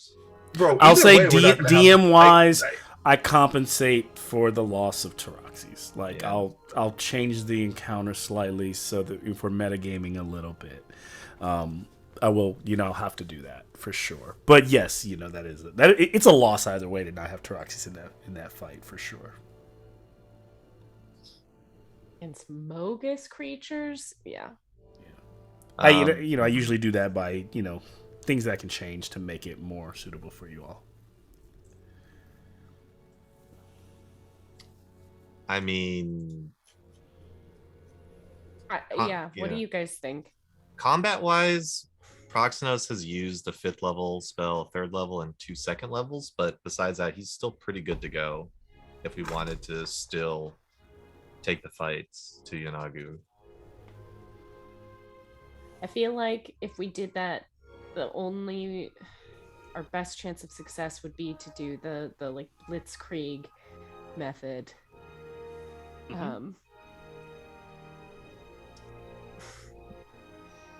And then I don't know what we'd do from there. If there's like a full army, we can't really. Yeah, that's the thing. We don't know how many guys he has with Here's him. what I'll share, because based on the Anvil Rot coming back, it's told Taraxes and Telmoon that like the way the armies are marching and the way they're camped, there is a chance to hit Yinagu's smaller unit and do it within the succession or quick enough time. So similar like what you just did right now before the others respond. Oh, when you say Get smaller, in. I was told hundreds. Like, what's smaller? What I'm saying is those hundreds might be spaced so that you probably won't be fighting hundreds, but, you know, because I would never put hundreds on a battlefield. I won't be able to do that. If so, it would be more theater of the mind if it ever happened. But you're probably, like, fighting. It's almost like, think about it like Tyrannica probably has a unit, right? So if we were having a full massive war, we would be thinking more about, like, you all fighting in that. Like, if you struck hard and struck fast, you would be hitting before if the others are marching within miles of each other, or you know, or maybe within half a mile, you have a chance to, because we know how D&D combat works. You have a chance to get in there within a couple minutes before the others are there, before anyone can really respond. And if you can kill them, and that's pretty much what it would probably work like. Otherwise, you'd be fighting an entire army, which is impossible. So you would be your Anvil Rot, you know, familiar can see that the way they're spaced out, he's kind of open, and then he has his guard. That guard is not hundreds, but probably heavily armed. You're probably looking at minotaurs, gnolls, centaurs that are there right now is what they've seen. That are all like they're protecting him. No more Sounds than like a battle of attrition, guys. Yeah. It sounds like a 10-round fight. Yeah. Like a For that little first round company knockout. of, not a company, but smaller than that. A little unit of. Because it took us 4 or 5 rounds to take out the Minotaurs at. Or I think it took us 4 rounds to take out just the Minotaurs at what's his name's? Yeah. Aramons. Yeah, Baramons, and that's without a demigod. Yeah. Mhm. So are you saying it's better for us to be well up to you rested guys. and come fully prepared? Because that's kind of the vibe I'm getting. Seems No, like come it. on. And have Telmoon's more down. support. Telmoon's down to throw hands regardless. Like, So- if Telmoon's voting, Telmoon's saying, let's go now. If you don't go after Yinagu, do you go home and rest for 8 hours and then let Tyrannica fight in the pass, or do you go and try to help in the pass and then with enough time to go back and rest? 'Cause you guys are fast enough to, if you are gonna not go after Yinagu, you could fly over, help them squash that beef, and then rest for the morning war. You know what I'm saying? Or you just If we have enough time for that, that's probably the most heroic thing to do. Yeah. Makes sense to me. Mhm. Sorry, I know these are like major decisions. I'm not trying to add more. To be fair, though, It's if you have hard, 'cause- Tyrannica, you could just do a flyby and fuck a bunch of those returned up and still head to the. Like, you don't have to go through an entire fight. You could throw some big spells down that you have left and then go rest. That's a good point. Yeah, we stop by for 5 minutes, kill 100 or so, Yeah. and move on. Yeah. You don't have to finish a fight out, no matter what. Do you know who you're talking to? Yeah, they'll talk to the group that fucking wanted to hunt a fish. Problem is, I am now When out of I was the one distance going, bonus. why? Like, I You're have out to of- get in the mix. I have to get in the mix. So if I land, I'm You getting are- jumped. So I can still rain from above, Okay. Same. and we're riding Fireball, together. right? Moon I have got fire spot- bolts. Yes, Yeah. I can throw a damn cantrip at people. Do it. I throw one daggers person. and shoot arrows. Deal with it. I can twin spell my cantrip and hit 2 people. Okay. Yeah, So is that that feels final like a offer? Is that good- final? Compromise so that we I can think still yeah. be of use. I feel and like then that's the get a best you're gonna rest. get. Yeah. So Yeah. Leto takes off to free the Leonin. Yes. Yeah. Telmoon just takes no name and goes after Inagu by himself. I'll figure it out. No names with me. Sorry. I thought you took mine. I thought you took one way. Oh, one way. Is that one you gave me? Okay, yeah. One way is the one Talmud's Yeah, right. I gave you the injured one. So I'm one like, if way, we're gonna lose one. We gotta lose the one that's hurt already. and Leto head off to aid the Leonin and hopefully help Piaxathor and his paladin and his hoplites in any way possible. While the rest of the party mounts up on the last 2 that they have, along with Taroxes, heads up over the mountain pass to get an eye and spot where the ambush party is, right? So before Leto would go, just to piss off, what was his name? Paxathor. Appa would rip out whatever was left of the tongue of the flint and tell him, show him what we got. Bullies. Because it's going to be much bigger than the regular gnolls, right? It's probably like extra bloody. All good. Roxanne's just grab Telmoon by his horns. Slap that on my back. I need my hands free to cast spells. And so they fly off and take up and over. Somewhere in the pass, Tyrannika's already in her guard and some of her men, probably not more than half, because she would want to leave people back to protect as she is rushing through that mountain pass. You all are diving down over the mountain. You can see a large group of only returned. They are also traveling with a couple of giants. And this group of returned is armed to the teeth with arrows and blades.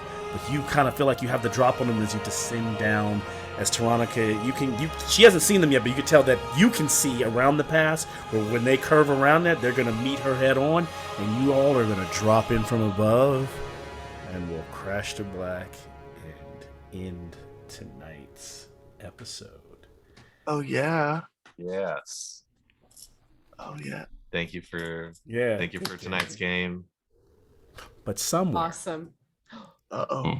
on the other side of the ridge, and as Fitz, who's holding the flail? Did you leave it? Do you have it? No. Apodexis. Apodexis has the flail. So Apodexis, you have no. the flail. Apodexis, you get like a really quick vision. And in that vision, you can hear the like the hyenas, like the tons of them, like yelping. And as you're sitting on the Pegasus, you can almost see the hulking figure of the huge jawed Yinagu. It has a grin ear to ear and a mouth full of rows of teeth, and the red beady eyes seem to peer at you in the vision. But they do not say your name. They say, a tasty morsel you will be. Fitz, you have held me. I see you, and I will eat you on the battlefield. And we'll fade to black. Makes sense. And even though you saw the vision out of Texas, you can hear that, knowing that Inagu knows that someone that touched one of his lieutenant's weapons, that's who he will eat. That's whose bones he will crunch on first and foremost. I guess it's a good thing we didn't go ambush them. I can sense Fitz. And that's you. It's okay. You That's just you, Oh, wow. This seems like a normal size person. Oh Can't Fitz's head fit in his mouth this whole? yes. Fitz can fit in the mouth in general. no! Oh no! Good game. All right, so Thursday it is. Wow. Oh should be my fun. god. Can't wait to Oh survive. my god. That would be great. Fitz has never been the target of like anything. know. Now you have to like, oh shit. It's like hunter. It's like pretty much a hunter's mark. Like she picked it up and he's like, ooh, Yeah. he's That one. Maybe It'd be a this will great aim only time for the not bad to guys. faint. It's like, Oh yeah. Yeah. This is where you just stay on the Pegasus and circle. Yeah, it's "All right, like- guys, I'll pick you up when we're done.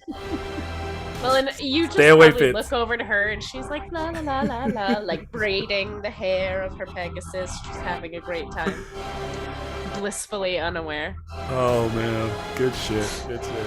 Yeah, he's such a nasty. Oh Such a my nasty god. dude. that is a gorgeous mini. I love him. I fought this fucker once. I'm not happy about doing it again. Oh man. Oh no. Yeah, he was always one that I was like, he's just perfect for there. I was like, I've got to bring him in. Like, once I knew they were like Leon, and I was like, yeah, you know, I was here at some point. But, yeah, the Fleece Main Lions have like changed. They actually also kind of changed how him and Mogus, their actions are what caused him to lose the. You guys don't, you know, Inago originally went head to head with Mogus, and he kind of lost. So now he's been subjugated. The hell happened to So Baphomet it's their and fault that we have to shit? fight him right now? We're definitely killing them at some point. The bigger dog peed on the little dog. Yeah, pretty much. Pretty much. Good stuff. This was I always feel like we don't run this. Yeah, this is a good one. I wanted to kind of like. It's so funny because you guys, I like never expect like you to take so much time like in our decision making, and then I'll never fail to realize that you will go above and beyond and choose something that is like, nope, let's go do that. So I love it. Yeah. We always It's like weird, the 'cause Hail none Mary. of us really want, Yeah, let's None go of for us the as Hail. a It's person Hail Mary want it to every be our single fault. time. but the Hail Mary is the most fun. Which is thing why to there are do. 3 dead characters in the campaign so far. It's because it's just like, fucking throw it. Like, go. Send it. I mean, look what happened when I played a slow game in Morkborg. So it's just like, let's just Go to the for end. it. Just go for it. go It's to a lot the of end. fun. I've enjoyed it as long as you guys are. But yeah, I was just trying to figure out how to like make this battle more compelling because I didn't want you guys to show up and just fight. And even then, I imagine there will be things to do during that battle. So this is gonna be interesting. Yeah, I like it. So they are gonna hit them and then camp. Okay, makes sense. Yeah. So I'll be That's ready. the goal, at least. Yeah, good stuff. Good stuff. Blitzkrieg, then nap. These Pegasus have been a thorn in my side, man. I'm You gave it to so- us. They've been perfect for Fine. you all. Gives They've them been back. great. We They tried are- to give them back, and you said no, keep them.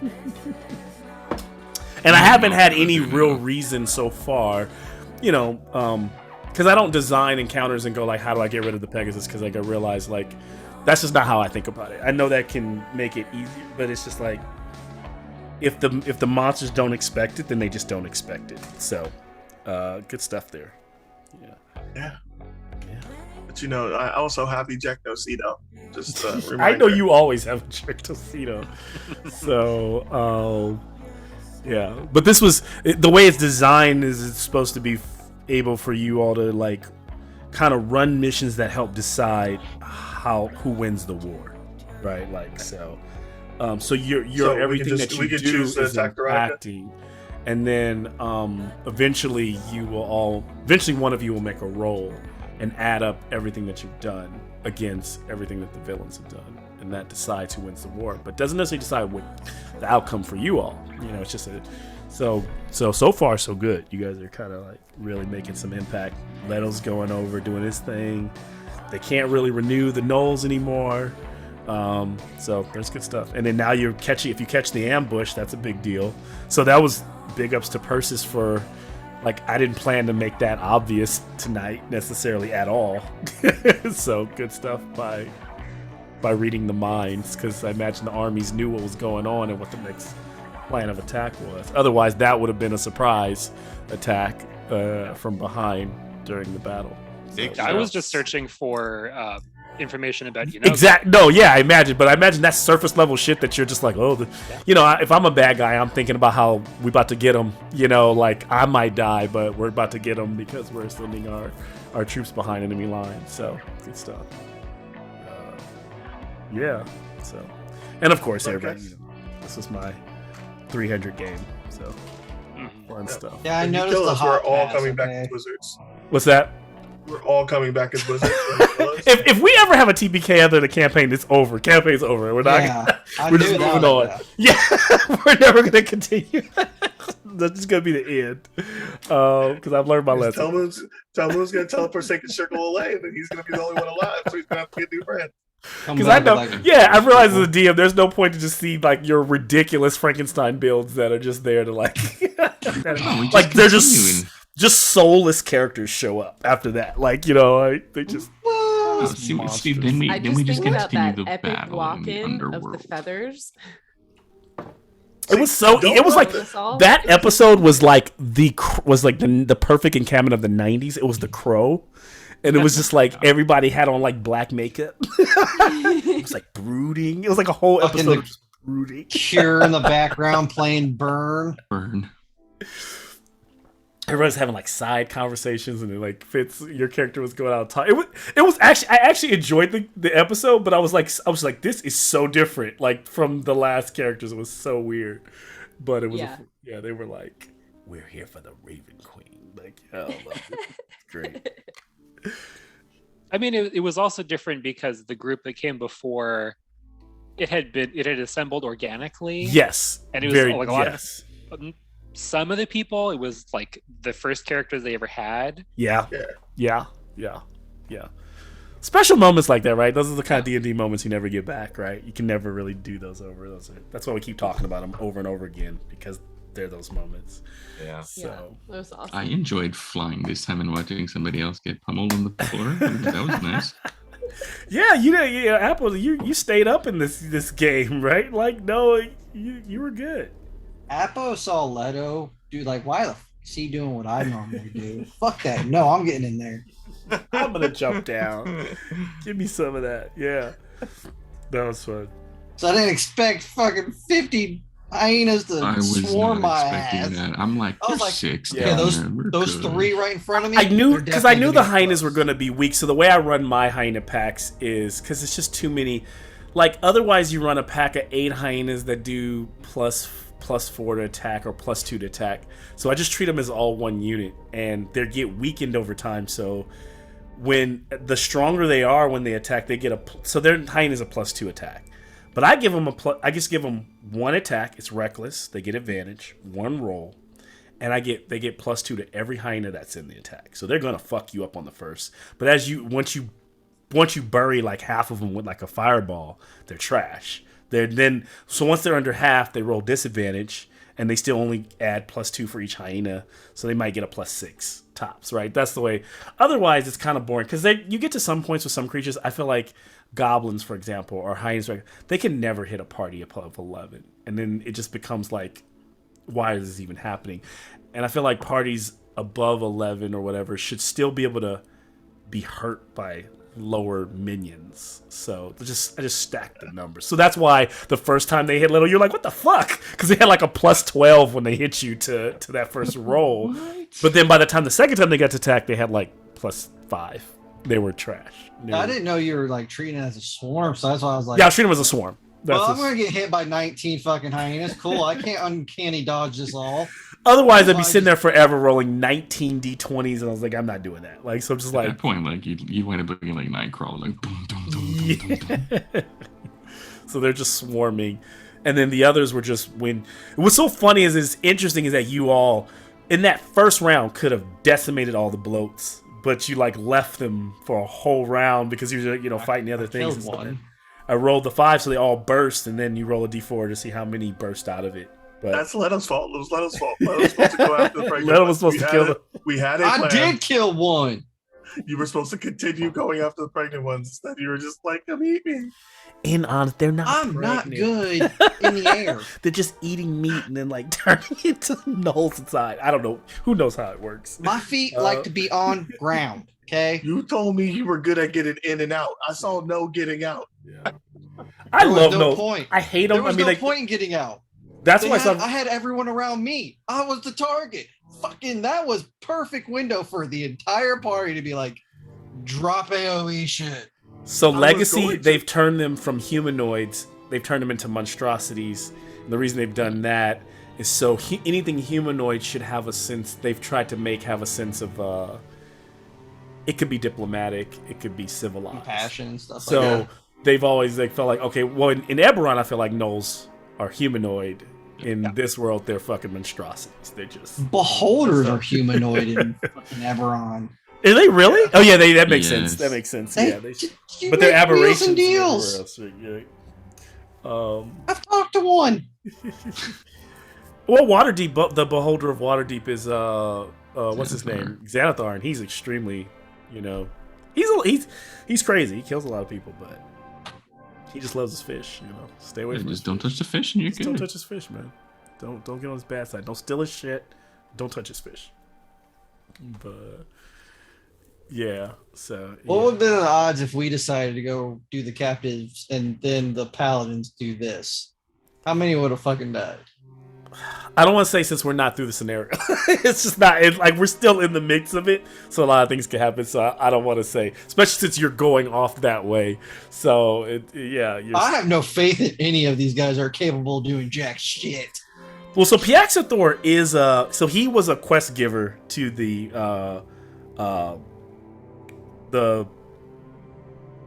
I can't remember the name. The free These guys? the Fleecemane crew. Yeah, exactly. I don't trust him. He can't do jack shit. He's pretty He had strong. Fleece He's Mane pretty do his competent. job. True. Yeah. So he's not. He's definitely not. They're never going to be as competent as you are. So you're always giving it. It's always a give and take that you're going to do something, over them. I will. I would never make an NPC as competent or better than you all. So yeah, no. The odds of me making Thursday very slim to none. I imagine that's fine. I'll Just make keep some in rolls mind, for what I happens to do you. have reliable talent.